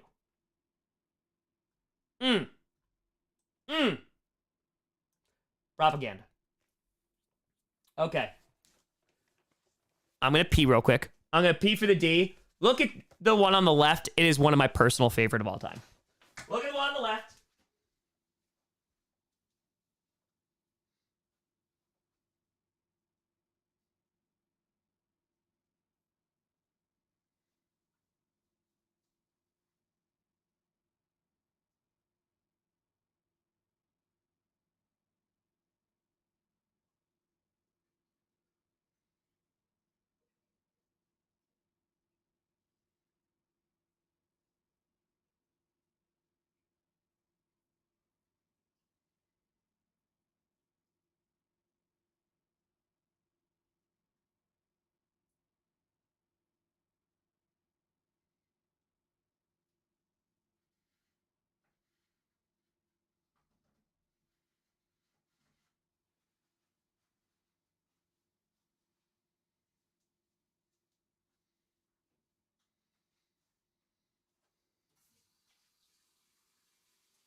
La la la la la la la. We peed for the D.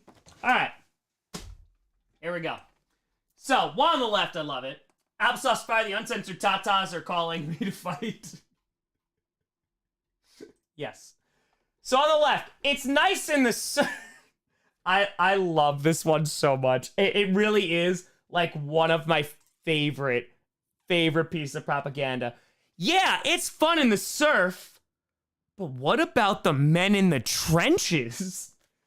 Rachel, when a fire is sent to the Packers puzzle toy for your fur kids, hey! Got to include a note, hope they enjoy. Also wish you had been on Drunk History. Rachel, I appreciate you. Thank you so much for the gift.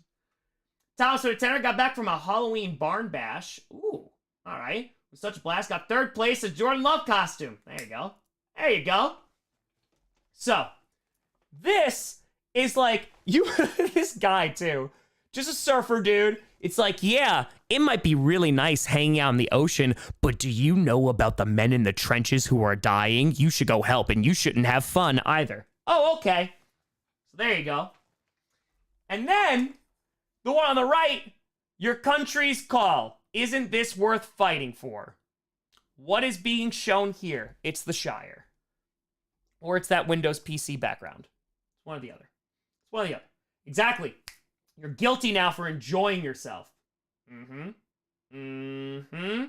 Home!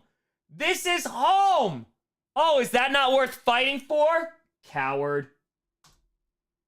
It's fun times. Fun times. So. On real quick, let me grab a fresh glass so we can pour a fresh spotted cow. Hi, Daphne.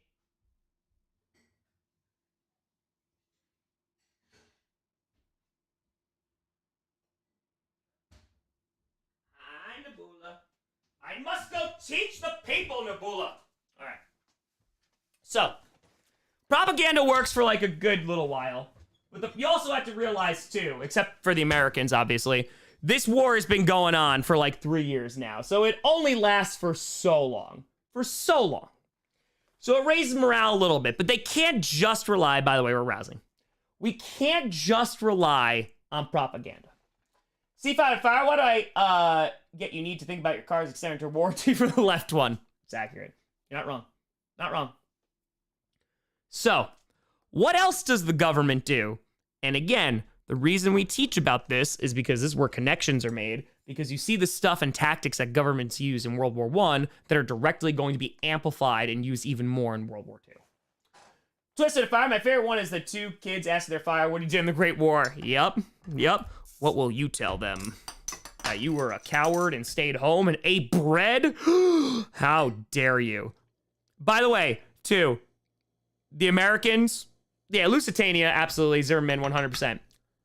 Because the whole thing, Austria-Hungary is pissed off at Serbia. Again, that's the whole point, right? So, what else does the government do? Well, we gotta censor the press. Why do we gotta censor the press? Why do we have to censor the press? Did you surf? How dare you? How dare you? Why do we gotta censor the press? Why can't we have that free that free fun press that we've always had? Trenchers are awful. Yep. Loose lips sink ships. There you go. Control the narrative. Goes against nationalism. Kung Fu tour. I just tell him I was surfing. It's true. Because if the press says anything different of it's not going well, you're losing, well then people are going to be like, well then what the hell are we doing and why are we fighting? Which all the way, by the way, is like already there. But I need you to take a step back. Take a step back. Because you can understand the interwar period just from this, from what we've talked about. Let's take Germany. Wilhelm II, we are the best. Amazing military. Our people are the best. We are number one. This war is going to be quick. Go to war. It's not quick. Home front sucks. Battlefield sucks. But every single time a piece of information comes out about the war, do you think it's going to be positive or negative that is going to be told to the public?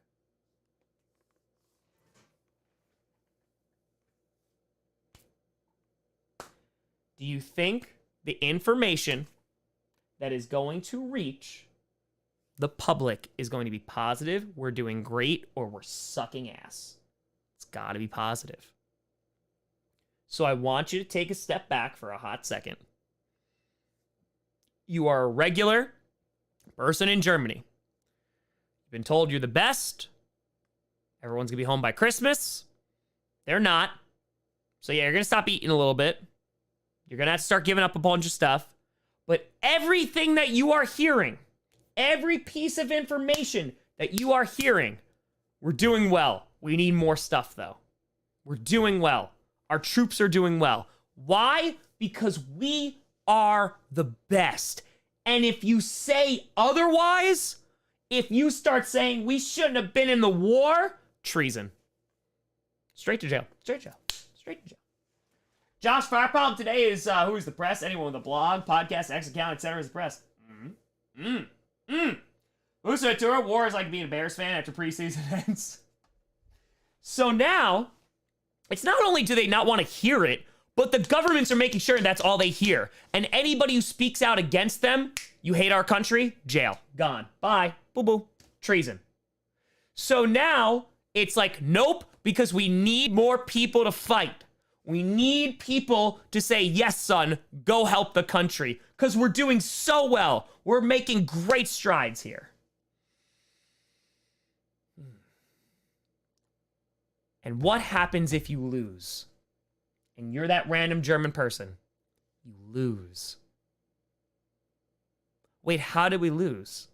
We were the best. I was told we were the best. All the reports saying all good things. Oh, and then hyperinflation. Oh, and then the Great Depression. Oh, yeah, and before that, too, you're also blamed for the war.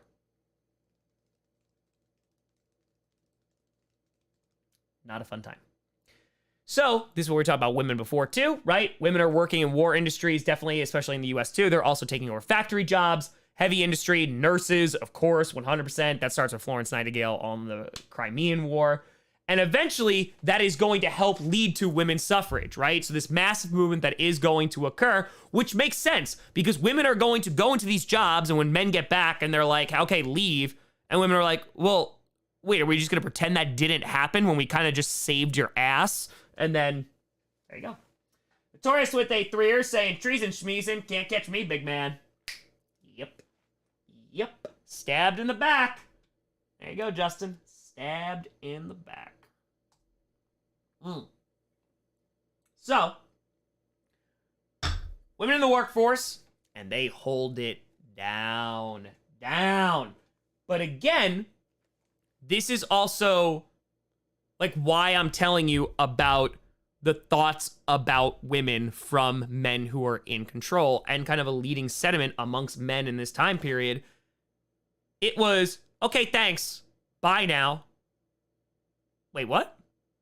We just proved that we could do this job. We did a kick-ass job doing it. Oh yeah, no, bye-bye. Be a secretary, go work in department stores, teacher, whatever. Ooh, that's gonna lead to that. And then, don't know about that one. Don't know about that one. So, right, you have nurses as well, women in industry. Bro, I love this piece of propaganda too, because propaganda was not just targeted at men to get them to enlist. No, it was not. Yeah, Rosie the Riveter is World War II. That's World War II. Because again, they do it again! They do it again! Women do it again. So, this one on the right is, of course I can. I'm patriotic as can be, and ration points won't worry me. Because again, it's not just targeted towards men. It's got to go, hey, women, we got to ration too. We got to do this too. No, they won't worry me because I'm supporting the troops. I'm supporting the country. Got to do that. Got to do that. Okay. So, I'm going to give you like a 60-second break because we're going to shift a tiny bit right now. We're going to shift just a little bit. I'm doing my part. Here is a gato. It's Nabula. It's a cat break. It's a cat break. It's a cat break. It's a cat. Cat's gone. That's it. What slide number are we on? That's a great question. I don't even know. Hold on. Oh, let's see. No, stop it. Oh boy. We're on 57. We're on. There's a lot of pictures left. There are a lot of pictures left. But yeah, we're on 57. We gotta get through the Russian Revolution. We do. Sorry, we're almost there. Yeah, there's a lot of pictures and charts left and all that great stuff. I'm also kind of going relatively quickly through it too. It's almost midnight. Listen, I'm rocking if y'all are still rocking. We got 700 people in here. Like, I'm rocking if we're still rocking. Man, we went 4 hours and 17 minutes. Like, I'm telling you, we'll rock. We'll rock. We'll rock. You're good, we're good. Tom, more vitamins? Tom, more vitamins. I saw it in the chat. Where? Nowhere?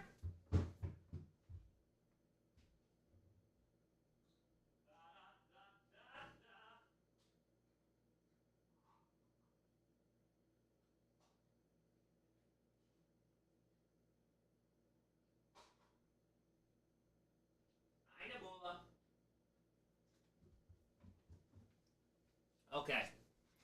Ugh, halftime break. Stretching it out. Stretching it out. Whew. Rocco with a tour says, I'm rocking. Twisted, if I my great grandmother used to tell me about how her mother would make dresses out of used feed sacks. Yup. C5 with fire. I'd pay you to do the history of the Packers sports in Wisconsin. That'd be a lot of fun, actually. That would be. Damn tour, enjoying this way too much. Milford, love the class. Thanks. I appreciate you. Listen, again, like, you know, it's an AP Euro class. I haven't taught in a hot second, but, you know, this is how I teach. Whiskey with a fire. Do you believe survivor's guilt of those back home led to willful ignorance? That's an amazing question. We kind of talked about that with the post-World War I stuff. I don't know if it goes with willful. I don't know if it goes willful ignorance, but I think it goes to desperation and putting trust and faith in people that you necessarily wouldn't have before. Because all the stuff we're talking about, I want to make this clear too, and I talked about this, the post-World War I stuff. This stuff is complicated, right? Like, it's a lot of history that I'm throwing at you right now, especially in one session, but it's a lot of history. And if you were to sit someone down, like a random person, a civilian, like in Germany or France or whatever, and you explained all this to them in vivid detail, just point by, first of all, ain't nobody got time for that. And again, if you are a German person during this time, you're the best, your government's telling you the best, you're doing all these things, you're rationing, you're doing all this stuff, right? Son's gone off to war, whatever. The point that I'm trying to make is that once all of that comes crashing down on them, hyperinflation, Great Depression, all this stuff, though nobody wants to hear those long-winded arguments anymore. No one wants to hear how complicated it is. They want results. And this one random dude, this happens in a bunch of countries, this ain't just Germany, one dude goes, I can fix this. But only I can. I can do it. I can fix this. So I understand the willful ignorance comment. I think in part, yes. But I think it comes out of a place of desperation. David, Tura, just joined. You're up late. Oh, we teaching history. We rocking. We rocking. All right. We ready? Let's talk about Russian Revolution. Let's talk about the Russian Revolution. Okay. So, I talked to you about all the terrible things going on the home front, but hold on. You know what? No. Nope. Time out. There's a major thing that I forgot. Cultifier, do you do a video on the Balkans? Because I've been using YouTube videos to fill in. So that's usually not on the AP exam, but no, I have students like do stuff on their own time, and we also talk about the Balkans way before this too, so it's more of a different lesson. So yeah, I missed a major thing, which is very, very important. Because whenever I teach, I always like to jump to connections first, because this is stuff that they can tie in their thematic essays and all that great stuff. It was the cha-cha. As bad as things are on the home front, the rations, the total war effort, war socialism, all of this stuff, the war never really reaches the home front in the way that it does in World War II. Because the fighting, the actual fighting, like just like bang, bang, that is happening on the battlefield. World War II changes the game, because now it's not like we're just, doing rations or anything like that. No, we're being bombed. Now we're being actively killed. And that is a really, really important point and important difference, because life on the home front is not fun in World War I. Again, starvation, lack of medicine, supplies, rations, whole nine. But in World War II, you have all of that. And then you have, oh crap, they're dropping bombs on us. They're bombing our cities and our homes. So that is a major, major difference that sets World War II kind of apart from World War I, because again, the fighting, not the effects of fighting, but the fighting is usually contained to the battlefield. Here at home, they're fighting a different battle, right? An economic battle, they're fighting a social battle, 100%. But it's different in World War II, and it's going to lead to more casualties, etc. So just wanted to put that out. All right, let's talk about the Russian Revolution here. So all the things I mentioned that are happening to Western European countries, They're also happening in Russia, but it's like significantly worse. As I mentioned before, like Russia is already going through some issues. They're not really unified, but they are so unprepared for World War I because they're a bit behind too. Culture tour. Oh yeah, plane's a complete game changer. Absolutely. So this is happening 3 years, technically not a full 3 years, but 3 years into World War I. Russia gets involved. They do not have the supplies. Like I said, they're sending like kids out the front lines without boots, without jackets, without guns, and they're told, pick it up from whoever's dead around you and keep fighting. It decimates them. Millions of people dead, resources, money. Nicholas II is so weak. He's so ineffective. And so all of this is going to be catastrophic for Russia. And it just gets to a boiling point where they can't contain it. Because as we're talking about in Germany, France, even the United States, everything like that, the propaganda that's coming out and is like, hey, stay calm, like, you know, we're doing really well, what have you, not really happening in Russia. And that silencing is not really going on either. And if it is, it's not really being effective. And so civilians start legit just saying, bro, like, no, like, this is not cool. They say that, end quote, too. Russian in 1917, bro, this is not cool. You can quote me on that. They're legit going, the government is weak as hell. Nicholas II is on the front line doing nothing. And so his wife is also at home ruling, and they're like, and then Rasputin's involved too, and it's like, no, the people pretty much have enough. Hollywood tour, underdeveloped Russia plus largest army. Yep. Yeah, bro, not cool. Straight up not having a good time. So protests start to break out in Russia. Okay? And this is where it gets real interesting that the army, which is supposed to be supporting the Tsar and like keeping the government, they go, no, we're not putting them down. We're not doing it. And so Nicholas he has to abdicate. He's got to leave. But Busovic tour, actually, Tom, it was Brozovic. Not cool. Thank you. Appreciate you. Appreciate you. So the army basically turns against him too and is like, yeah, we're not doing this. So this is when you are going to have a revolution. And I want to make this very clear too. Because also with Russia too, they're in AP Euro. I would love to focus on Russia more because their history is fascinating. It's complicated as hell, but it is so fascinating. At this point, there's ideologies that are fighting against the government as well. Communism, real popular too, right? And the communists are also going to be in Germany. Like, this ain't just going to be a Russian thing. And it gets to a point that the Tsar is going to step down. He's going to abdicate, but that is not going to save his family.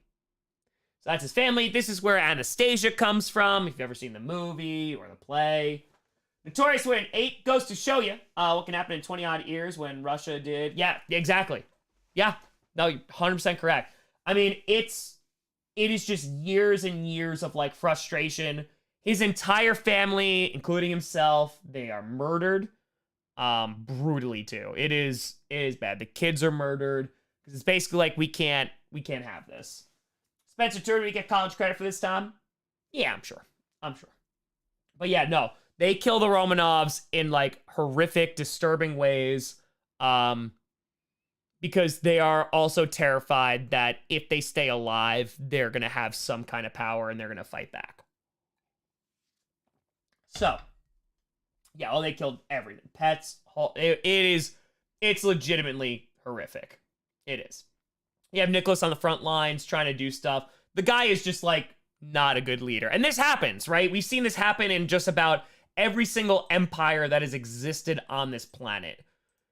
There comes a time where there's a stretch of not great leaders. Nicholas II is not a great leader. He's not enthusiastic. He's not, like, well-educated. He's not a guy who's going to, like, rah-rah the troops on the front line who are dying, who don't have jackets, who don't have guns, who don't have boots. It's not happening.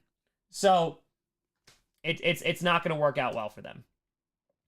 And on top of that, this is where Rasputin comes in too. Rasputin's obviously, I talked about it on a previous stream. He gets in with the royal family, and the nobles, like the oligarchs, absolutely despise this. They hate it. Because it's like, who is this random dude? Especially when Nicholas is out in the front line. Like, all of this stuff, right? All on the front line. And now, like, there's this random guy who's hanging out with the Tsar's wife, who's also ruling. Is he ruling? Oligarchs hate him. Cannot stand him, right? Sam Matura, Tsar Nick doing superposes with pics of randos. There you go. There you go. Oh, they need that stare. Eventually, by the way, so eventually he is going to get murdered. It's an insane story. They talk about poisoning him with cake. They shoot him. They stab him. They throw him in a river. Whole 9 yards. But at the end of the day, Russia winds up getting a new government. There's a provisional government that is set up in the summer of 1917. And yeah, it's a pretty big change. But this doesn't just come easily. There is a full-blown civil war within Russia. And so I just want to kind of explain this for you. If you're in Russia, right, you got involved in World War I, it is catastrophic for them. They have a full-blown revolution, they overthrow the government, and then they have another civil war for 3 years. For 3 years. Russia is devastated by World War I. World War, which they're ill-equipped for. Revolution, Civil War. And it's the Red Army versus the White Army. And it is... it's a disaster. It is a disaster. So here come the Bolsheviks. So they set up a very, very weak, it sucks, this provisional government, which is super weak. It really doesn't have a lot of power. It becomes a huge failure. And they're basically trying to keep their power, but they are constantly challenged. So they're challenged by the Mensheviks, who are a little bit more moderate, and there's Bolsheviks, who are communists, who are like, yeah, we don't really like this either, right? The Bolsheviks are led by a guy named Vladimir Lenin. Johnny with a fiver. Nicholas was George W. Bush without his own Dick Cheney. Yep, you know what? That's pretty damn, yeah. I'd say that's a pretty fair comparison. I would say so. So, in the summer of 1917, this new government gets set up. They're super duper weak. And they make the decision to stay in World War I. All caps. Huge failure. SJ Fire, everyone is straight up not having a good time because Austria-Hungary was feeling at this point irked adjacent towards Serbia. Yeah, again, that's a great point again, SJ, because you can't bring it up more. This happens because a guy gets shot and Austria-Hungary is like, yo, Serbia, we kind of low-key hate you. And now millions of people are dead. So they decide to stay in the war. Shocker, this sucks for them. And so, in October of 1917, they go, hey, this ain't working anymore. That government gets taken over. And the Bolsheviks and Lenin wind up taking over Russia. Woof. So this is why this is catastrophic. Of course, you have Lenin. And Lenin is like super easy for people to accept. It's like, yeah, bro, like we're gonna pull out of this war. We're gonna get out. And I'm gonna promise you 3 damn things. I'm gonna give you bread, I'm gonna give you land, and I'm gonna give you peace. Sounds good to me, since the last few years have sucked. And so you're gonna give me food, you're gonna give me land to grow food and live on, and we're gonna get out of the war? Okay. All right. Peasants, all about it. Land, okay. Factories, again, communists too. Those go to the workers now. Women are even going to get some several civil rights as well. And remember, if you go on back to where we were, this is what's going to pull Russia out of World War I. So this is important because now Russia's like, okay, we got our own stuff to do. They make a deal with Germany. They're like, legit. Germany goes, cool, we don't have to fight a 2-front war anymore. Now we can focus on the Western Front and have a nice day. Fish with a fire. What I love about history is how each event is like a domino after Franco-Prussian War, World War I, II, the Cold War. You're not wrong. You're not wrong. So, Lenin, super popular. Super popular. However, they use this thing called war communism, which basically means like the government, they nationalize things like industry, agriculture, the government, and they basically open it up and they go, hey, the government's going to take over all this stuff, right? Because it's war communism. Also, there's the Cheka, who are going to start to come off during this part. That's the secret police. That is going to go through some interesting evolutions throughout its time period. You have thousands of people who are executed that stand against them. The royal family, of course, is included by this. They are brutally, brutally murdered. Agent with a fire. Nestor, yes, exactly. And Lenin, like, becomes this figure that is like, oh, damn, like, we're at least out of the war. So, like, that's already a huge positive. Cults with fire, can you clip your previous lessons so I can watch? They're on a Q&A. I mean, I think the timestamps are in them. There was one last Friday, and then there was one about a month and a half ago, I think, on there. So, good old war communism in the summer of 1918, right? Bruce, yeah, and you saw some of that in the French Revolution, too, about women actually revolting. Yep, absolutely. So, basically, privatization of trade, business was kind of like, nay. Peasants were like, hey, you got to hand over like everything that you grow except for what you need. Because again, it's war communism, just like you saw war socialism, but it takes a little bit of a different form. Starts going to the government. Again, this is going to have lasting ramifications that would be taught in other lessons. But yeah.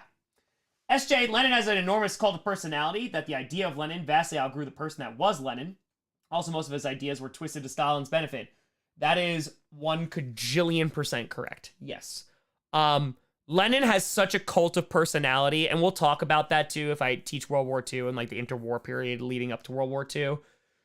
Stalin literally just like takes the work of Lenin and is like, yeah, sure, I'm a Lenin guy, and then just does everything for Stalin, for himself.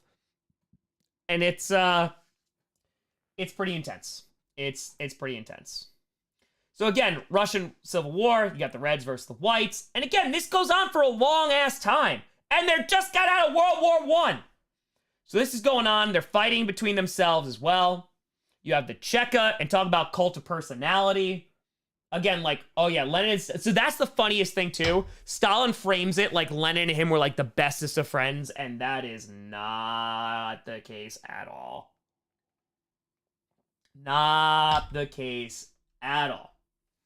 So, I think... So, AV, that's a good question. When do you go the workers? Meaning that the workers are going to kind of, like, take over the industry, but the rewards are not going to go to a single person who just owns the company. A lot of times during like war communism, it would go to the government, but like the workers would be getting more for themselves rather than all the profit just going to one person. That's what they're trying to talk about here. So, and of course, the royal family, right? Again, this is the story of Anastasia comes from, etc.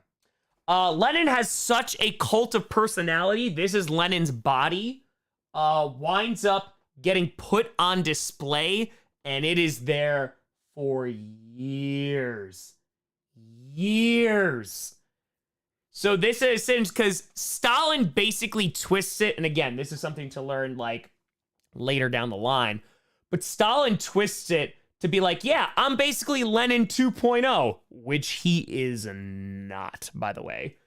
But he makes it seem like that, and like people like go and they visit Lenin and all this stuff until it doesn't work for Stalin anymore. But then you talk about that. Oh yeah. Oh yeah. So it's a time.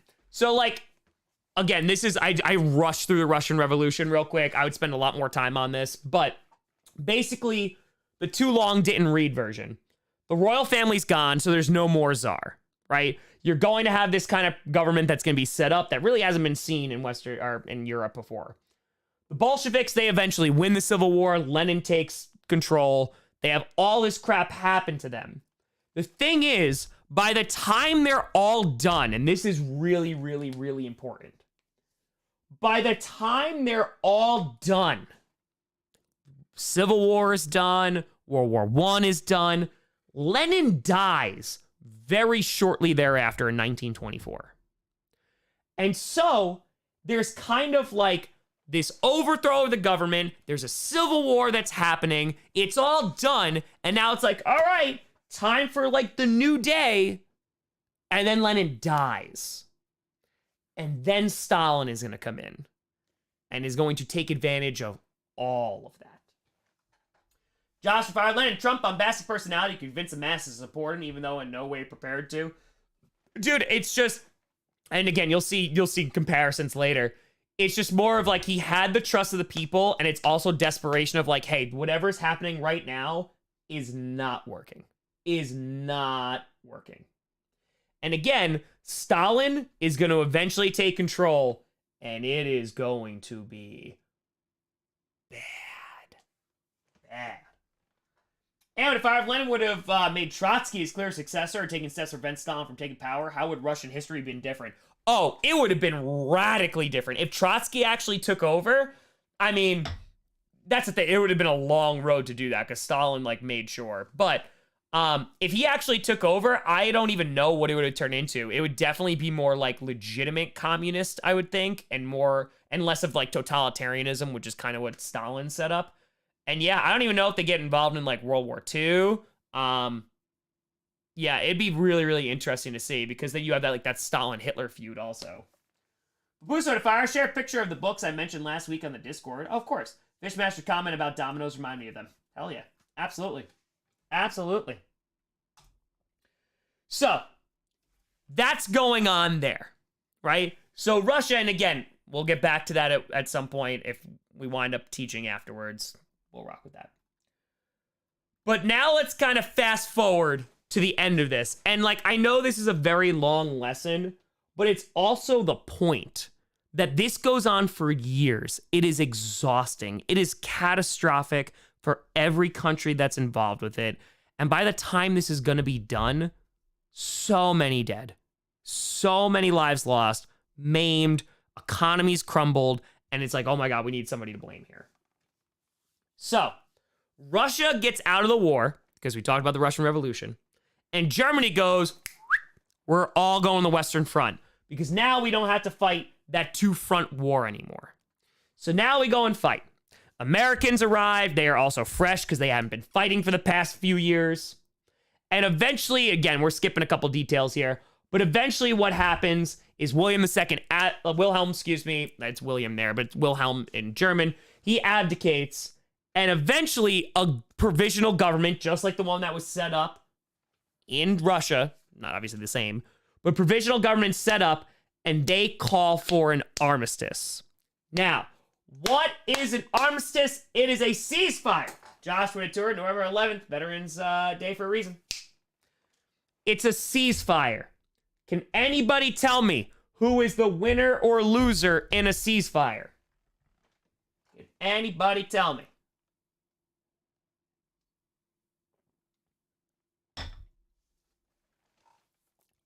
Nobody. Nobody. But what did I tell you? What did I tell you? As war dragged on, that cost of peace higher. So, exactly, Alex. Exactly. So, on 11/11/1918, at 11 a.m., World War I, just like that. Done. Done. So, let's take stock of what happened here. Austria-Hungary really pissed at Serbia. 1914. Over 4 years later, the war ends. Millions of people are dead. Economies ruined. Decimated. Decimated.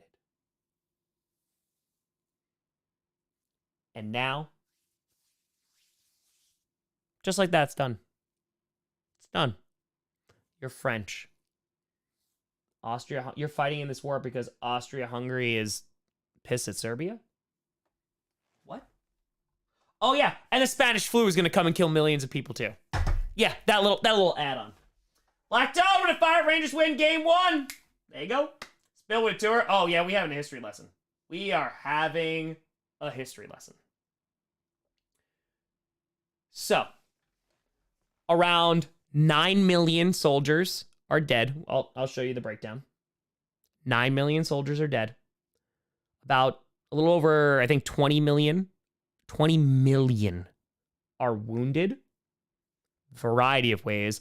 And now society also needs to find out a way to take care of these people, but you're shell-shocked. A lot of them are going to be thrown into mental housing facilities that are not going to be equipped for that at all. Alex O'Toole, yes, see, better keep an eye out. Better keep an eye out. It devastates them. And there's a line that I like to use when I talk about the end of World War I, that basically the fabric of European society is torn apart. Does anybody know what I mean by that? Because that's like a really heavy sentence. And by the way, the new government too, and this is kind of an important point too, the provisional government asks for this armistice, which is also going to be taken as a sign of weakness.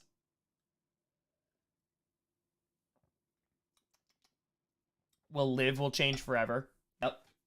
So I like that vitamin. Social contract, ripped up. I like that a lot. Gone. Old order, gone. And so again, you start to see why art, music, fashion, lifestyle changes post-World War I. Because, Chris, that's a great question. How do you go back to normal? You just go home the next day? I watched all my friends die. I just go home the next day. I guess I go back to work. Oh, also, like, my country's, like, destroyed. Also, millions of people are dead. What do you do with that? You get into fire. Isn't it true that there was a last-ditch effort from Germany? Don't know about other countries to blitz the enemies for the 11 AA time for the boundaries. Yeah, so there's actually examples of that. There are examples of that, and they have, like, people like the last person who died in World War I, like, rushing the trench, yeah, and gets, like, shot before 11 a.m. Yeah. Yep. Oh, actually, Ottoman Empire, gone. And this is where you're going to start to see lots of problems occur, because now it's attempting to pick up the pieces. And we've been talking a lot about, like, societal changes, social changes, cultural changes. But how the hell do you go back to work? How the hell does an economy attempt to recover from years of this? 9 million dead. 22 million injured, whether that is shell shock, whether it is that loss of limbs. Billions of dollars spent because it's total war, right? Austria-Hungary gets a new government. Germany gets a new government. Russia gets a new government. Uh-oh. She did it to her. Oh, and I can't hear her walk anymore. Yeah. Yeah. Right? Ottoman Empire, also gone. Turkey wind up becoming its own independent thing. So, how the hell do you pick up the pieces? Well, let's get Woodrow Wilson in here. Because don't worry, Woodrow Wilson is gonna save the day. When Pusa toured, there were towns that only had 1 or 2 boys returned. Yup! But guys, it's fine. It's fine. Listen. 9 million people died. Sure. 22 million people wounded. Sure. Economies are going to be crashed forever. Sure. But Woodrow Wilson from the United States of America is going to walk in and go, hey guys, I know we joined this whole thing kind of late. Oh, and by the way, like, yeah, we lost people, but like we came in kind of late. Also, you never invaded us. Our lands are fine. Like, our economy is actually rocking right now. We got this. We got this. Exactly, Alex. Exactly. We got this. It's fine. I have 14 points that are going to save Europe, and it's going to create peace without anybody winning. Nobody's gonna win. No. The other leaders make fun of Woodrow Wilson because he's an idiot. Because he walks in to a culture, political climate, all the above, that he does not understand. And goes, here you go, guys. Here's 14 ways that we're going to solve all these problems. Cool. The thing is, and the problem is, all the other European nations, nay. They want their piece of flesh. Because they look at this and go, we spent billions of dollars. There's millions of people dead. There's millions of people wounded. Someone's going to lose here. Because as the war dragged on, the cost of peace went up. And now it was time for someone to pay. Comment, fire. Good night, Tom. Love the history lesson. Can't wait for the next one. Definitely won't be as long as waiting for the next Bioshock stream. You're not wrong. Big Mo with a tenor. I know you're talking about American history, but I've always been more fan of the Napoleonic Wars. Bonaparte's definitely my favorite military leader of all time. Can't wait for the movie. I hope it is good. I hope it is good. Oh yeah, we teach all about that. Colt Fire Wilson had a point. We were the #1 economy now. It also says the president of the U.S. becoming the world police. Yeah, that did not work out well, though. That did not work out at all. They set up the League of Nations. The U.S. doesn't even join because Congress is like, no, we're not doing this crap. Isolationism. And now European countries are like, yep, we're going to get what we want. We're going to get what we want. Jared, the loser will wound up being Germany, correct? Correct. So basically, what winds up happening, before we even get to this part, what winds up happening is that David Lloyd George of good old Britain teams up with France and is like, hey, Germany needs to be responsible for this. And they got to pay, too. They got to pay. So, what winds up happening is the French, the British, they do their own thing. They kind of want to, like, have their own empire. They want to rock and roll. The French, though, they're worried about the Germans in the future. And they are also still pissed about World War I, but they're also pissed about the Franco-Prussian War. And so they go, all right, we're going to embarrass Germany as well. Chris Fire, all of Europe are like, who are these Huckabees? You're not wrong. You're not wrong. You're not wrong. Okay. So, they agree to the League of Nations. The U.S. winds up not joining. It's super weak, and it's a complete piece of garbage. In 1919, eventually the Treaty of Versailles is going to get signed. And there's an article, it's Article 231, that's the war guilt clause. And it's basically that Germany has to agree that they did all this. They have to accept responsibility for the war. So, again, this is just from a textbook. But billions of dollars, millions of lives lost. Again, the U.S., 91.9% unharmed. Unharmed. Unharmed. They go, we can fix Europe. Worked out well. Worked out really, really, really, really well. So, Germany goes from, oh, you couldn't see that? Sorry. Yeah, that's the U.S. There you go. That's the U.S. 91.9. 91.9. Look at all that green. The Brits, they do okay too. Letters to a tour, and then some German made a bad sequel. It's true. It's true. It's true. So, in wrapping this up, Germany blamed. They have to accept responsibility. And they have to pay reparations, which we already talked about, by the way. We already talked about that in post-World War I. And these are the scenes for people who come back.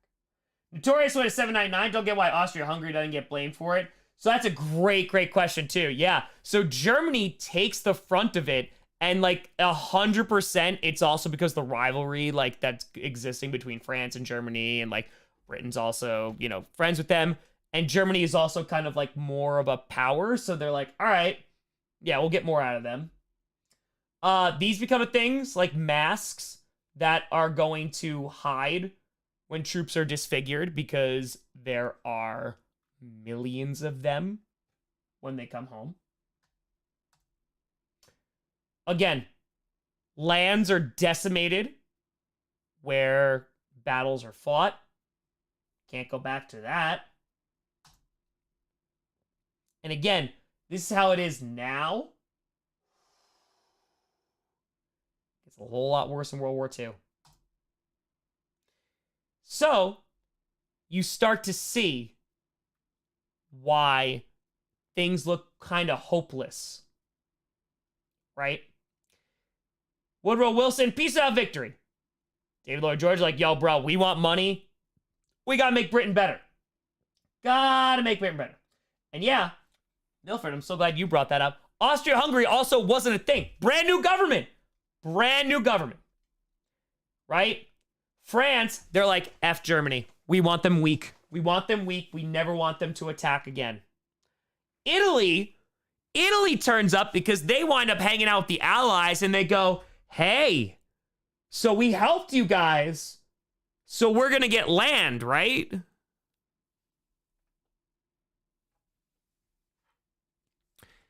No, they're not. And then Eastern Europe, we want, you know that nationalism thing? We want our independence. We want our independence. So, again, what Woodrow Wilson attempts with the 14 points, saying, hey, like, there's not going to be any of this, like, secret diplomacy BS no more. Everybody should be independent and get along. We're going to create a League of Nations, which everyone's going to make sure that there's democracy and everyone's holding hands.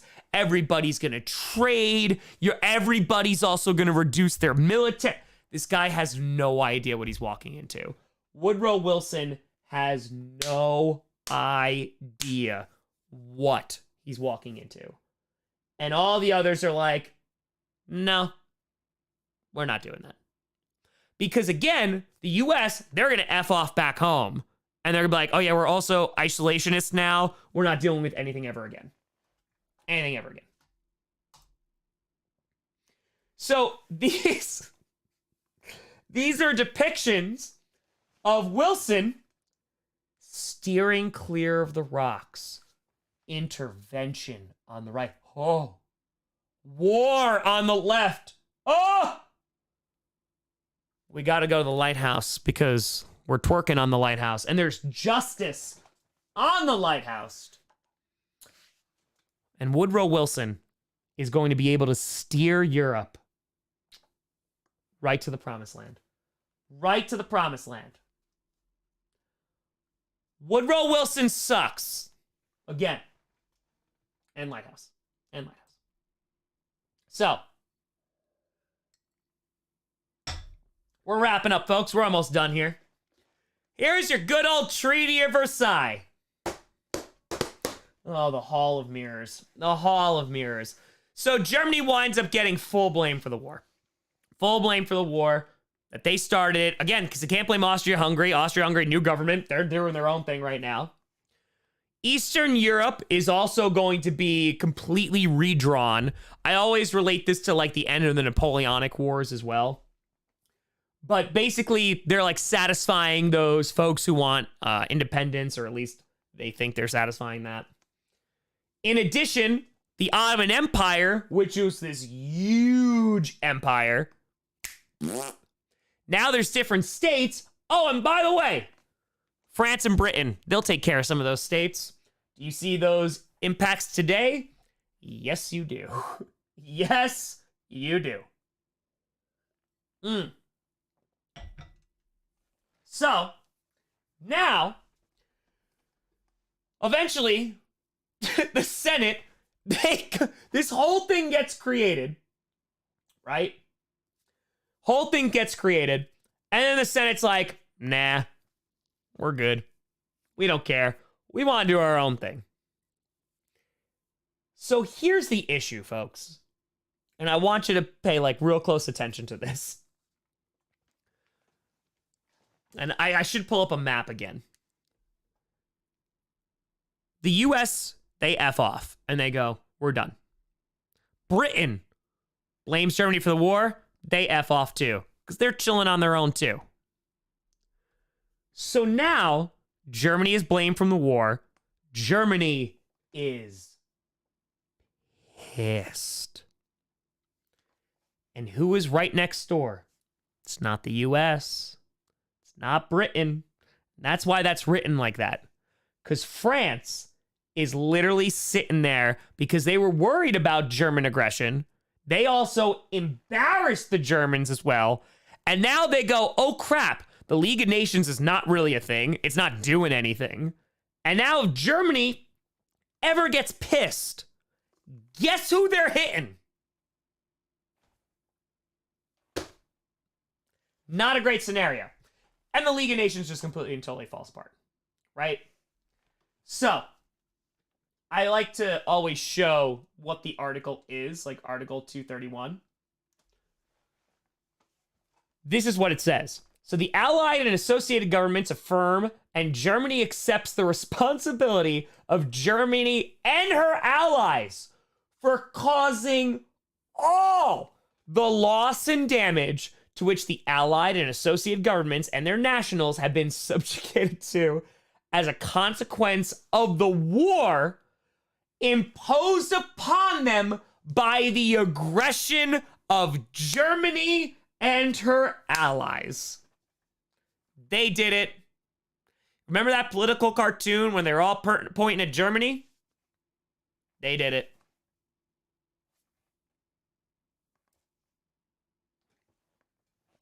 You're a German. You're supposed to be the best ever. Military, everything. All the news. You're amazing. Bell, appreciate you. Welcome to the posse. All the news. Then there's an armistice in your crappy little government. Now you get blamed for the war. You have to pay a ton in reparations. Hyperinflation is coming in 1921. And then, of course, Great Depression is coming at the end there, too.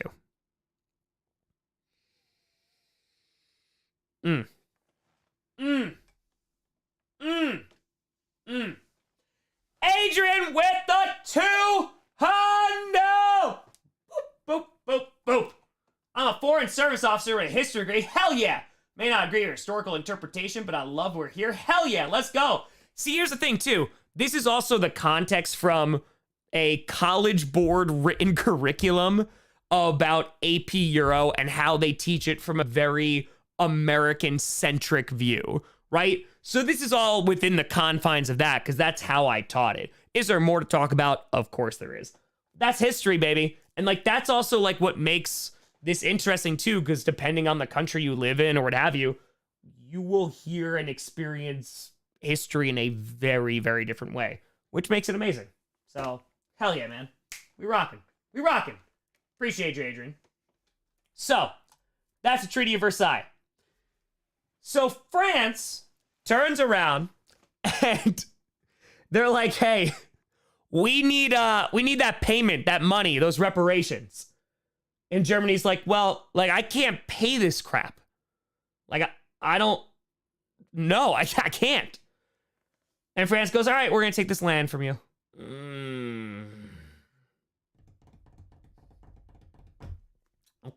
Okay. Germany does not like that. So we already talked about this because you already learned the lesson after this, that their mark becomes completely useless, right? They're using it as kindling, wallpaper, dresses, toys, whatever. Hyperinflation was nuts. Eventually, to pull them out of that is the Dawes Plan. So that comes out in 1924, and it's basically the United States going, hey, Germany, we got you.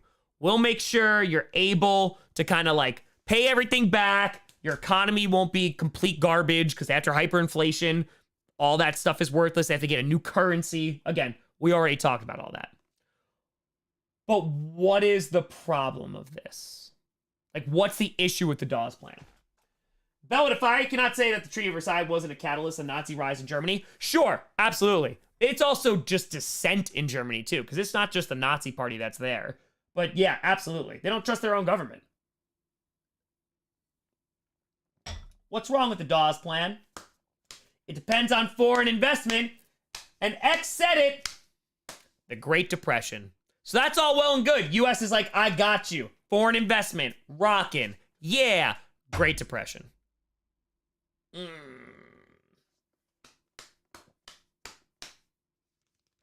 Also, the Weimar Republic is straight garbage. Again, we kind of talked about that a little bit already in the other lesson.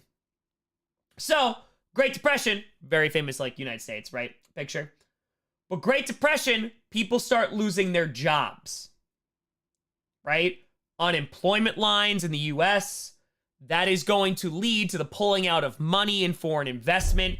And I told you the biggest difference between hyperinflation with Germany and the Great Depression, they hold on to their jobs during hyperinflation. Great Depression, gone. Gone.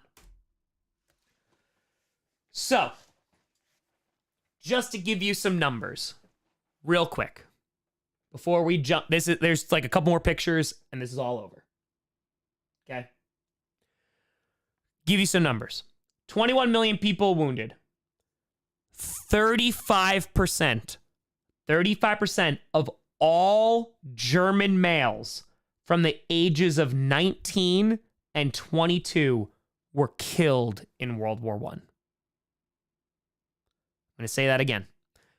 35% of all German men between the ages of 19 and 22 were killed in World War I.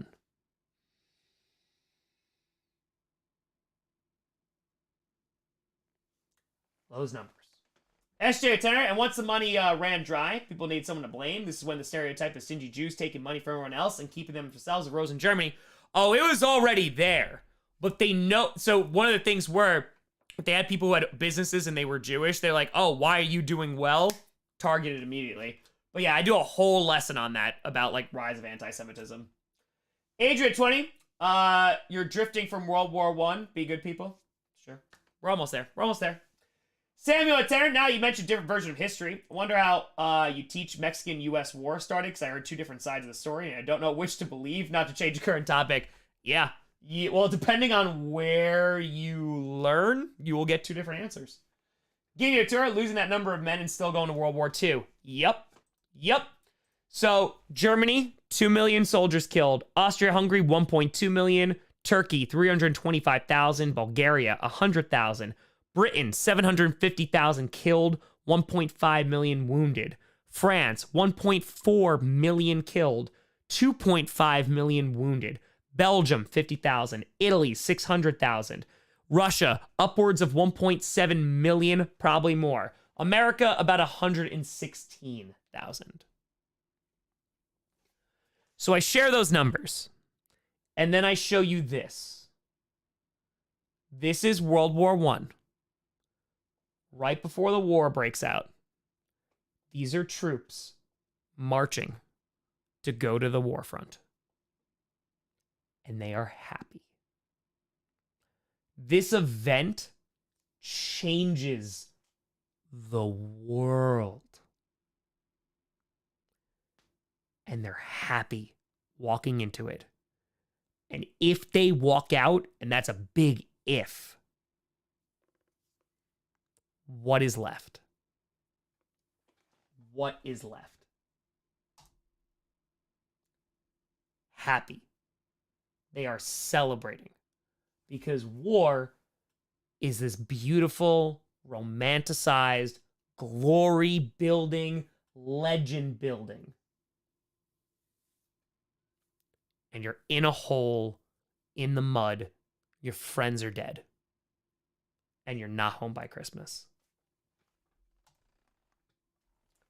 This is the reality of it. That to that. Because make no mistake, they are children. They are children being sent out to the front line. Like we're talking 12, 14, 15.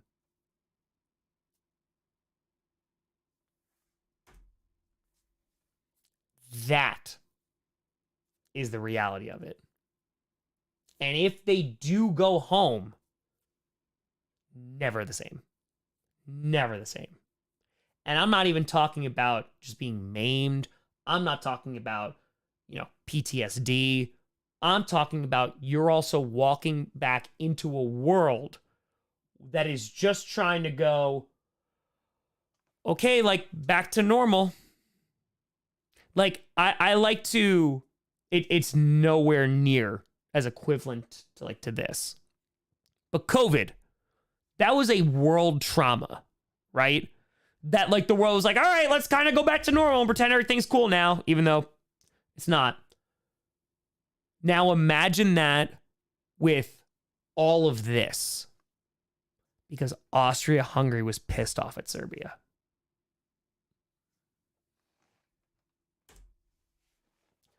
And so, it makes sense. We talked about it. That one on the right, Otto Dix.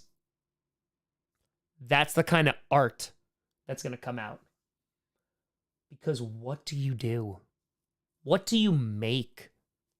This is a world trauma. Roaring 20s, baby.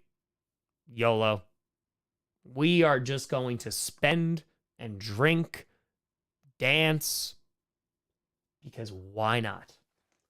Because why not? That is what you're dealing with.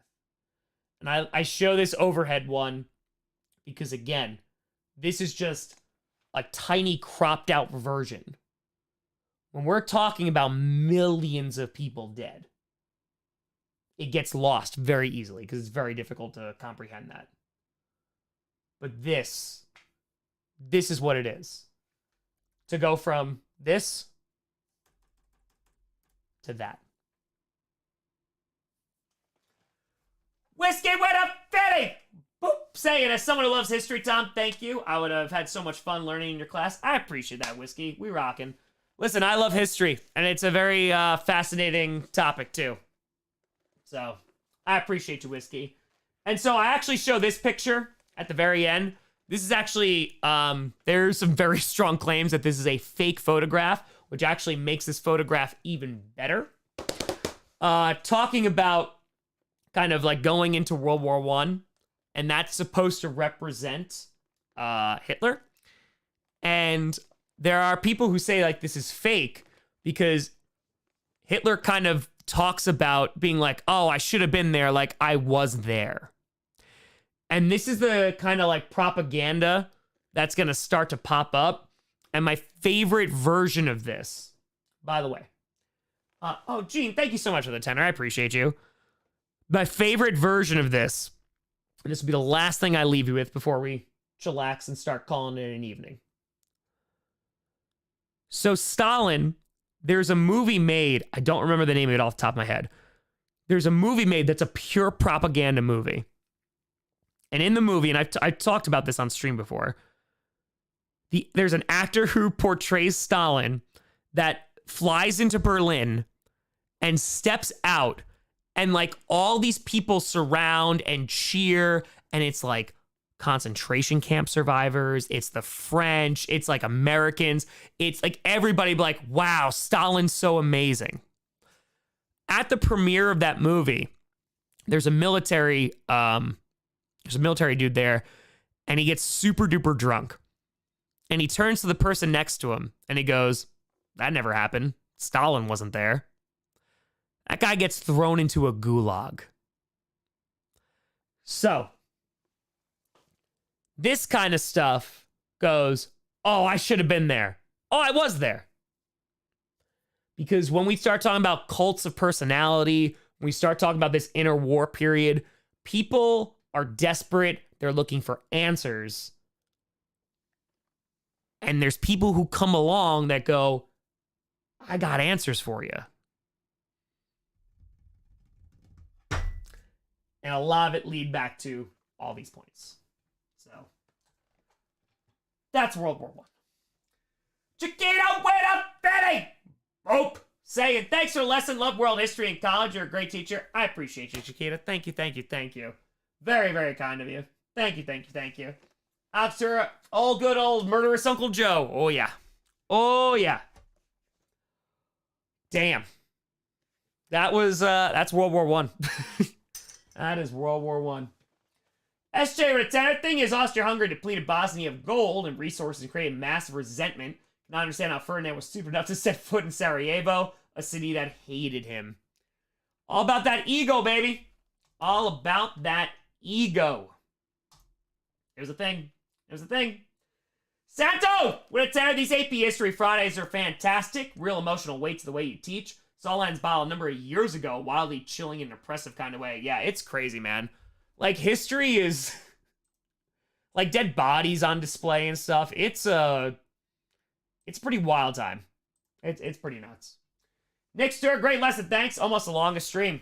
Not wrong. Not wrong. Mildly, tourists, they're going to be a test. I didn't take notes. You're fine. Adrian Fire, what a fantastic and fascinating history lesson. Thanks, Tom. Of course, I got you. Again, this stuff, folks, is like, this is context of like AP Euro. There'd be a lot more context than like breaking this up. But this is like from an AP Euro college board perspective, but how I would teach it to kind of take that curriculum and make it more interesting and just present it in a different way. So, yeah, that's it. Nick, what you should stream classes during the off season? Maybe. Yeah, that's been a recommendation. So, yeah. Oh god, we still had like 700 people in here this entire time. That's nuts.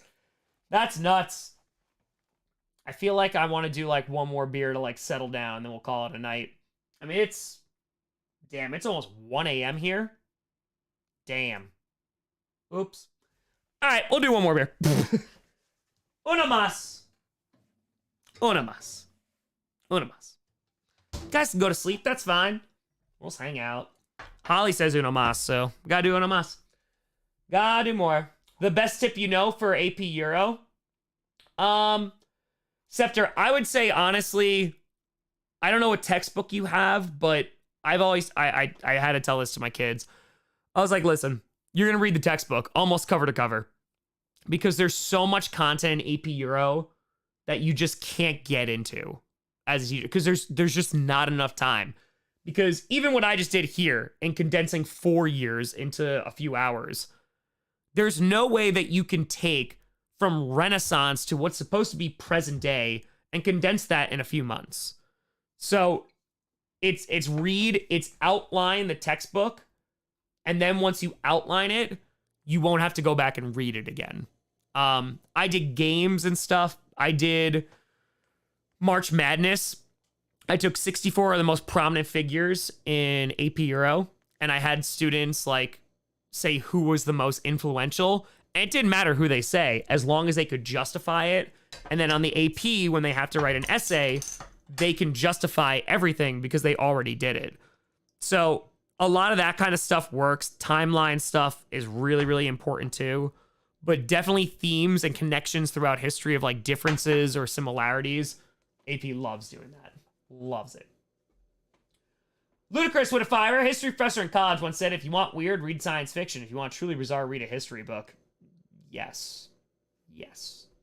Jess, we consider uploading your slides in somewhere? Oh, I never even thought about that. Huh. Man, people want them. People want them. Max with a 10. Tom, been a fan for a while. One of my favorite Packers fans is a Bear fan. Started watching you in 2018. Love your videos, especially on the NFC North now. I'm in college and still watch them. Let's go, Max. I appreciate you. I feel old as hell, but I appreciate you. Apple at a fire. Would love it if you did a lesson about the Balkan states. They're on the brink of another war. Feels like the more I learn about them, less I know. Yeah, that is also from... It's a very, like, Western-centric view, too. Like, the Balkans, even, like, in College Board, like, they really don't pay attention to the East at all. Even Eastern Europe. So, yeah, man, the history is so complicated. And there's so much interference, too. And I think that that is one of the things you learn really quick. When you study, like, a ton of history, like, a ton of it, like, you just see a lot of it. Whether it's because, like, you're really into it, or whether you got a degree in it, or whatever. You just see so many patterns that repeat over and over again. And you're, like, not surprised anymore. Like, you see a rise of nationalism, like, oh, yeah, that makes sense. You see, like, a growing gap between, like, rich and poor. You're like, yep, seen that countless times. And you almost are, like... I don't know, you kind of numb to it. Because it's so obvious. But, like, that's why I love history. Because, like, if you legit learn history, you understand people. Like, it is a perfect, like, understanding of, like, the macro version of people. Of, like, from an outsider's view, here's you could go through thousands of years of history, of lessons, of mistakes made, of war, of peace, and advancement, and go, oh, yeah, like, where is that again? It's fascinating. Like, I love it. It's, like, the greatest story ever. Sorry, that's my history love. The real, hey, Dr. Professor Tom, Kahoot. Rachel! Appreciate you. Welcome to the posse. Thank you. Bobby at a fire. Hey, Tom, just want to say I appreciate everything you do, man. Life gets tough, but I can always look forward to your content. I appreciate you. Cheers. Cheers.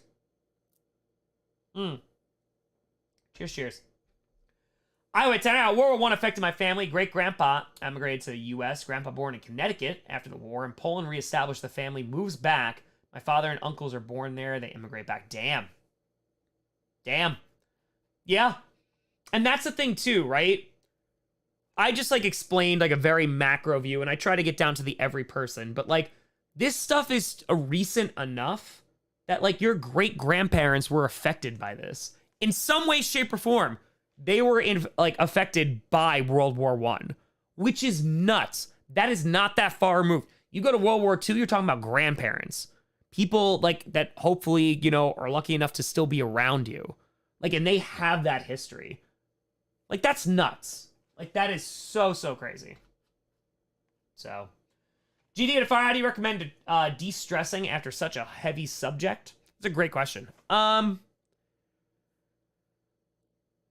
Me, I just, like, I look at it as, like, listen, there's a lot of terrible things that happen in the world. Hell, like, especially recently, what's going on. But it's like you just try to be the good in it. And that's kind of, like, the best that you can do. Because, like, listen, we can't stop this stuff. Like, this stuff is above our pay grade. right? Of course, this was in the past, but I mean, talking about like today, like it's tough. A lot of this stuff for an individual person is above their pay grade. So I think it goes, okay, just do the best you can. And that's it. That's it. Yeah, Holly, there you go. Scott Merriman at 20. Yep, humanity isn't great at social geopolitical equilibrium. I have a world atlas from 31, and differences are fascinating. Sort of like the Packers run defense, hail mods, or go pack go. Yeah. Yeah. Human beings, they're finicky. They do a lot of the same stuff over and over again.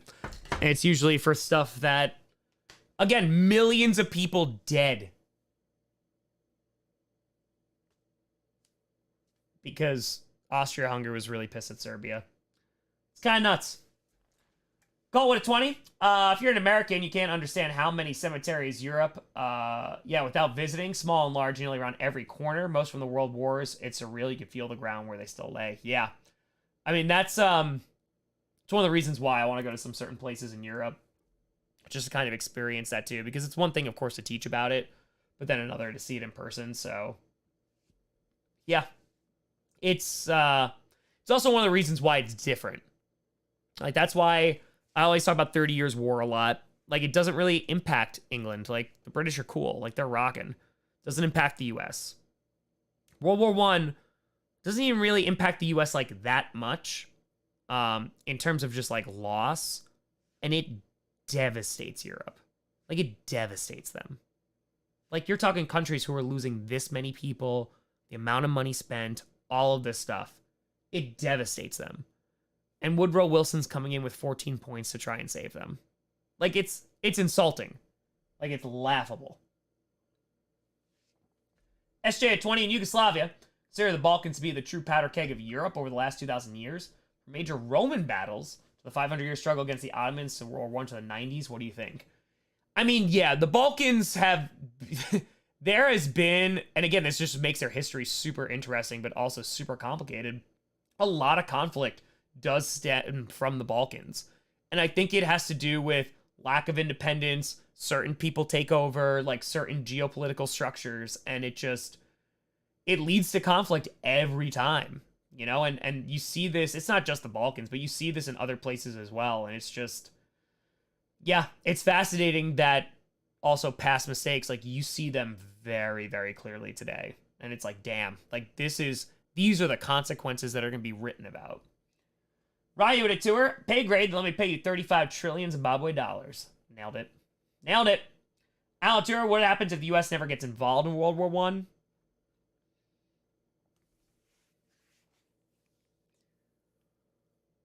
Germany is going to be able, I mean, again, they're going to focus the majority of their strength on the Western Front, but they're hurting. Like, they're hurting really bad. And I'm assuming the U.S. is still trading with them, so I would think the Allies are still going to do it, but it would probably just drag out longer. SJ to Fire, when I drive through Bosnia, particularly the Republica where my family is, you see a cemetery about every 3 miles or so. Yeah. Like, that's what it is. That's what it is. Again, and like, there's just no comprehension that you can make, right? Like, from an American perspective to European. And that's why, like, Woodrow Wilson trying to is, like, laughable. Because it's like, dude, you're walking into a place that you have no understanding of, so. That's it. Good God, we went 5.5 hours? All right, it's like 1 a.m. I should go to sleep. I'm going to drink this, and then we're going to crash. That's nuts. I just realized how tired I am. All right, I think we're good. I'll see you on Sunday. I'm going to be streaming 3 games on Sunday. So I'll see you for the 1 o'clock, 4:25, and then Sunday Night Football. But folks, I appreciate you.